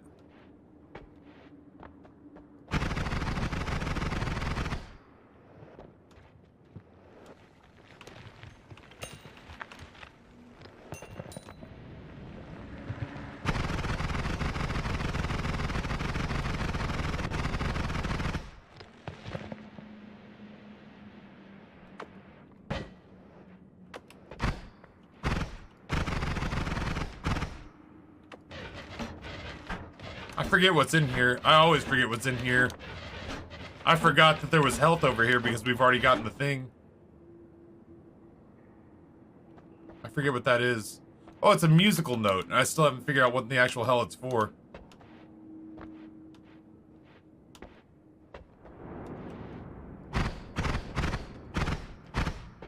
This feels like a pretty good opportunity to fucking leave.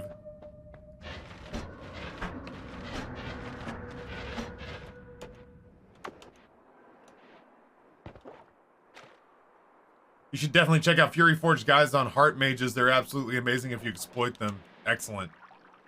Yeah, Fury Forge raided us the other day. The thing I want to...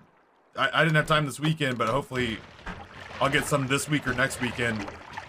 The information that's truly valuable to me from Fury Forge is how to start making YouTube content for Noita. That's what I really want.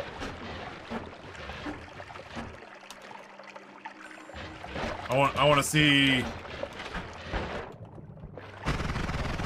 I want to see how he goes about making 1, 2, 6, 8, 9, 10-hour runs work in YouTube.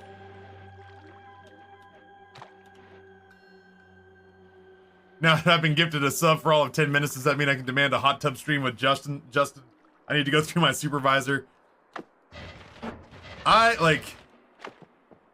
I can get into hot tubs. My wife can't get into hot tubs anymore. Not to bring the room down, but not since breast cancer. She doesn't get to do hot tubs anymore. But all that being said, like, I don't really like hot tubs because I'm out of shape. So if I shed like 60 pounds and get some tone back on me again, I can maybe see myself going over to Justin's and looking for some time into broth. But I need to get into shape first. I just like, even if nobody's there, you know what I mean? Like, I know that some people are gonna be like, yo dog, it's just gonna be you and Justin chilling. Like, paparazzi's not gonna be there, but it's more of a mental hang up for me that I can't fathom the idea, even if there was no camera. It's part of the reason, like, I don't take my kids to the community pool.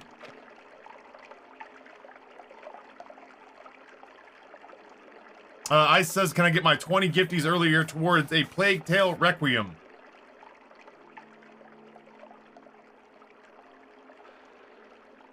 The dad broth. Yeah, she's got the, she's keeping lymphedema at bay. You're already a shape? Yeah, but I mean, I don't want to promote pear. Genuinely trying to find my way out of here. I think I'm done with this floor. I'm ready for a perk for the first time in 4 days.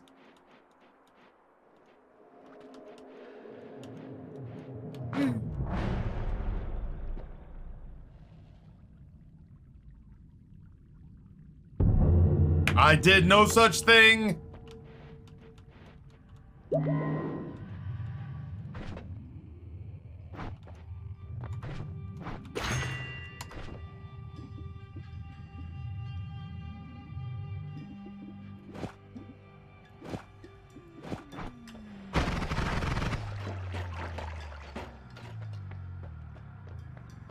The worms did that. I was being cool.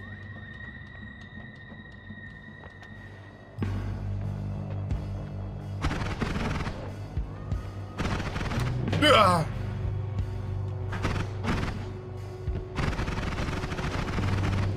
Well, I caught that one and that one.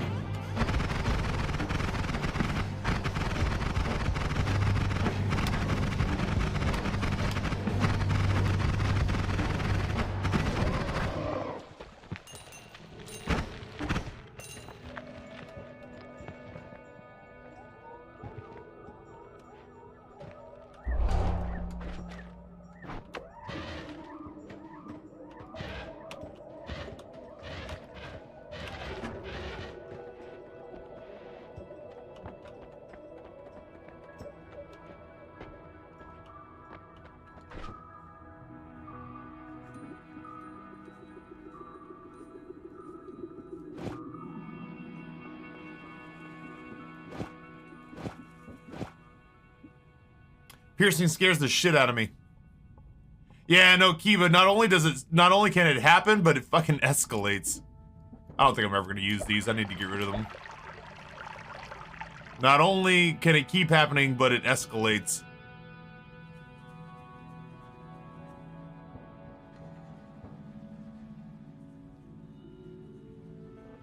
I do like lightning builds. I don't really know what else to do.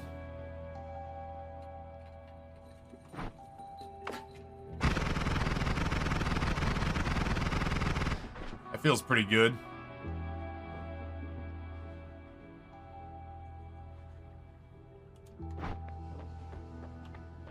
These are not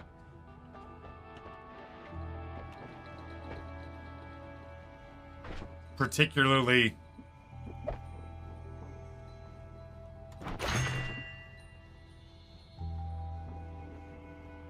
you know?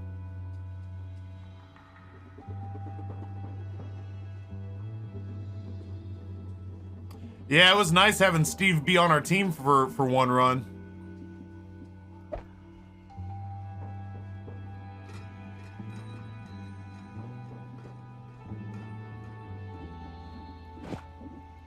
Shield, trigger, add mana, double spell, chainsaw.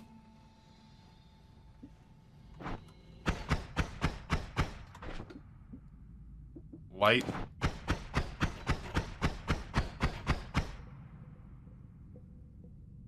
Yeah, it's not... Sadly, that doesn't keep us there.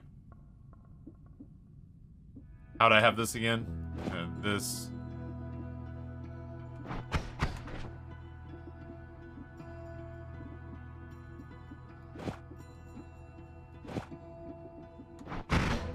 That's not right. How'd I have it? Should have taken a mental picture.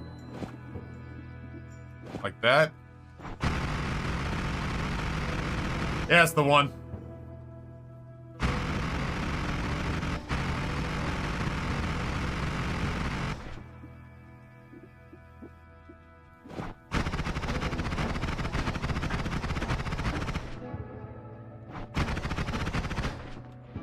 We're trying to decide if I want piercing. This one will almost never come back to hit me, you know what I mean? Or is it worth it just to do this? That's a higher damage output. That just is a higher damage output. Good grief. Deranged optician, what's going on? Alright, I'm leaving. Fuck, I am so hungry. Whew.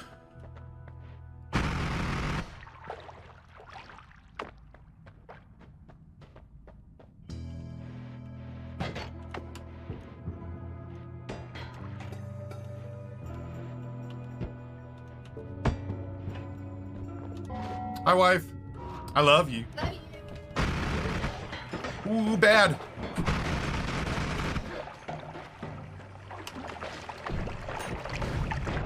I can't move.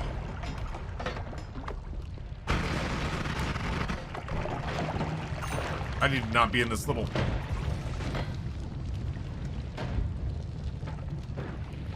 I need to not be in this little kill box, is what's going on.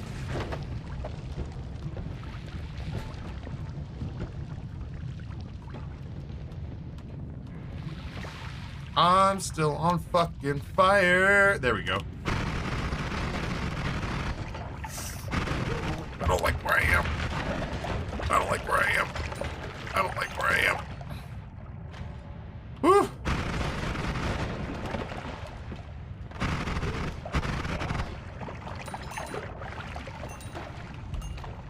That radar was quite literally just everything. Everything's coming for you, Barbara.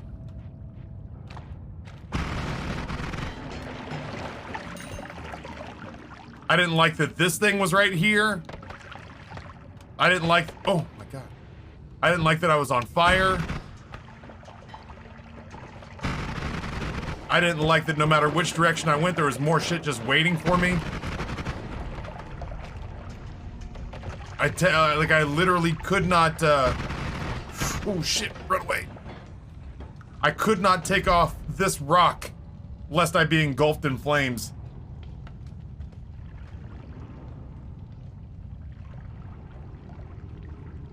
Yeah, I felt terrible. I introduced Rory to his first existential crisis, and I felt bad about it. It was during the pandemic, and it actually wasn't COVID that gave him the existential crisis. The existential crisis that Bug had was that I was trying to find educational things to show him during the pandemic, because for a while it just was like, oh, I guess there's just no school for a bit. And so I was trying to like keep his mind engaged, so I showed him and his brother Kurzgesagt videos, which are pretty great. But I inadvertently showed him one that mentioned the heat death of the universe. And that was more than he could process. I thought I was helping because I was like, no, Rory, don't worry about it. By the time the sun blanks out of the sky, you and everyone you've ever known will already be dead. And surprisingly, that didn't make things better.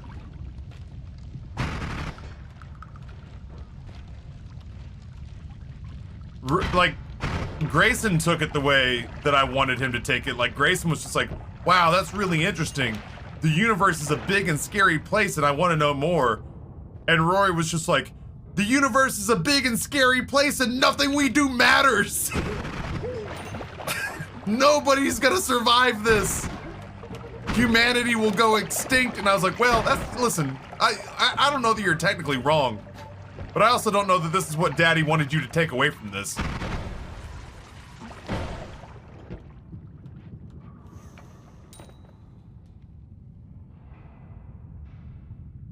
I went through that mental panic like that as a kid, talking about the implosion of the sun. Don't do that to your children. I didn't do it on purpose.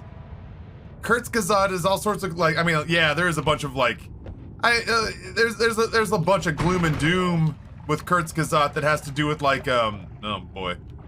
There's a bunch of gloom and doom that has to do with Kurzgesagt that's like what would happen if we fired all of Earth's nukes off simultaneously? But generally speaking, like, kids get down with like, oh, it'd be like the world's biggest firecracker. Great, like Grayson took it that way. He's like, yeah, show me the one that talks about like what would happen if we blew up all the nukes at the same time. But not Rory, man. Rory was very just like, nothing we do matters. No one's going to survive life. And one day the universe will just stop existing. I felt bad too because like eventually like even things like Doctor Who got in on that.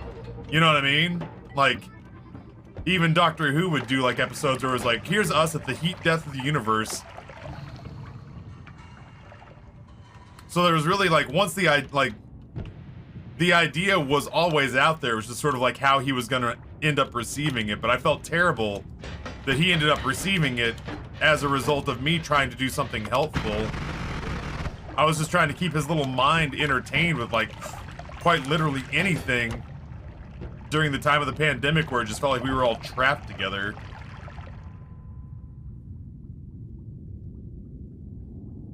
Yeah, that's an important realization, but man, it was not the best realization to inadvertently force on a 7-year-old who already has big empathetic feelings.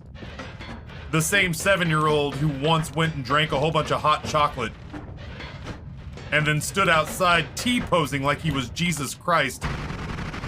And I said, son, why are you standing out in the backyard T-posing like you're Christ on the cross? To which he responded, I don't like that the mosquitoes die during the winter, so I drank hot chocolate so they can drink my blood and stay warm and survive.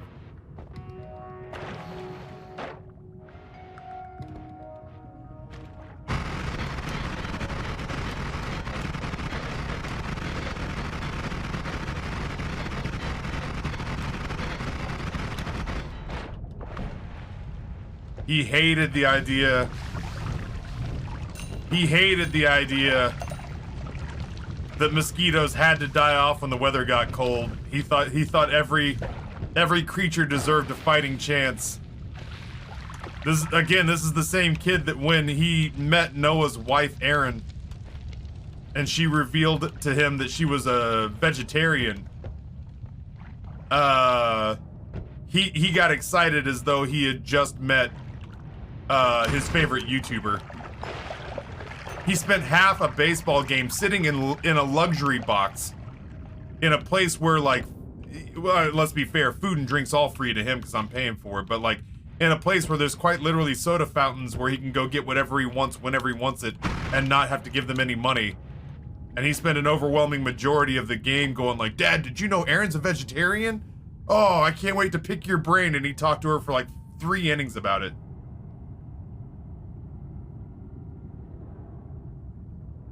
I feel like he's changed his stance on mosquitoes since then. If I'm being honest, I can't help but feel like his stance on mosquitoes has loosened a little. But that's where he was when he was like in that Spider-Man photo. That was the child whose innocence I inadvertently wrenched away from him. Ooh, shit. Ooh.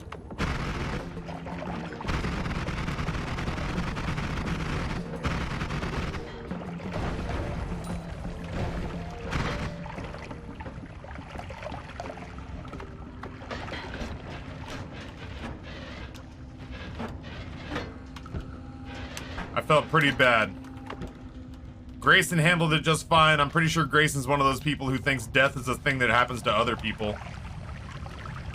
Grayson strikes me as being one of those kids who's pretty sure he's figured out a way around it. He just needs to put all the pieces together. Does he know that most mosquitoes aren't vegetarians? I feel like he's loosened up on mosquitoes since then after a couple of days of just having himself be ravaged by mosquitoes. But it doesn't change the fact that this is the kid who has absolutely gone on record as saying he hates the idea He hates the idea that animals have to die so that he can eat food.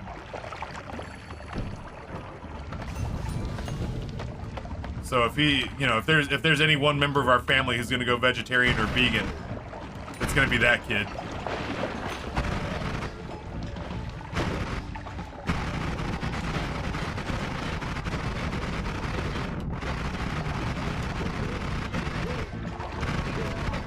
That guy hit me with something weird. Oh. I deserve this gold!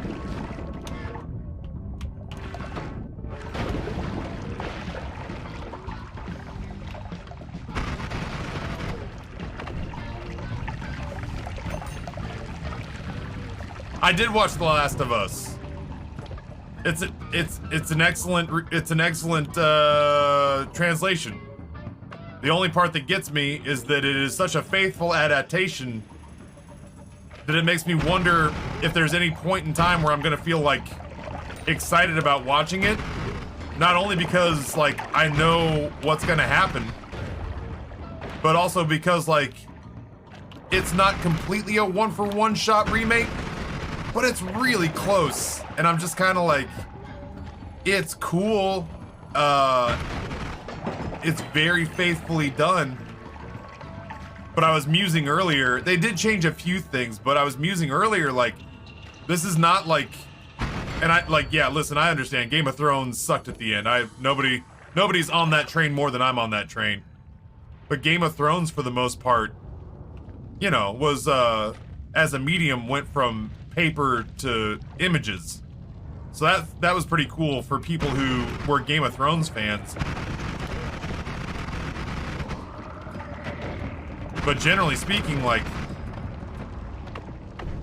video games are a visual medium, and this one's pretty faithful to the adaptation. Like, it's not a one-for-one shot remake, but it's close enough that I'm kind of like, I played the game. Like, I've seen this movie just with different actors. That's like the lone, like, what in the actual hell do I do here feeling that I have is that, my lone concern is I'm just like, man, this looks like a television show that's doing almost identically the same story as the game that I played and loved. Yeah, maybe if I think about it as the director's cut, I'm still gonna watch every single episode. Don't get me wrong. And I think it's gonna be enjoyable as hell. But there is a part of me that's like, I don't want them to change a lot, but there is a part of me that hopes they continue to tweak enough stuff. Like they change, like, I feel like this isn't very spoilery, so I feel like I can say this, but like, if you know The Last of Us, then you know the opening scene, you know, is iconic in video games. And in that opening scene, when, what's his daughter's name, Sarah? When Joel and his brother and his daughter are all trying to pick up truck away from the apocalypse. What originally takes them out, like what originally stops them from moving, is that their truck gets hit by another truck. In the show last night, it was that the main street in Austin gets hit by a goddamn passenger jet. That's what stops them and puts them on foot. You want to do stuff like that? Then yeah, I was gonna say this is a lot of blood. I was gonna try to get this gold, but I don't want to drown, quite literally drown in blood. You know, you want to make some changes that heighten the stakes, but don't fundamentally change the story. Yeah, I'll watch your entire run just to see what you do with that kind of stuff. But yeah, maybe that's it. Is I just need to start thinking about it like the director's cut.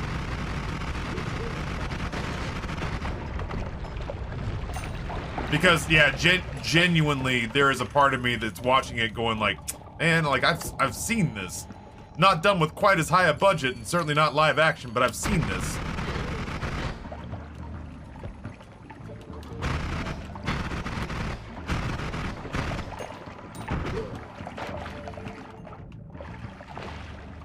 But I mean, everybody who's been in it so far is fucking crushing it.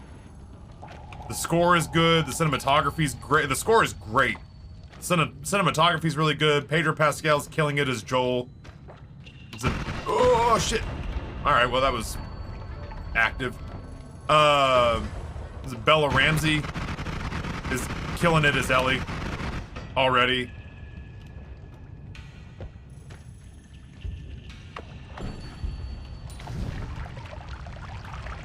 So, yeah, big ups to everyone involved there. They're doing great.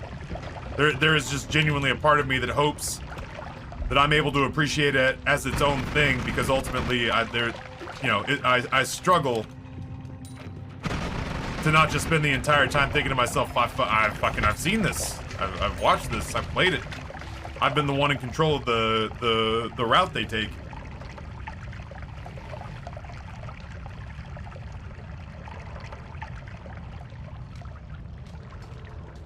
There are a lot of people calling it the best video game adaptation of all time, one episode in, and there's a part of me that takes offense to that because Arcane exists. That's true. Yeah, I like the way it was JJ who said that. I like the way that JJ describes it as just saying, like, think of it as the director's cut. I think that's gonna help me. That's gonna help me understand the why of it.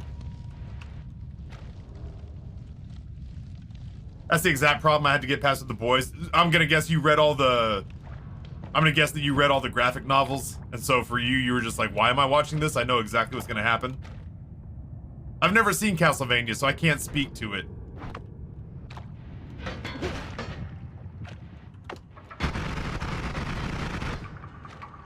That's a lot of dudes.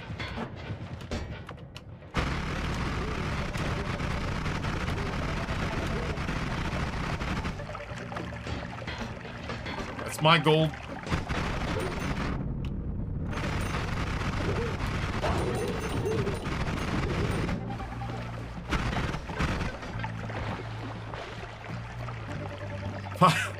It's like an Eli Roth movie in here. This is the story of the newest denizen of the cave.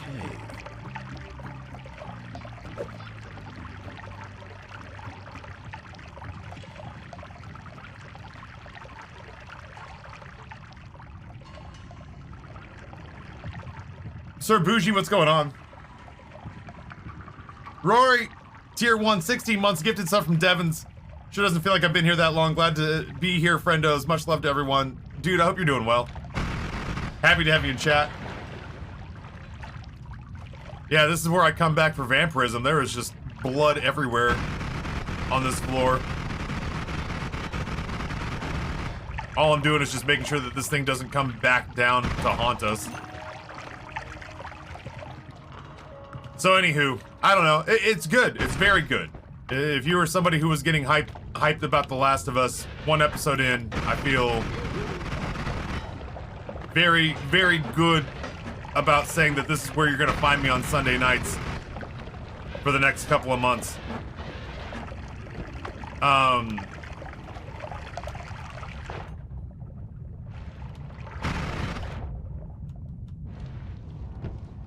Just gonna wait for this to sort of process. I will say, yeah, I don't know. It's people who are saying best video game adaptation ever. I'm just kind of like, apparently that, yeah, there are some people who are way into Castlevania, and I know obviously that Arcane. Anybody who went to go play League of Legends based on what they saw in Arcane is going to be supremely disappointed. But it doesn't change the fact, you know?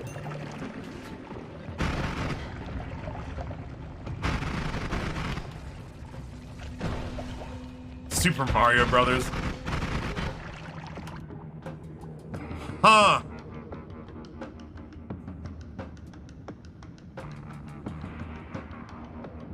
Edge Runners was pretty good too. You're not wrong.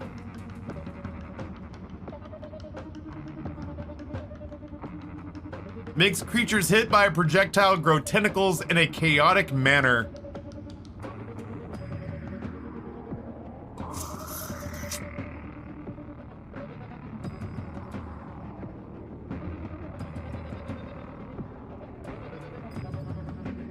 Yeah, Edge Runners was really good. In like in like a heartbreaking way.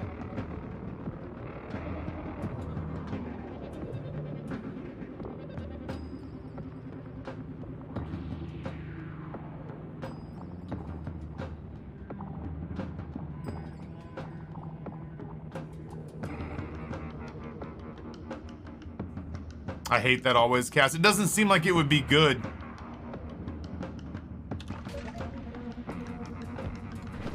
I think I'd rather just have the add mana. Ooh.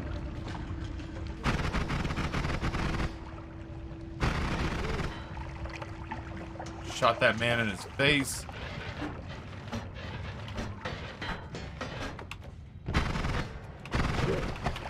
Didn't get any of that gold. Oh no! I didn't even see that there was something. I didn't even see that there was a canister there. If I'm being honest. Fuck that guy though.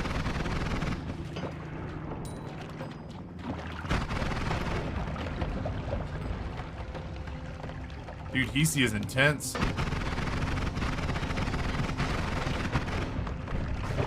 Boy, what I wouldn't give for fire immunity at this rate.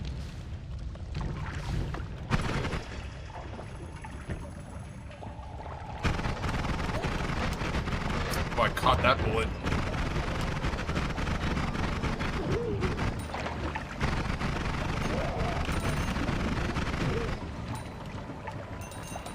Don't mind me, just hiding behind this wall of gore. I didn't even see that he got a shot off.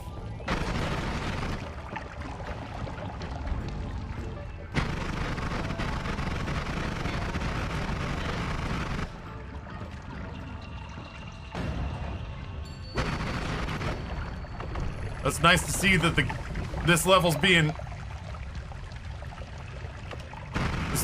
mean-spirited to the monsters on it too, to the inhabitants. The inhabitants of Hisi are getting their asses kicked as bad as I'm getting my ass kicked.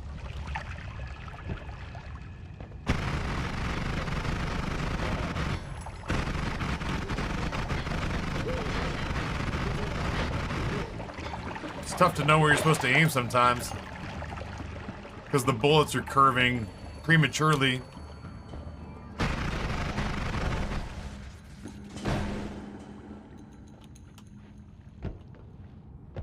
It does feel like an in-game Doom level. Okay.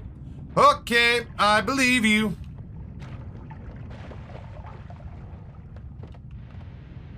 Shake, shake, shake, Sonora, shake your body line.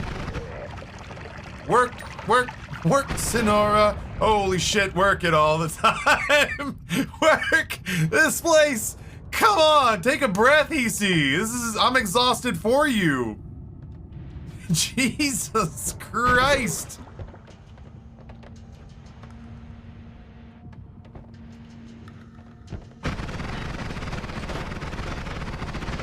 I just don't feel like there's anything that says that you necessarily have to go this hard.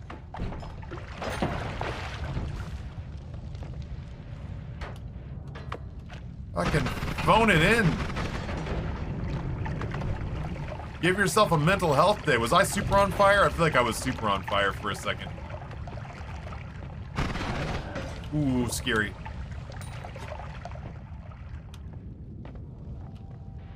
Yeah, like I don't wanna sit here and shit on homing perk. Homing perk is one of my favorite perks, like, period. I love anything. Of the newest denizen of the cave. I love anything that helps make up for my inherent bad aim. But every once in a blue moon, it does aim me in a direction. Like, it does make executive decisions that I'm not thrilled about.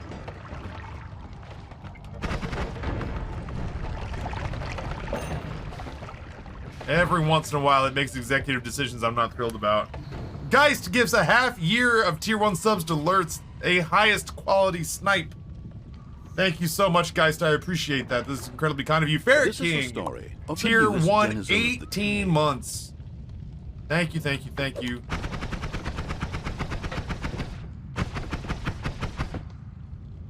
Chair arrived. Hell yeah, Rini. Super exciting.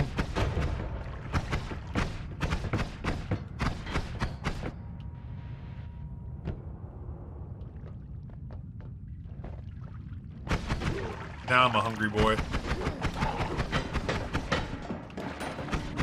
Oh Lord, it's down there. Yeah, come on up, lads. You're gonna do great. I'm rooting for you. We've officially desynced the audio. Maybe I'll fix it at the next Holy Mountain.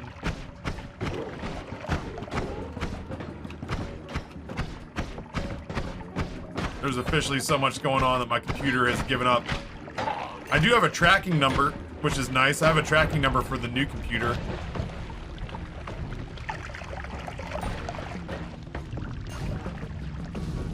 It's the first health upgrade I've seen in a while.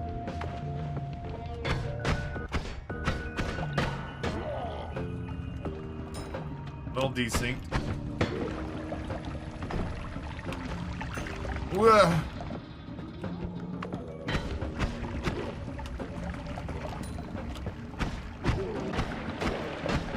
Boy, you ever render somebody hamburger while they're floating in the air? I'll always watch adaptations with the idea of a particular scene they need to nail for it to fall in place for me. Last of Us nailed the death scene, so I'm not worried. I suspect we'll get to see scenes between characters we never saw in the game, much like the adaptation of the Hunger Games, because the books were written in the first person. That's fair. I like that. Whew. Oh, that stretch made me kind of go bleary-eyed for a second.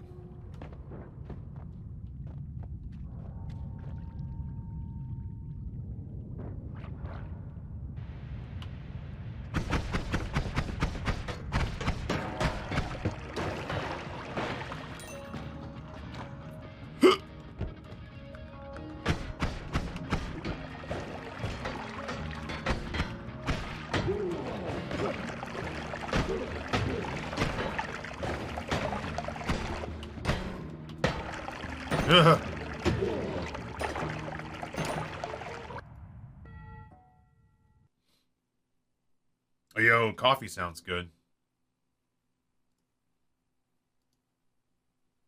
I have a message from Noah.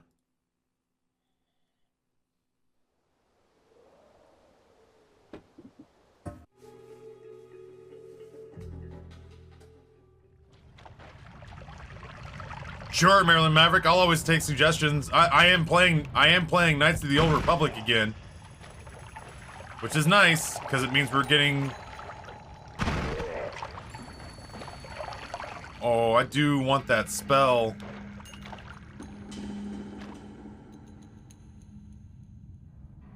Because we have we can put this on. We can put this on like here, and I have rotate towards enemy on there. But yeah, I'll always. I'm gonna leave it. But I'll always take recommendations for games. At some point, just fucking math states.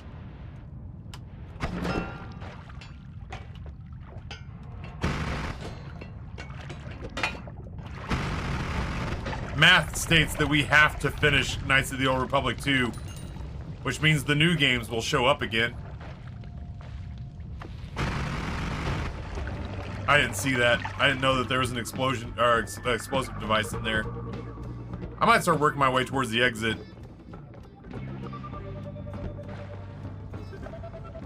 No, January Scary is just not gonna happen. I'll you know, we'll play some scary games as soon as I possibly can, but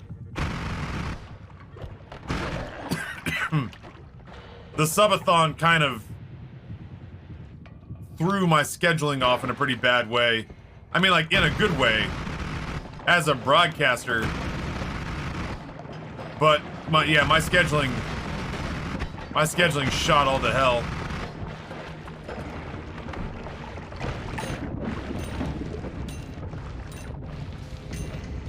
It could be February. It could be March, which would just be like scary games in March. It could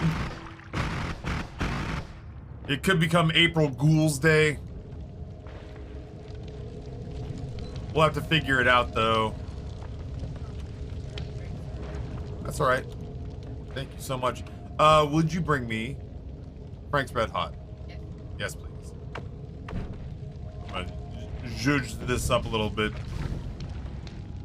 And Frank's is the only, like, normal vinegar-based standard table hot sauce that I have right now. Citizen Sleeper, risk management, point-and-click adventure, RPG, world-building mystery game, absolutely a one-more-turn game. Suddenly it's 2 a.m. You've been playing for 5 hours. I love it. That sounds great. I may piss my pants with fear. May's St. Jude. That's the next opportunity we have for a legitimate subathon will be May. I may end up, it looks like they may end up doing, for the first time in a while, because of the pandemic, they may end up doing their summit in person. So I may find myself in April, in Memphis doing St. Jude stuff. Thank you, my love. For the first time in years and years.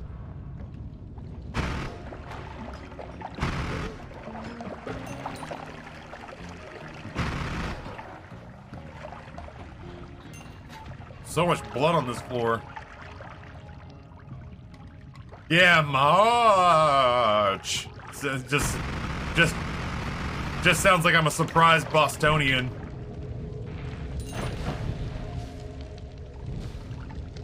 Oh, I'm so hungry. Now that I can smell the food.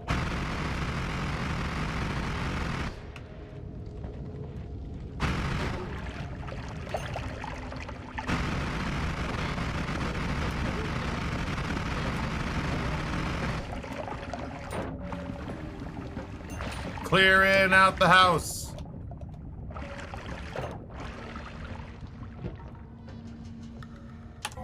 Fuck. Sorry, I gotta maybe grab myself a bite of this. Frank's Red Hot Sauce. I put that shit on everything. That said, I do have to have like a good Frank's Louisiana Crystal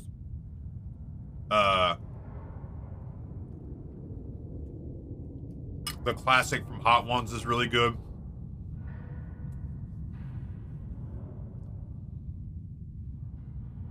Just a good vinegar-based hot sauce, man.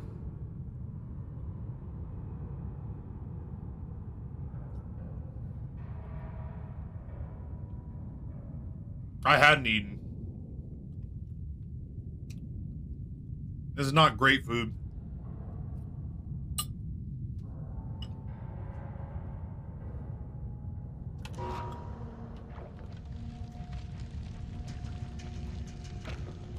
This is genuinely just sustenance. At one point, for a quick meal fix idea,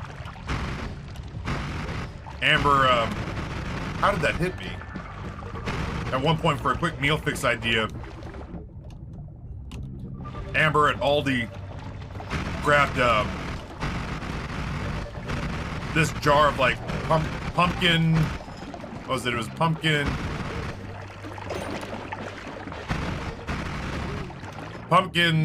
butternut squash pasta sauce.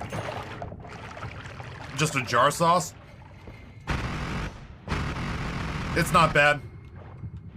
It's not great either. I tried to soup it up. Like, I tried to do some fun stuff with it. I have to really stop and pay attention to these wands. I put Italian sausage in it. I put spinach in it. I put some, sauteed onions in it.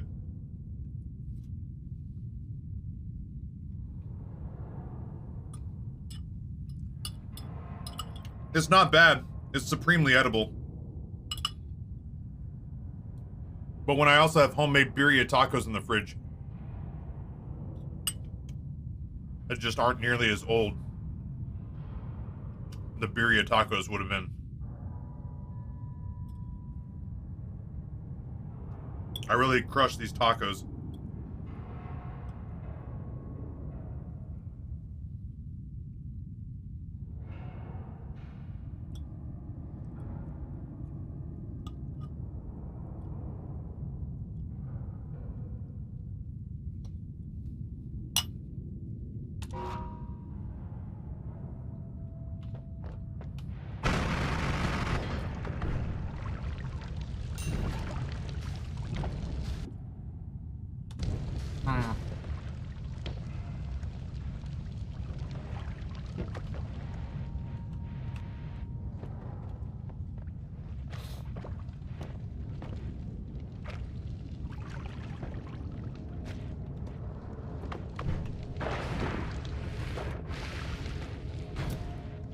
guess I'm not going that way.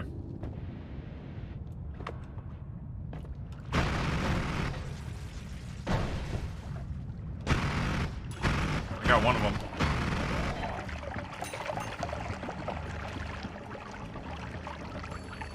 Shit. There's a lot of Hisi left that I didn't realize.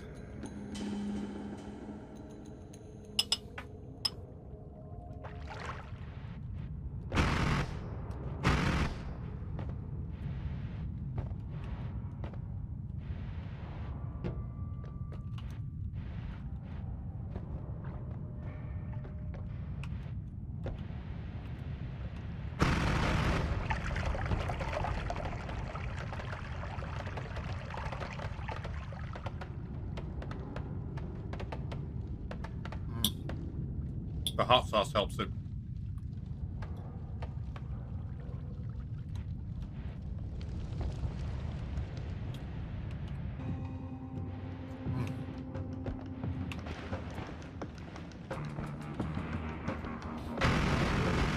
The fuck? Alright, well, we're leaving.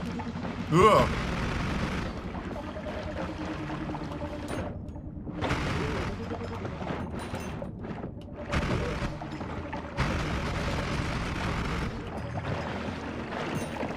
Yep, I'm officially done with this place.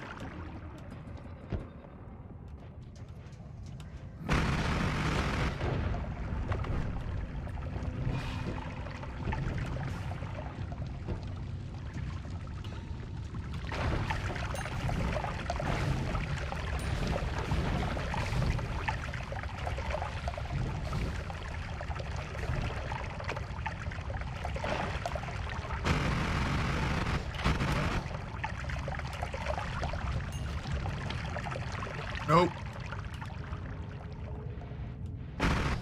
No more additional combat for me, thank you.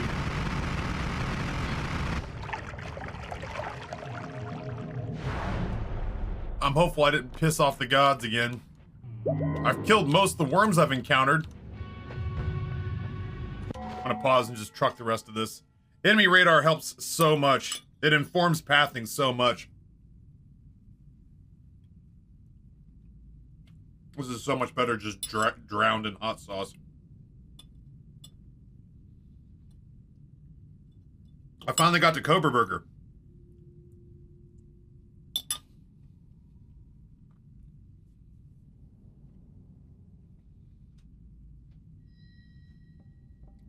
It was very good.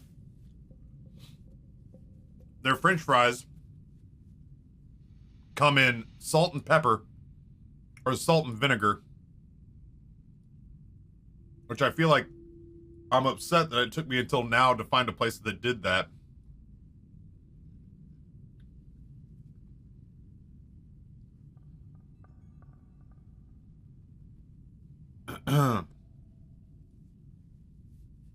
Nate! Had little canister of the sort of stock and standard fry sauce. Pink sauce that tastes like mayo, ketchup, and like either barbecue or chocolate sauce mixed together. I didn't do it justice, Nate. I should have pulled it out. This is the burger. This is the patty reaching out to here. Like there's another bun underneath, but like the patty with all the fixins and stuff, I pushed this back a little bit. The patty is all the way down here.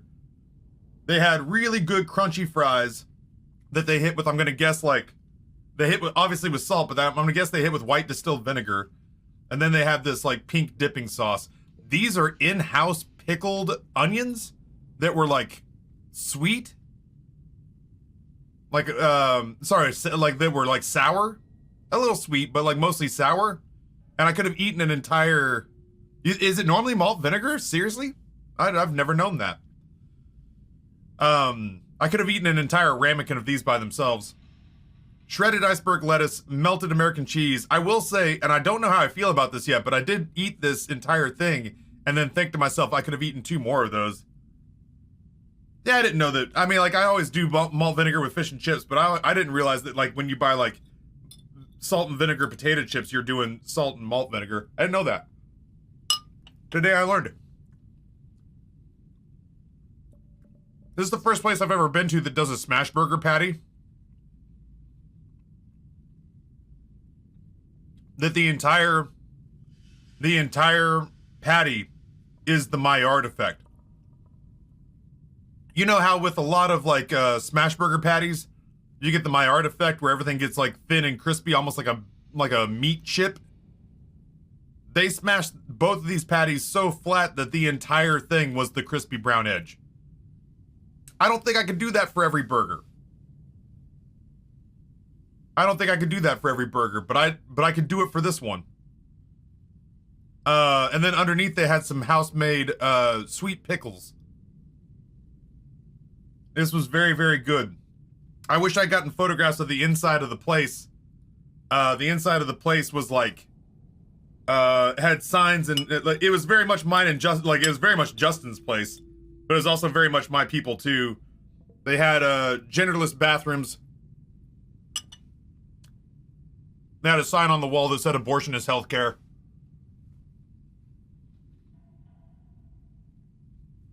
They played very, very loud, very screamy hardcore punk and metal that Shazam could not identify. Yeah, the 8-cap burger, all cheese, all bacon, and it doesn't stand for anything else. So, you know, if I'm craving a smash burger, I won't go anywhere until I've eaten through that place's menu.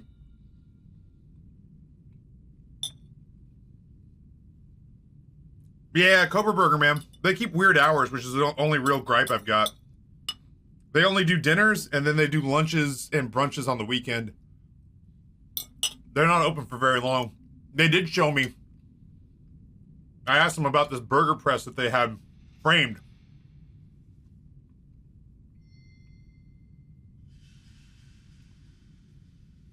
Off the top of my head, Rini, I have no idea. I set this thing on day one and haven't thought about it since. They had a burger press that was framed, and they're like, "Oh, that's our version of the first dollar bill we ever spent. Is our first burger press we used to flatten a burger for a customer." I was like, "Oh, that's cool." I was like, "What are the little pieces of paper on there?"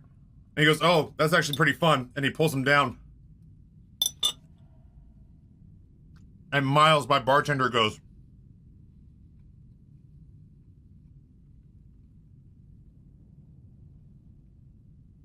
"We had a staffer who passed." I was like, "Oh my God, I'm sorry to hear it." He's like, "Oh, it was a while ago." Because we had a staffer who passed, so we took a day off, closed the shop up, and had a memorial. And we had it catered. And the bill for the catering came to $420.69. And we thought that was awesome, so we kept the receipt. And I was like, "Yeah, okay, I can eat here." Yeah, the bill for the catering for this memorial for this dude who worked at this badass metal burger shop, the catering bill came to $420.69. So they quite literally keep that as a memorial to the dude they were honoring. It was pretty great. It was an excellent burger. If I was craving like a beefy patty, oh, he's gonna be that way, isn't he? If I was craving a beefy patty,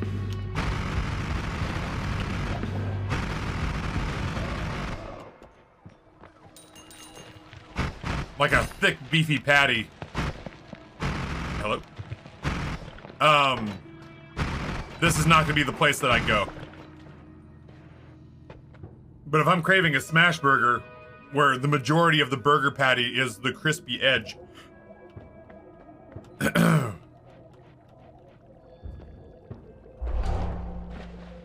then that's where I'm going for sure. Honestly, like, my kids would have hated it. He told me the next time I show up to try the MSG burger.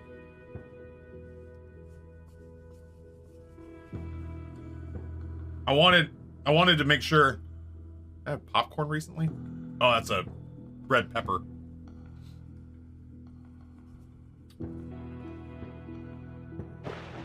What was their MSG burger? I remember thinking that I wanted to try that.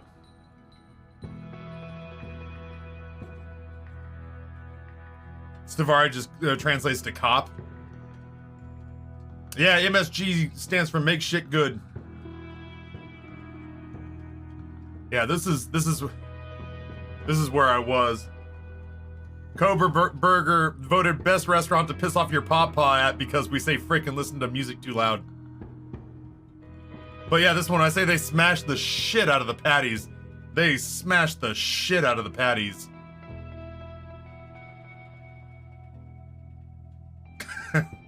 That's about right.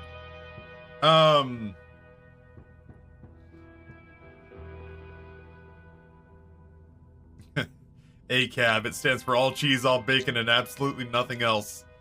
They told me to try the MSG burger. Yes, we make it with MSG. No, you can't have it without it. Don't be a stupid dum-dum.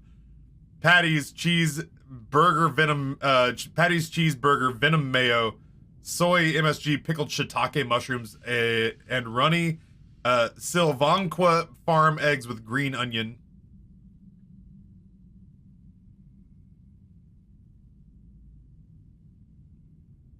Gerard's Way. One time I met this dude at Rest in Pieces and he grabbed me by the shoulders and said, "Son, when you grow up, would you be the savior of the broken, the beaten, and the damned?" And then he flicked a cigarette at me and told me to make this burger.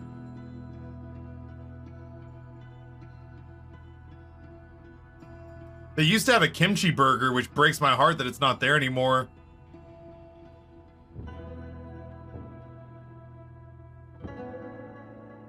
They used to have a kimchi burger that was like that was like Jenny's Way or something like that. And it said like we had a regular whose wife always wanted a burger made like this, so we put it on the menu and then they moved to Florida.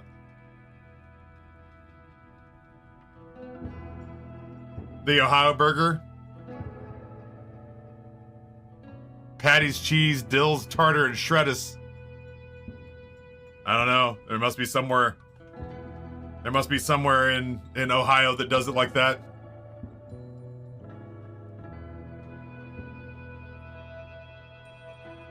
Stavari is Helsinki area slang for guard.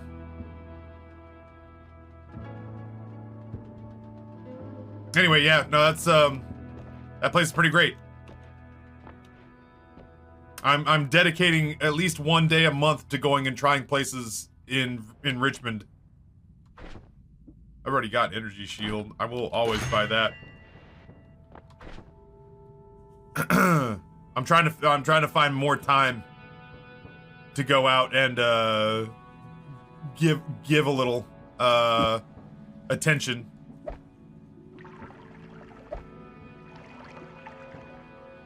To some of the nicer, I want to find Richmond's best burger. I want to find Richmond's best slice of pie, like pizza.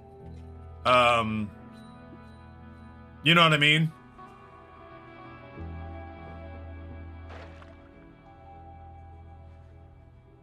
When somebody comes through Richmond and says, "What's your favorite blank?" I want to have informed answers, so I got to take a little more time and go out and like once every couple of weeks go find a place where I want to sit down and have some lunch. I've had Belmont. It's okay. I wasn't blown away by it. I haven't found my Richmond pizza place. I haven't found the place that I drive 30 minutes to get specifically from them. I've got a place near me that does okay, and I feel good supporting a local place, but I've not found a spot. I've not found a spot in Richmond where I'm like, damn, that's the best fucking pizza that Richmond has to offer. Lumi wand with Lumi add man a chainsaw.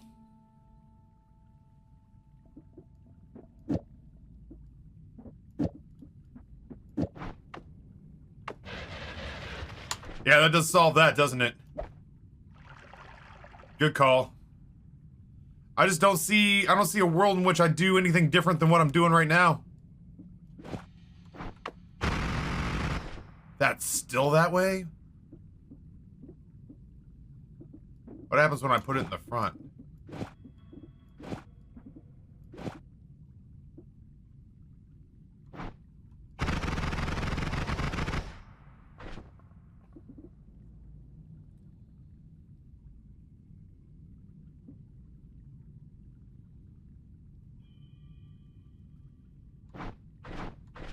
It won't wrap.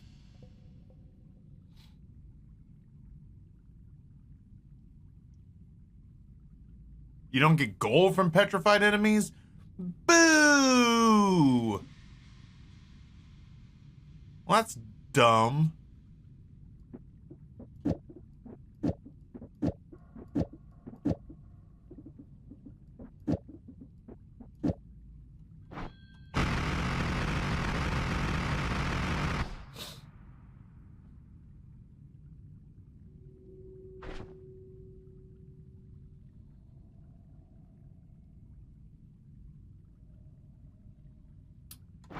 Well, shit, chat, unless you see something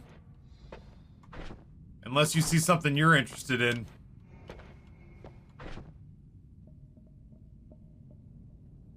I kind of feel like we just keep going. Yeah, there was a part of me that thought maybe in Hisi that the petrified one would be good because it would kill enemies who would then drop on other enemies. But I didn't have the grapes to try it.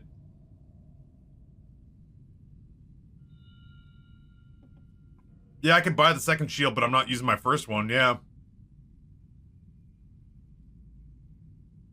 Yeah, Marxist, I've had food from places that has ruined me for food in other places.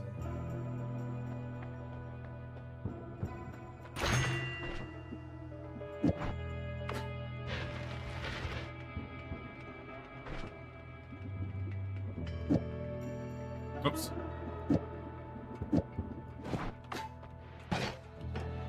Oh, that's not bad. I don't mind that at all.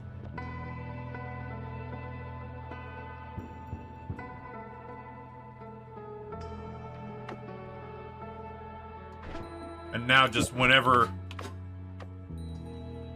I'm not defending myself with offense, I can defend myself while I retreat. I like that. That's smart, chat. Not just a pretty face, that chat.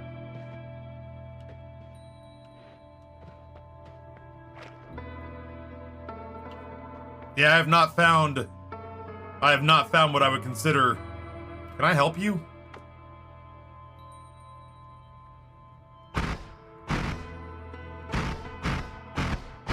I've not found what I would consider to be like Richmond's best pizza.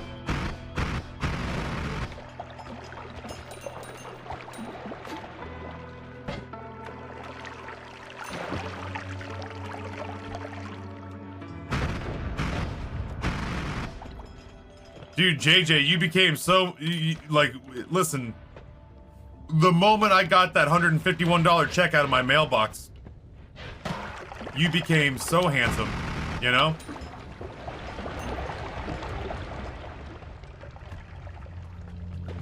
I still don't have fire immunity. Yeah, that's a problem. This is a rough place to not have fire immunity. Ugh. Ugly wand.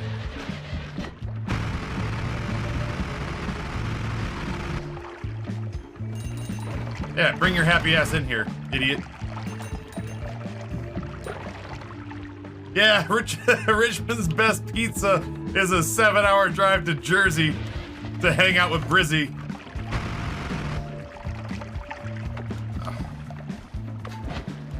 That's not it. That's not it. That's not it. There we go.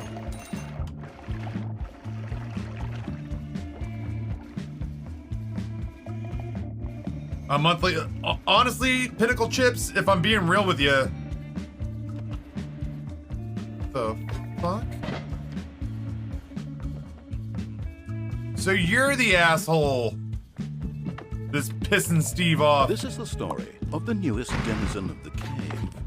If I'm being honest with you, Pinnacle Chips, I keep having people say, like, you gotta do original content for TikTok. If I'm gonna do original content for TikTok, I'm probably gonna do food reviews here in Richmond. Obviously, Keith Lee is the pinnacle of that, but like, oh my god. I've not found anybody doing exactly what, like, anything quite like that I've not found anyone doing, okay, I believe you. Jump in the line, rock your body in time. Hey, why don't you not do homing for a second? Shake, shake, shake, Senora. Shit's on fire there. Work, work, work, Sonora. Bitches in the air.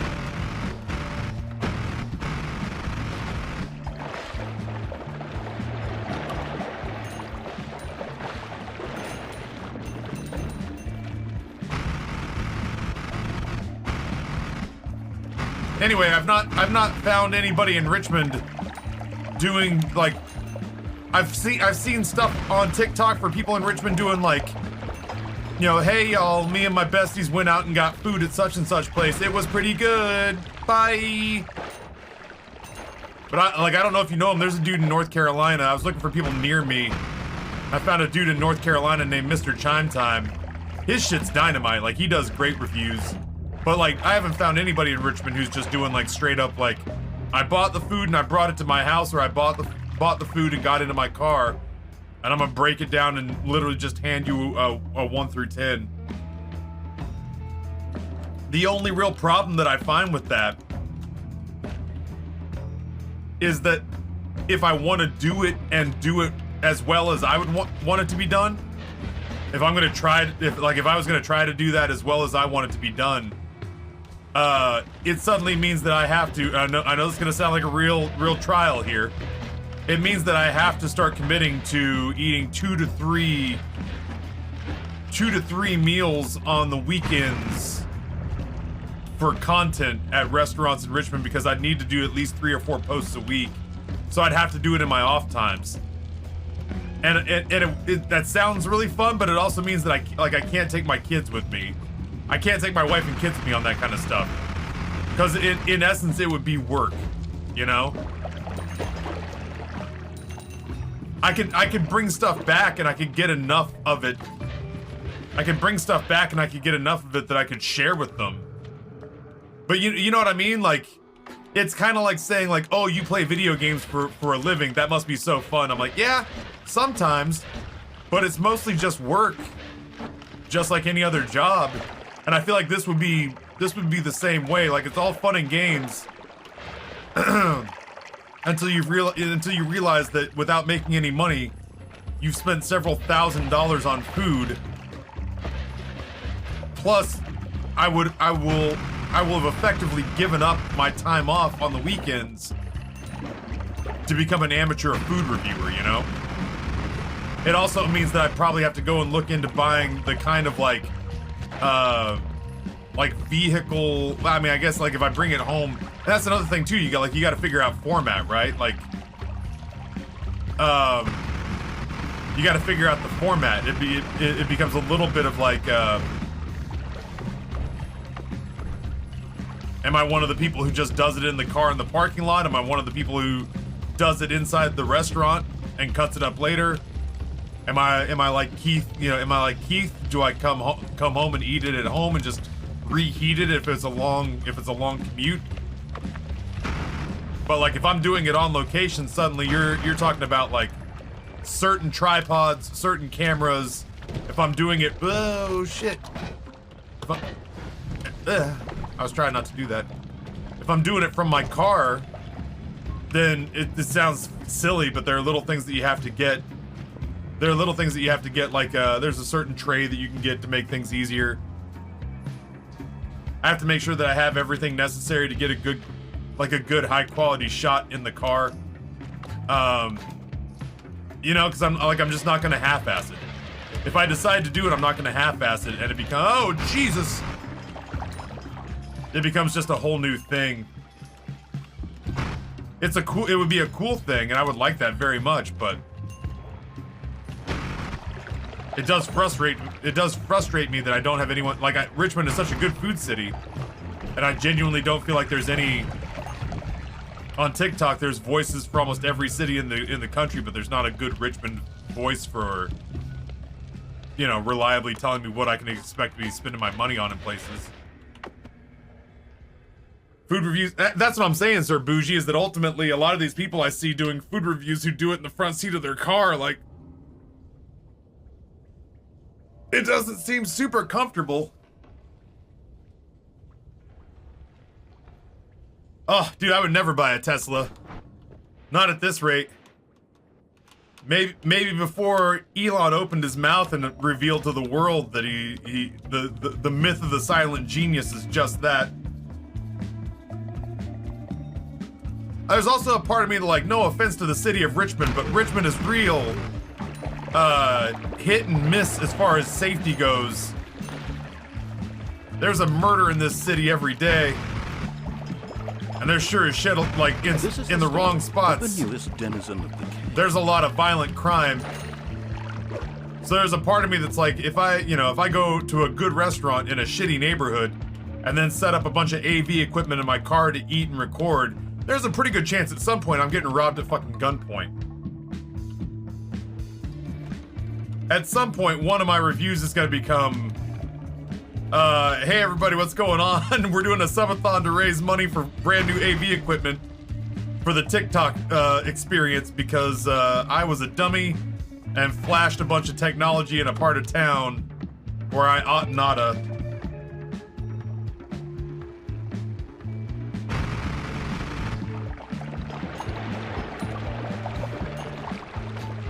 So I don't know. Like, it seems like a fun thing. It's the first thing I've been excited to do or try since I started making gaming content, where I just feel like I have a valuable, worthwhile voice.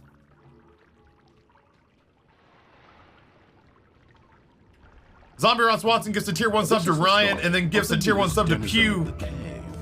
Thank you so much.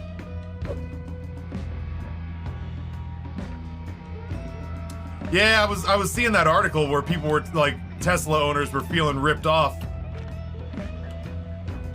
because a bunch of them got on waiting lists and paid full price, and now Elon just slashed the price of Teslas. Just get a gun the American way. Jason, man, you say that as a joke? Mr. Chime Time, the dude that I watch who's a food reviewer in North Carolina, who I think is very good at it. And I've definitely been taking notes. 100% has a video that's him set up with his camera in a restaurant in North Carolina, and he's got both the in-house security footage, but also has his camera footage of him doing a review when a dude walks up, sees him sitting there, broad daylight, by the way. This is not like, he's not doing like a midnight food review. He's sitting there, broad daylight, a dude walks up, basically says, "What's up, man?" And he says, "Nothing much, what's up with you?" And he goes, "What are you doing?" And while he's answering, the dude reaches for his camera equipment, like reaches for his like phone on a tripod, tries to take it. The reason he doesn't end up actually taking it and running out the door with it is because fucking Chime Time like produces a piece from his waistband. Chime Time reaches down and produces a piece from his waistband and stands up. And the dude backs up, drops an N-bomb, both dudes black, but drops an N-bomb, says, "Pull the trigger, N-bomb, you won't," and then runs away. And I was like, yeah, that's right, I totally, like I'm literally sitting there thinking to myself like, oh dude, you know, what a fun gig. But now, like, the first question I really want to ask Mike Chen is like, dude, how have you, like, have you ever been robbed? Because he sets up all this camera equipment and eats on the hood of his car constantly. And I'm just like, you know, in places like Vegas where people are desperate and strapped for cash a lot, like you get a lot of people out there doing questionable things to feed their addictions. It just makes me wonder, like, how many times that these people have been fucking, like, robbed. It reminds me of the fucking Pokemon Go. I don't want to be the new Pokemon Go guy in Central Park. That poor Pokemon Go kid in Central Park who was so excited that he was a Pokemon Go live streamer. He had the, like, backpack, and he had all of his gear, and he had a couple of different cameras and a couple of different phones, and he had cables coming out of the backpack, and he's walking through the park, and some dude walks up and goes, "What's all this? What's going on here?" And the dude could not be more proud to say, "I'm live streaming Pokemon Go," and before he can finish, he gets fucking jaw-jacked. I mean, crack. And the next thing you know, the picture that's going out to his live stream is just of his phone doing this.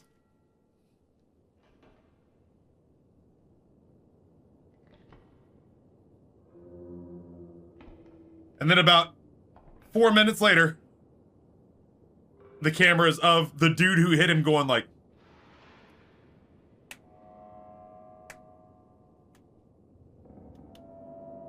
and then resetting the phone.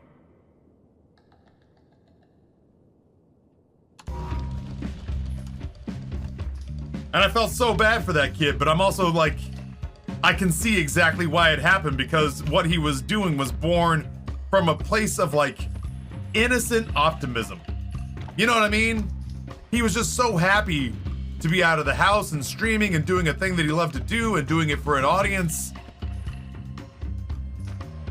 He was so excited to explain it to people, total strangers. And not for a minute did he ever consider that walking through Central Park with like $2,000 worth of electronics during the night was a bad idea. Yeah, the dumb fucker stared directly into the camera. Just relied on cops being bad at their jobs. To my knowledge, though, I think he was right. I'm pretty sure they never made an arrest in that, despite the fact that the dude looked into the camera.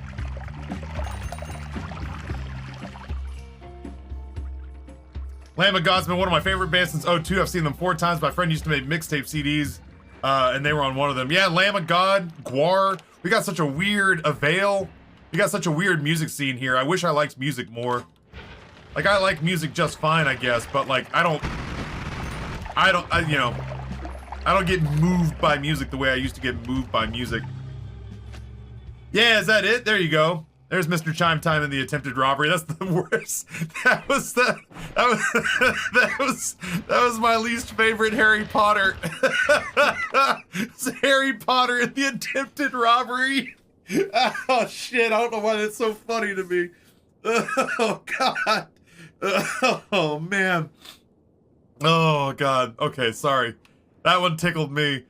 Just, for some reason, the cadence of Mr. Chime Time and the attempted robbery is like, oh man, this children's book is not for kids.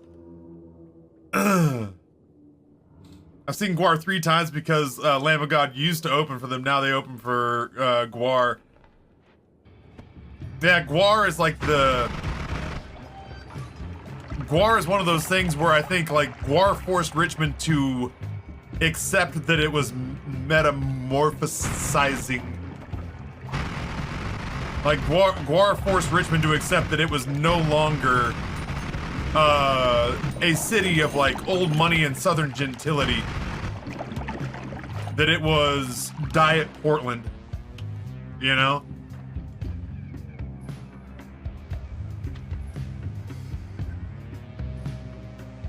Because ultimately Gwar became famous and Richmond liked being known for something that wasn't being the seat of the capital seat of the Confederacy. Yeah, I was gonna say, I'm sitting here looking at the stats on this one. This one is not bad. I'm clearly gonna take it for now, but if Richmond wanted to be known for Gwar, they had to accept the fact that they were being known for fucking Gwar, you know?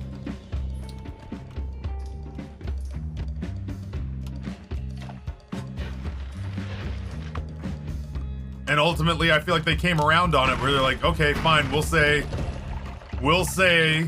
that we're proud of Gwar being from here and just sort of like lean into it and promote to people that this is now the new like tattooed hipster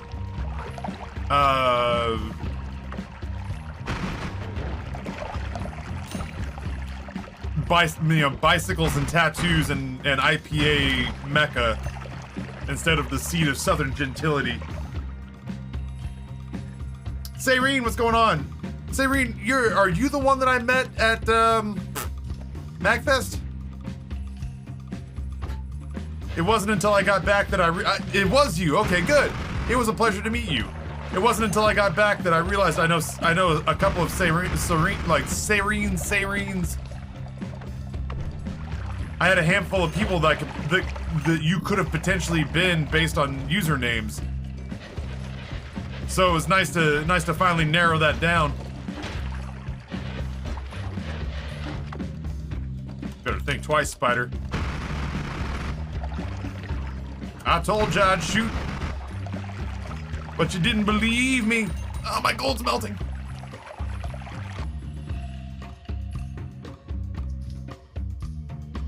Justin had the same problem. I was, yeah, we both kind of went, shit, we know a couple Serenes, or Sarenes, or Serenes, or... It was very fast. That exchange was very quick, because you were moving. You were moving and shaking. You had things to do, places to be. But yeah, regardless, it was nice to meet you. Right, you were literally working. You had stuff going on that wasn't just going to a panel and telling people that they were never going to become professional streamers. Playing the heel to Jared the 8-Bit Drummer's hero. I think Guar was just spoofy enough. They were aliens here to fuck all of our women and do all of our coke, not humans, I guess. I mean, ultimately, since then, Richmond's got a pretty thriving, like, punk and hardcore scene.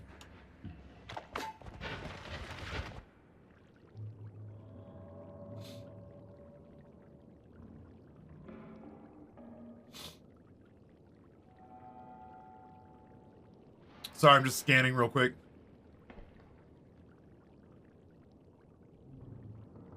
Diet Portland, what's it light on compared to Portland, the charm or the safety? I just, you know, like, I think genuinely it's just size. Size-wise, like, you know, Boise, at least the parts of Boise near the center of education, is actually pretty blue. And it often feels like a Diet Seattle or a Diet Portland. It's surrounded by the Fox News of states. But they want so badly to be seen as, you know... Like, Richmond is what Boise would like to be. But it doesn't have like the... It doesn't have the clout. It doesn't have the resume. It's never produced a Guar, you know? It doesn't have black people. So it can't really be as cool or diverse as it wants to be or be perceived. So like it, you know, Boise is Richmond without the resume. And Richmond is kind of, when I say Diet Seattle or Diet Portland, it's just very small, like compared to those. But it's like, it's got all the things that you want on the resume of like a, you know, a city with its own personality and attitude and a great big sort of like fuck you energy when it comes to anybody sort of telling them what they are supposed to be otherwise.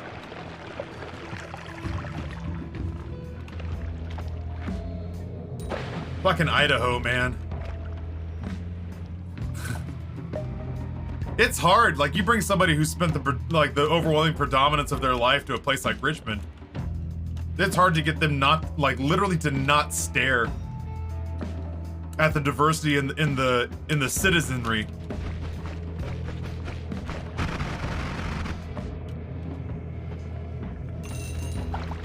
I don't know what I was doing. Why was I rocking this wand? No wonder I'm dead.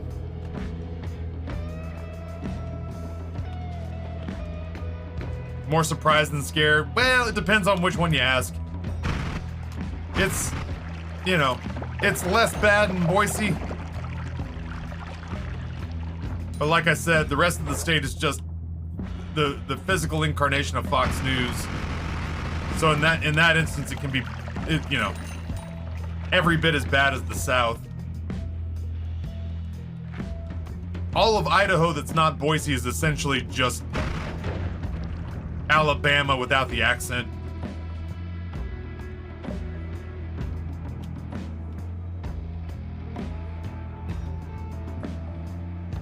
I played PlayStation with a dude from Idaho. He was in disbelief when he told me the breakdown of the diversity in the school and the area was like 99.98% white people. I went to high school in Jerome, Idaho. Population 7,000.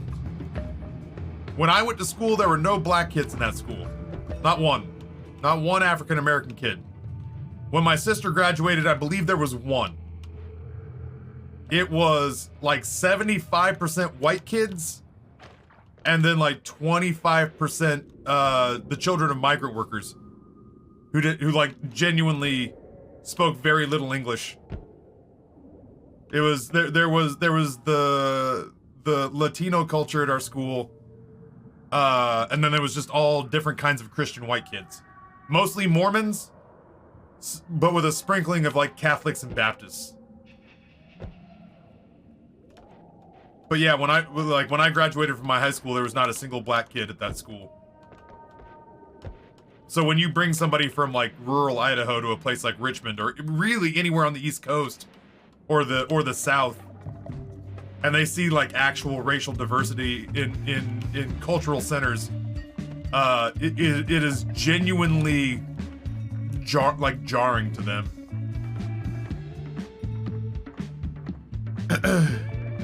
The school I teach at has something like 60 different cultural groups at the moment. That was part of why we moved here, was like we couldn't Amber and I didn't feel like we could stay. Ugh, I'm gonna have to fight Steve again because these stupid ass spiders. Amber and I didn't really feel like we could stay where we were. We couldn't afford houses there, which was weird. Oh no, I'm covered by my drippings with goo. God, these guys really fucked it up for everybody.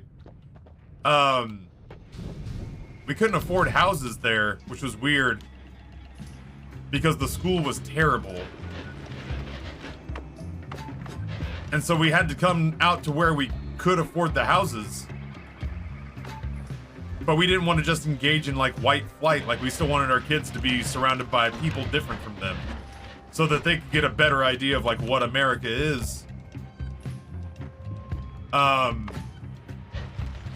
So yeah, when we got to this school, you know, there are a whole bunch of different ethnic backgrounds. It's a fucking UN council meeting every time I pick Rory up from school.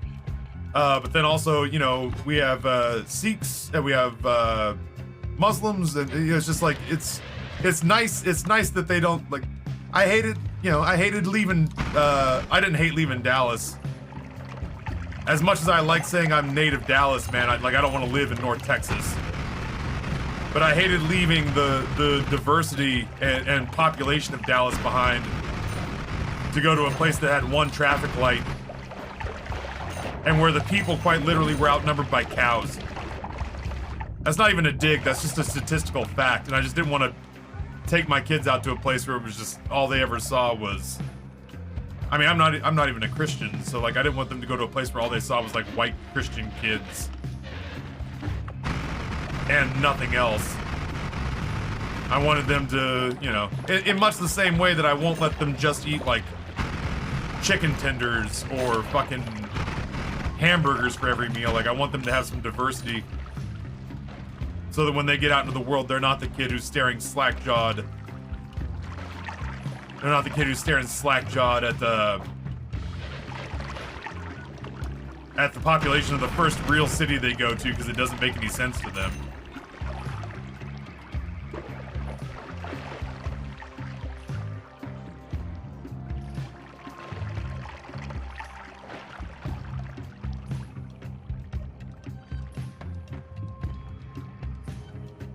We have a multicultural day once a year for kids. Get the day off of classes, learn about each other, their dances and performances. It's great. That sounds awesome.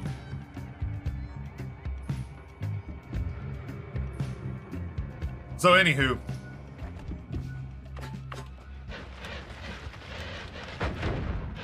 Long story short, I guess.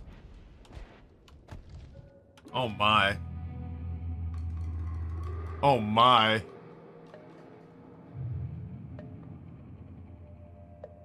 Oh, but it's shuffle. Oh. Yeah, long story told in such a way that you realize I still have another 4 hours to fill. Dang, if this hadn't been shuffle, it'd have been bananas.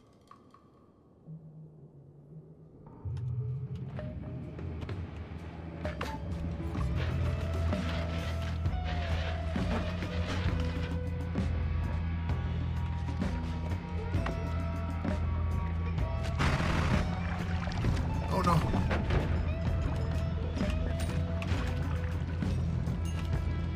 Yeah, we're gonna investigate the lucky lair. I'm on fire.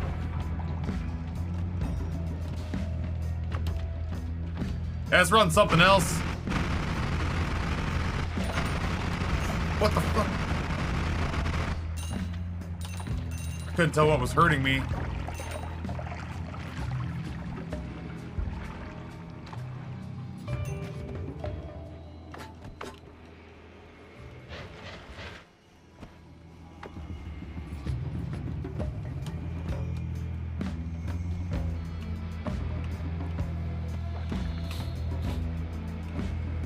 Right. Yeah, I mean, like, ultimately, Zombie Ross Swanson. This is this is always the weird reality in which I live. Is that I know it's a meme here that January is a slow month, but typically I get this like weird mix of like what you did, like 100 bits just to top us off. Yeah, you're the only person on the bit board. So like in that regard, you know, the post holidays financial anxiety that accompanies January is real. But then at the same time, if you work in cash tips, it's been like almost a $400 day. So like I think left to our own devices, without some of the high rollers like Barrel and Ice, I think left to our own devices, I think January would actually be a statistically slow month. It just ends up not being because a handful of people here. Ow! I did no such thing. Go fuck yourself, game. I've been out here helping you with your pest control issue. But yeah, I think left to our own devices, I would be having a very lean month.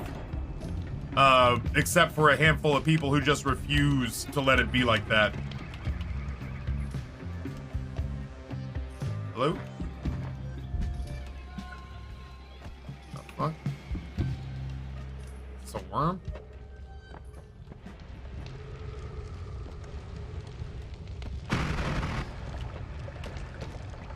Gross. Yeah, quite literally. I talk about January being a slow month and get a notification from the game that I've made the gods angry. That's what it's like. That's what it's like in this channel. I talk statistics about how every streamer on the planet suffers from low revenue during January.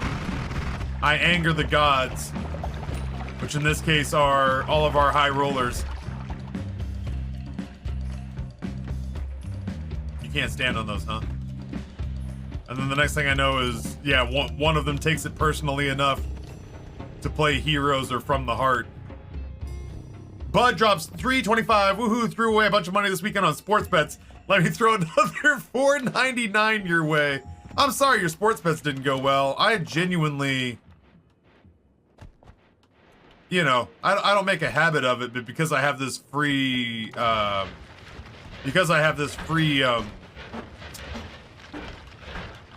credit still on the company that I did the activation with. I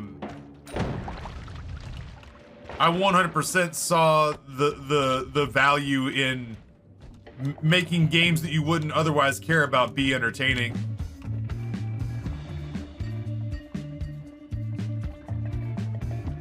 Yeah, this just in without the people who pay him a lot of money. Taffy doesn't make a lot of money. I understand it just sounds like I failed Econ 101. But I guess there's still a part of me that assumes, even though I got incredibly lucky and found a handful of people with disposable income who refuse to let me fail, which is the dream. I just keep working under the assumption that my real channel is the one that struggles during January, not the one that succeeds in spite of it. If that makes sense. that the current channel is not my quote-unquote real channel. The channel that struggled in January is my real channel, is what it feels like a lot of days.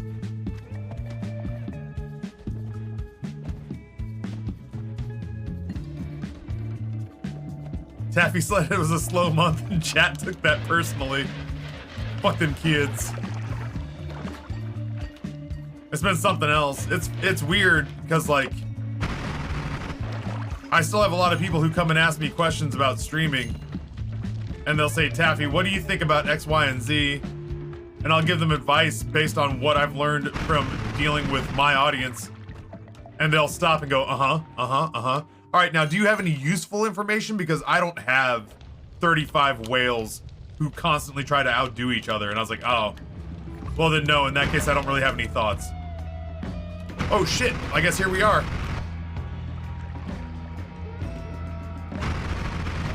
Oh, that'll do, pig. Give me all the chainsaw goodness, baby. Rip and tear until the job is done. Ha! Sorry, this is amped up.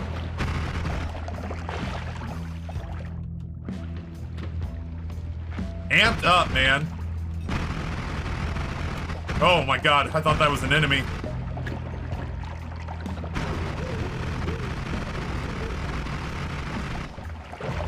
Oh.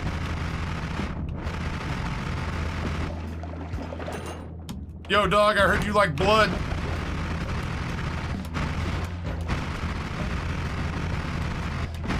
I heard you like drowning.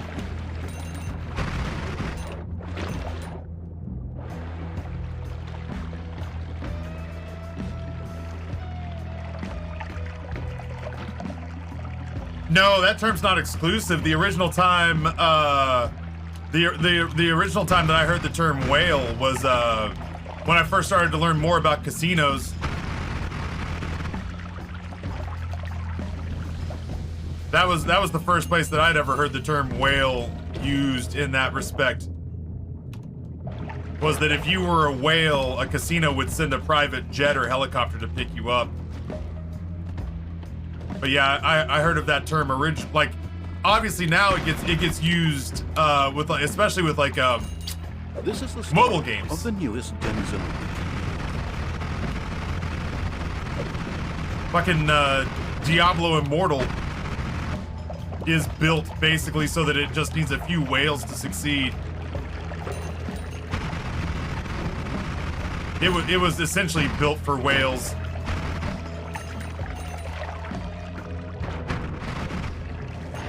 But yeah, like mobile games I know go big into that vernacular, into that terminology.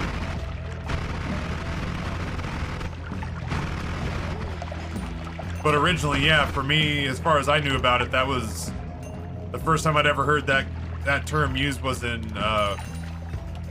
casino jargon.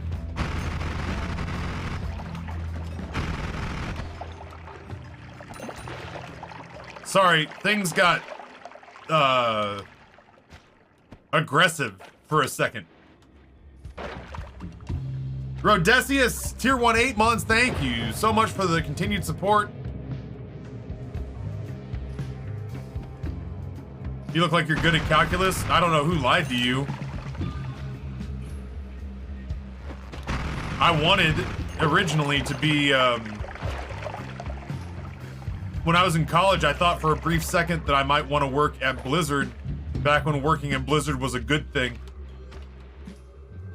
And so I tried to go to computer sciences as my major. Computer sciences wanted me to pass trig. I did not pass trig. As a matter of fact, I dropped trig 3 times and decided that I couldn't go into game design or coding because I couldn't get past trig.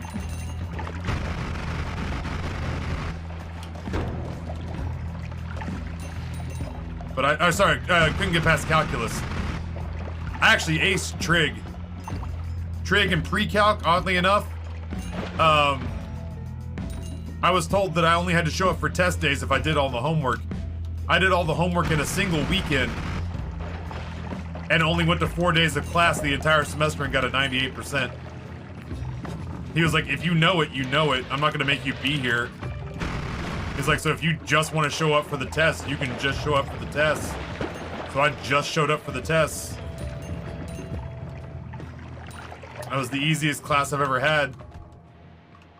But then the next semester I went to calculus, and they might as well have been speaking fucking Mandarin Chinese or Greek, because I did not understand a word of what they were saying. So I dropped calculus and added it again, and I dropped calculus and added it again, and on the third try, and just it not getting any clearer, I fucking decided that I didn't want to design video games badly enough to do calculus.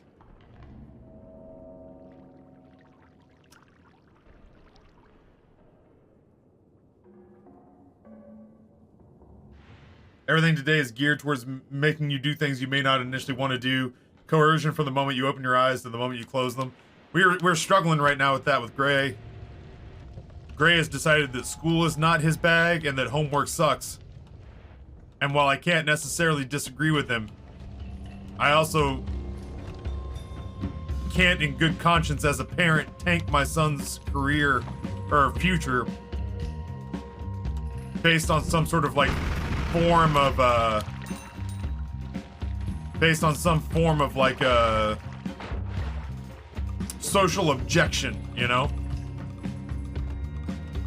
I can't doom my son to a lifetime of minimum wage work and having his literal essence ground up and poured into the foundation of some company like Amazon to have some giant corporation chew him up and spit him out based on the fact that I also think homework is bullshit, but it doesn't change the fact that for now he fucking has to do it.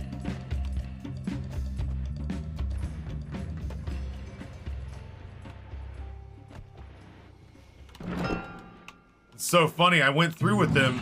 I don't know why I took that. I don't have any spells to refresh.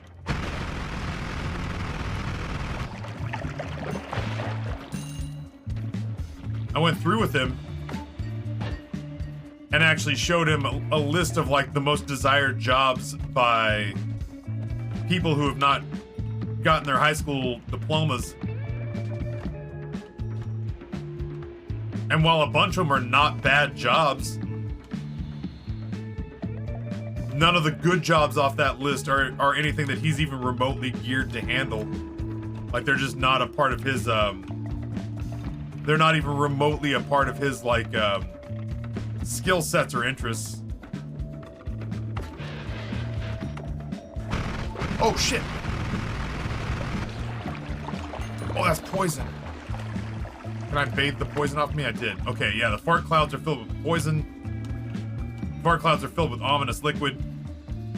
I don't know, will that work? Sure didn't. What else do I got?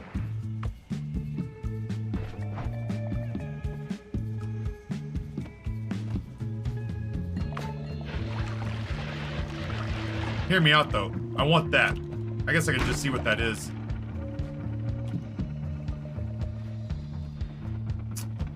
Alright, that's not worth all the horse shit I'd have to put up with.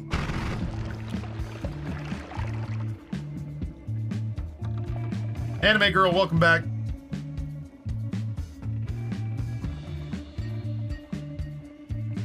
Pre-calc is mostly algebra and is enough. Yeah, algebra and trig.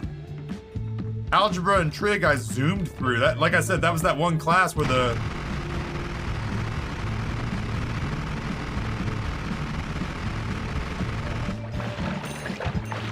That was the one class where the teacher said, no attendance policy.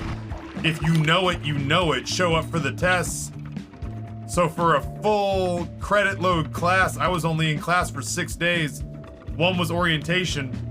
One was to turn in the homework that I did over the weekend, which was the entire semester's homework.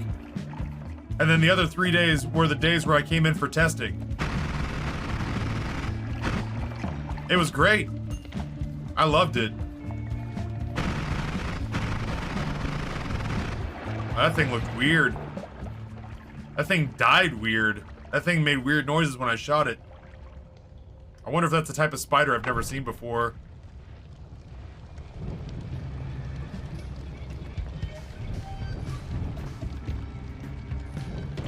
This is the story of the newest denizen of the cave.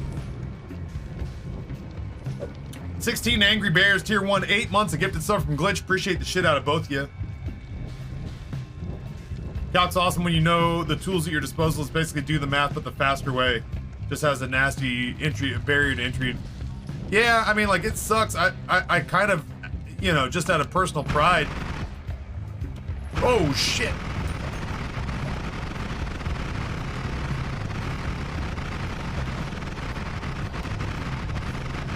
You're never gonna believe this. There's some lucky down there.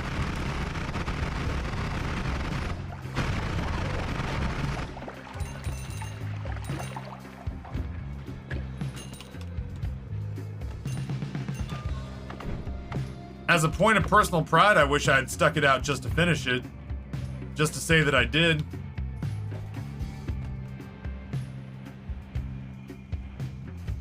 According to what I heard from classmates and stuff, I actually heard that the professor that I had the first time around was the best one that Boise State had to offer. So there's definitely a part of me that wishes I'd stuck it out enough to... Ooh, shit.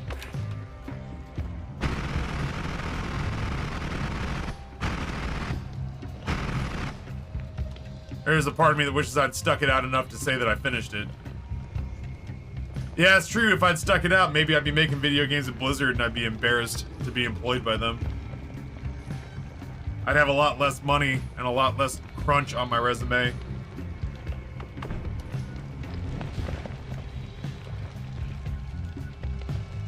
I fancy myself a halfway decent person. Maybe I'd even have a guilty conscience.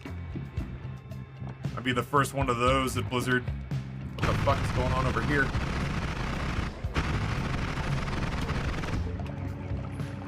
The ass is a wizard's den.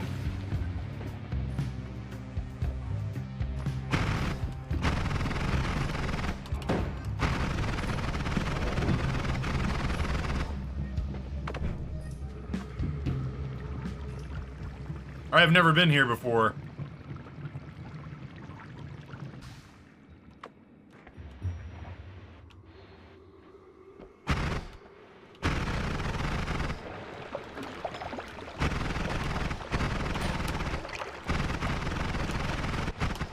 Aha! I'm up here now. Ah, so are you! Get lost!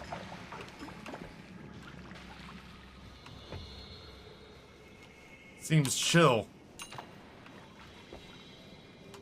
Man. Stop touching ominous goop. It is super dark here.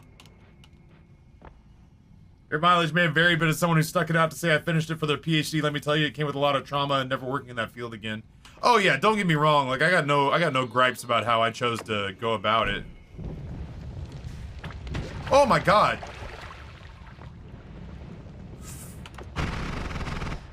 Oh my god, fuck you!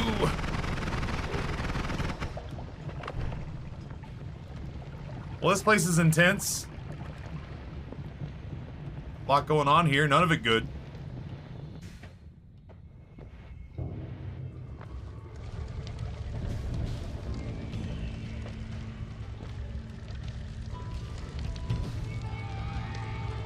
This is the first time I've ever been here.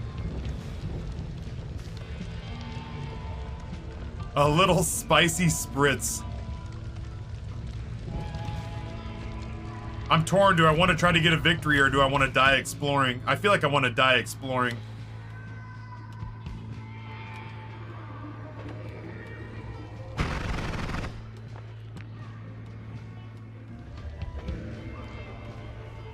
All-seeing eye would have been fucking stellar here.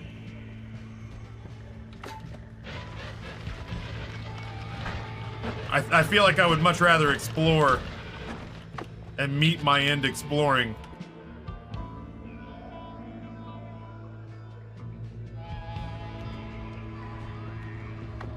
than to win comfortably and see shit we've already seen before. I'm aware of you. Yeah, you're one of them freaky deaky spiders.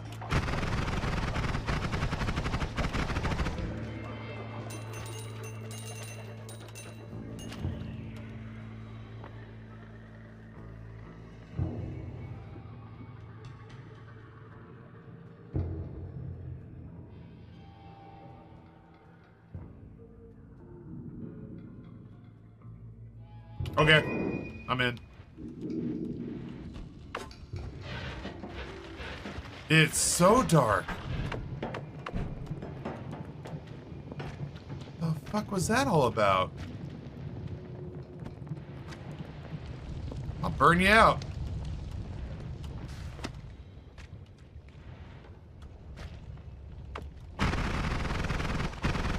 Something up here got froggy. Oh, that's a lot of ominous liquid.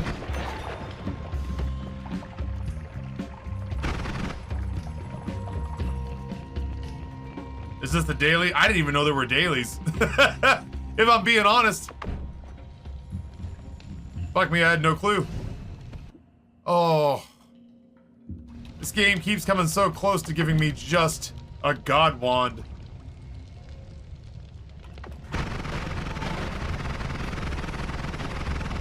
Oh my god, fuck these These farts suck.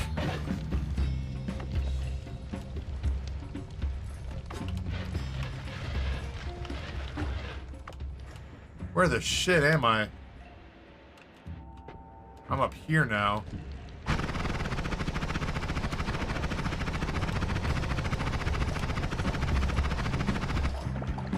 Oh my god, there was a firefight!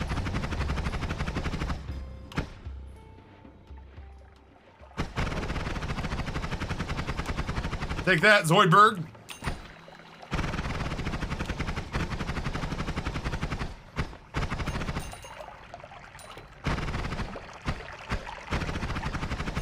This is the story of the newest denizen of the cave. With you in a second. I'm teaching the local constabulary a thing or two about how we treat visitors.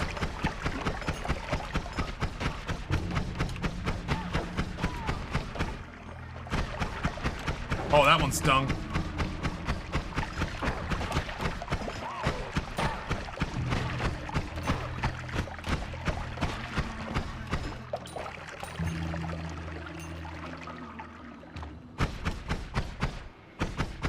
Oh, I 100% die to a trap in here.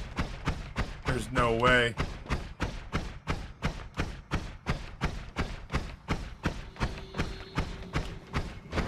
Oh. Everything is normal and fine. I do need the audio synced up again. Watch health. No, I've committed to the fact that I'm gonna die.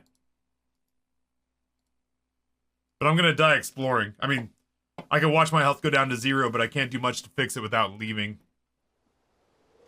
And I don't know that I want to leave this place. I kind of want to look around.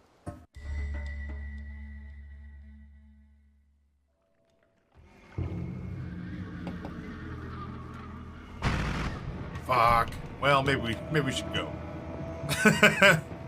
Come on, man. I don't have time for this. Trying to get rid of this fire. There we go.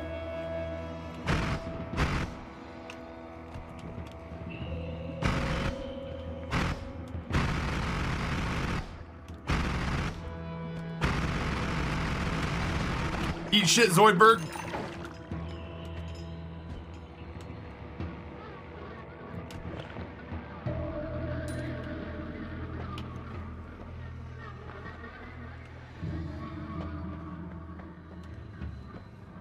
Listen, Chad, I understand. I know I said I wouldn't play Hogwarts Legacy. But we're here now. So let's just embrace it.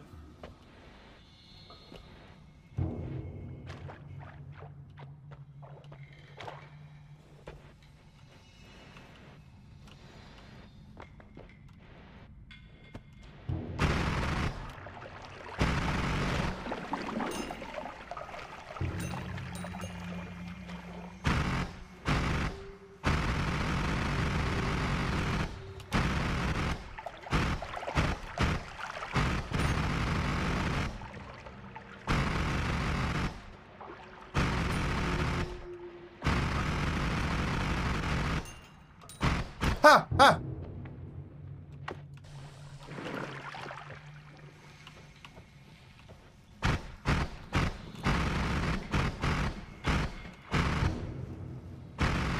I'm gonna work under the assumption that Nugget is your new nickname for me. I love you too, Nugget.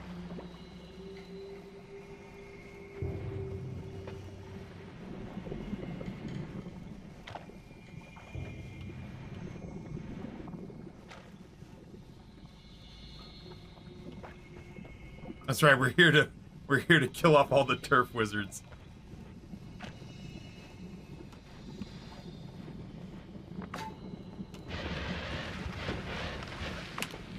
Felt real weirded out watching all the bike man drama about that unfold on social media.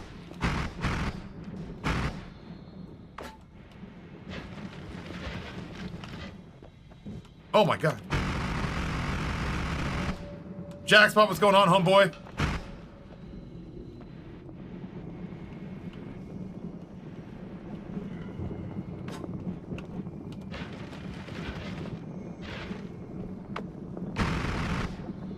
Oh, that's bad. We can't drill up on that guy.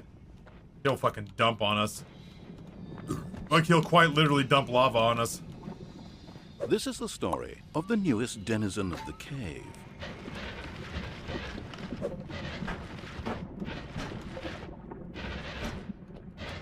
Well, this is like digging down in Minecraft. That's sand. That's not gold. Okay, that guy's stuck. It is so dark here. Fuck me, is it dark.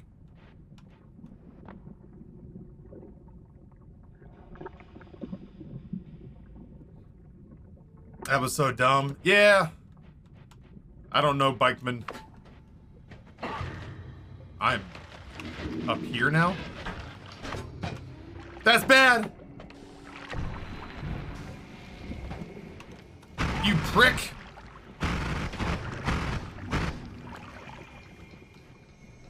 I was just trying to put us like right here. I did not put us right there. I put us right into the spicy juice. Yeah, I don't know, Bikeman, but he clearly wanted to play that game.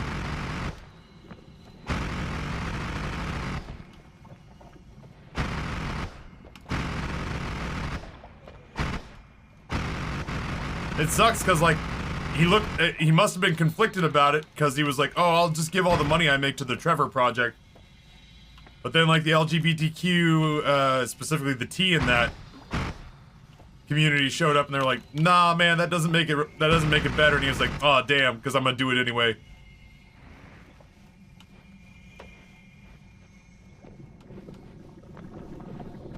I dropped my spicy rock. I mean, I don't think it's really gonna matter.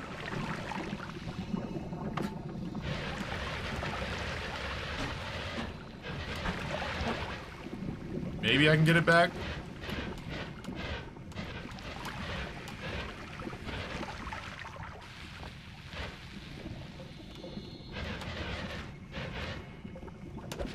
Aha!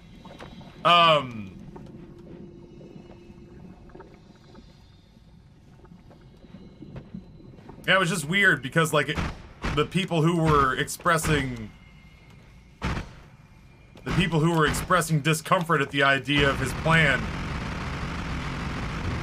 were people in the community who were, like, his peers.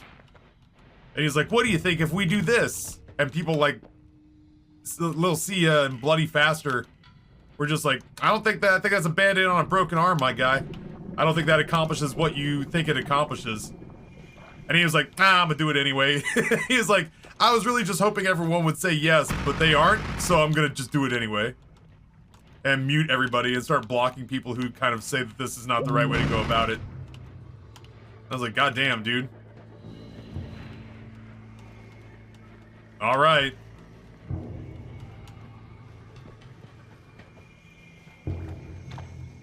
I will say there is a part of me now that, like, is like, maybe I escape. Well, okay, like, let's be honest, I probably won't escape. But there is a part of me that's like, maybe I try to escape. get my health back and then come back here, spicy liquid, and investigate, but with more health.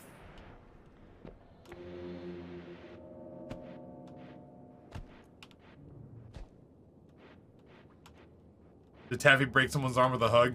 No, I was reticent to even bring it up because it's such a doesn't involve me thing, but there's a dude that I used to follow, kind of not anymore as of this weekend. I'm sure he's crestfallen. There's a streamer named Bikeman who's been kind of a stalwart in the industry for a long time. Oh. Who was catching flack because he wanted to play Hogwarts Legacy.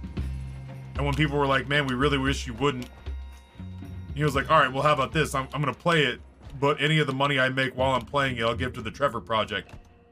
And they're like, well, your heart's in the right place, but it doesn't undo the fact that you're, you know, like, J.K. Rowling has said that people spending money on her properties is an endorsement of her views in her mind. So, you know, maybe we just stop giving her money for a while. And he's like, nah, I'm gonna do it anyway. And then got really genuinely pissed off and started blocking people who argued with him about it. And I was like, man, I do not think you are an ally the way you think you are an ally. Vicini, I do not think you are an ally the way you think you are an ally. I do not think the word ally means what you think it means.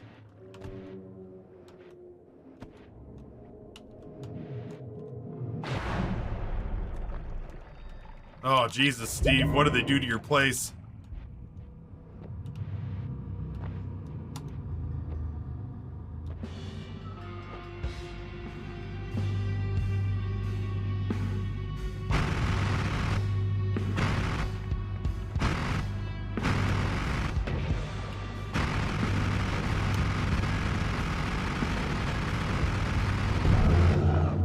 The gods are enraged. How do you think I feel? I'm the one getting stuck having management ask if they can take my security deposit.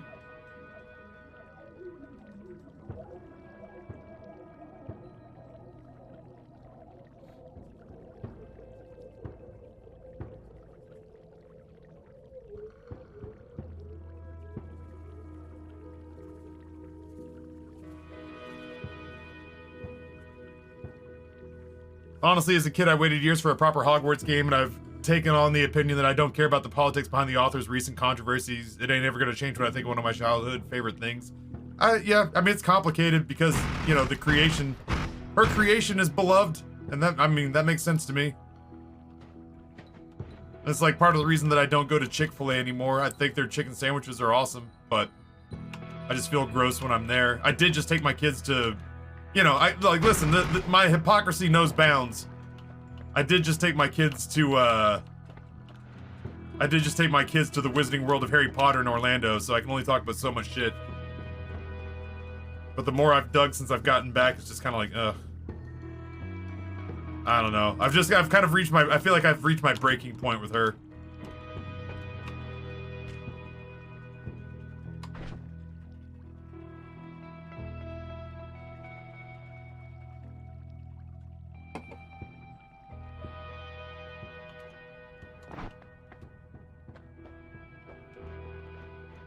Just the grosser I see her act on social media, the less I want to do anything that makes her happy. There's a fucking Mindy Kaling. I was reading about Velma and what a shit show that is. And that Mindy Kaling retweeted a JK tweet that was somebody basically said, how do you sleep at night? And essentially her response was, on a mountain of royalty checks. And I was like, oh. That's gross. Like when I say things like, people are like, how do you tolerate, blah, blah, blah as a streamer? I'm just like, I just make a ton of money. But everybody knows that it's a joke. Like I say that kind of stuff in jest. But like to actually have that be the reason where you're just like, I feel like you treat people really badly. You make certain people feel less than. How do you feel better about that? It's like, oh, I sleep on giant piles of cash. I was like, oh, ugh. That's not a real answer. It's not supposed to be a real answer.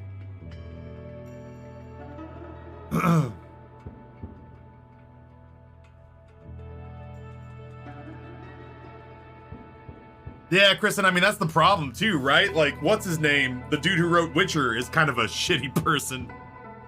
But he did a really good job of, like, being a dick business person who up until recently, wasn't getting crap all from anything except from his book sales. You know what I mean? So there's a part of it was just like, ha ha, he got paid $2,000 because, you know, because he thought video games were dumb. So there's a part of me that was just like, ha ha, take that, Andrew Sapajapawowski, Mike Wazowski, Andrew Wazowski.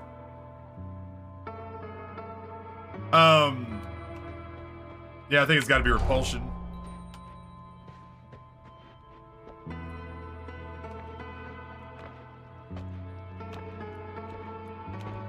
But she's so stinking business savvy. I can't imagine there's anything that even has a lightning bolt on it that doesn't, like, any kid with glasses owes her a nickel, and anything with a lightning bolt on it that isn't Zeus related owes her a dime.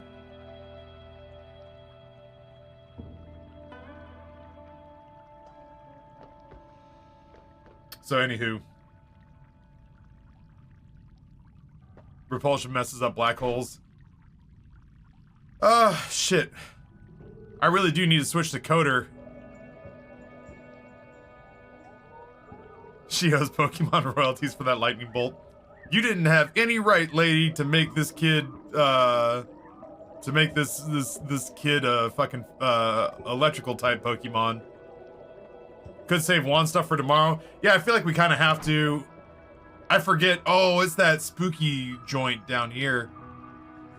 Yeah, this is the spooky temple place.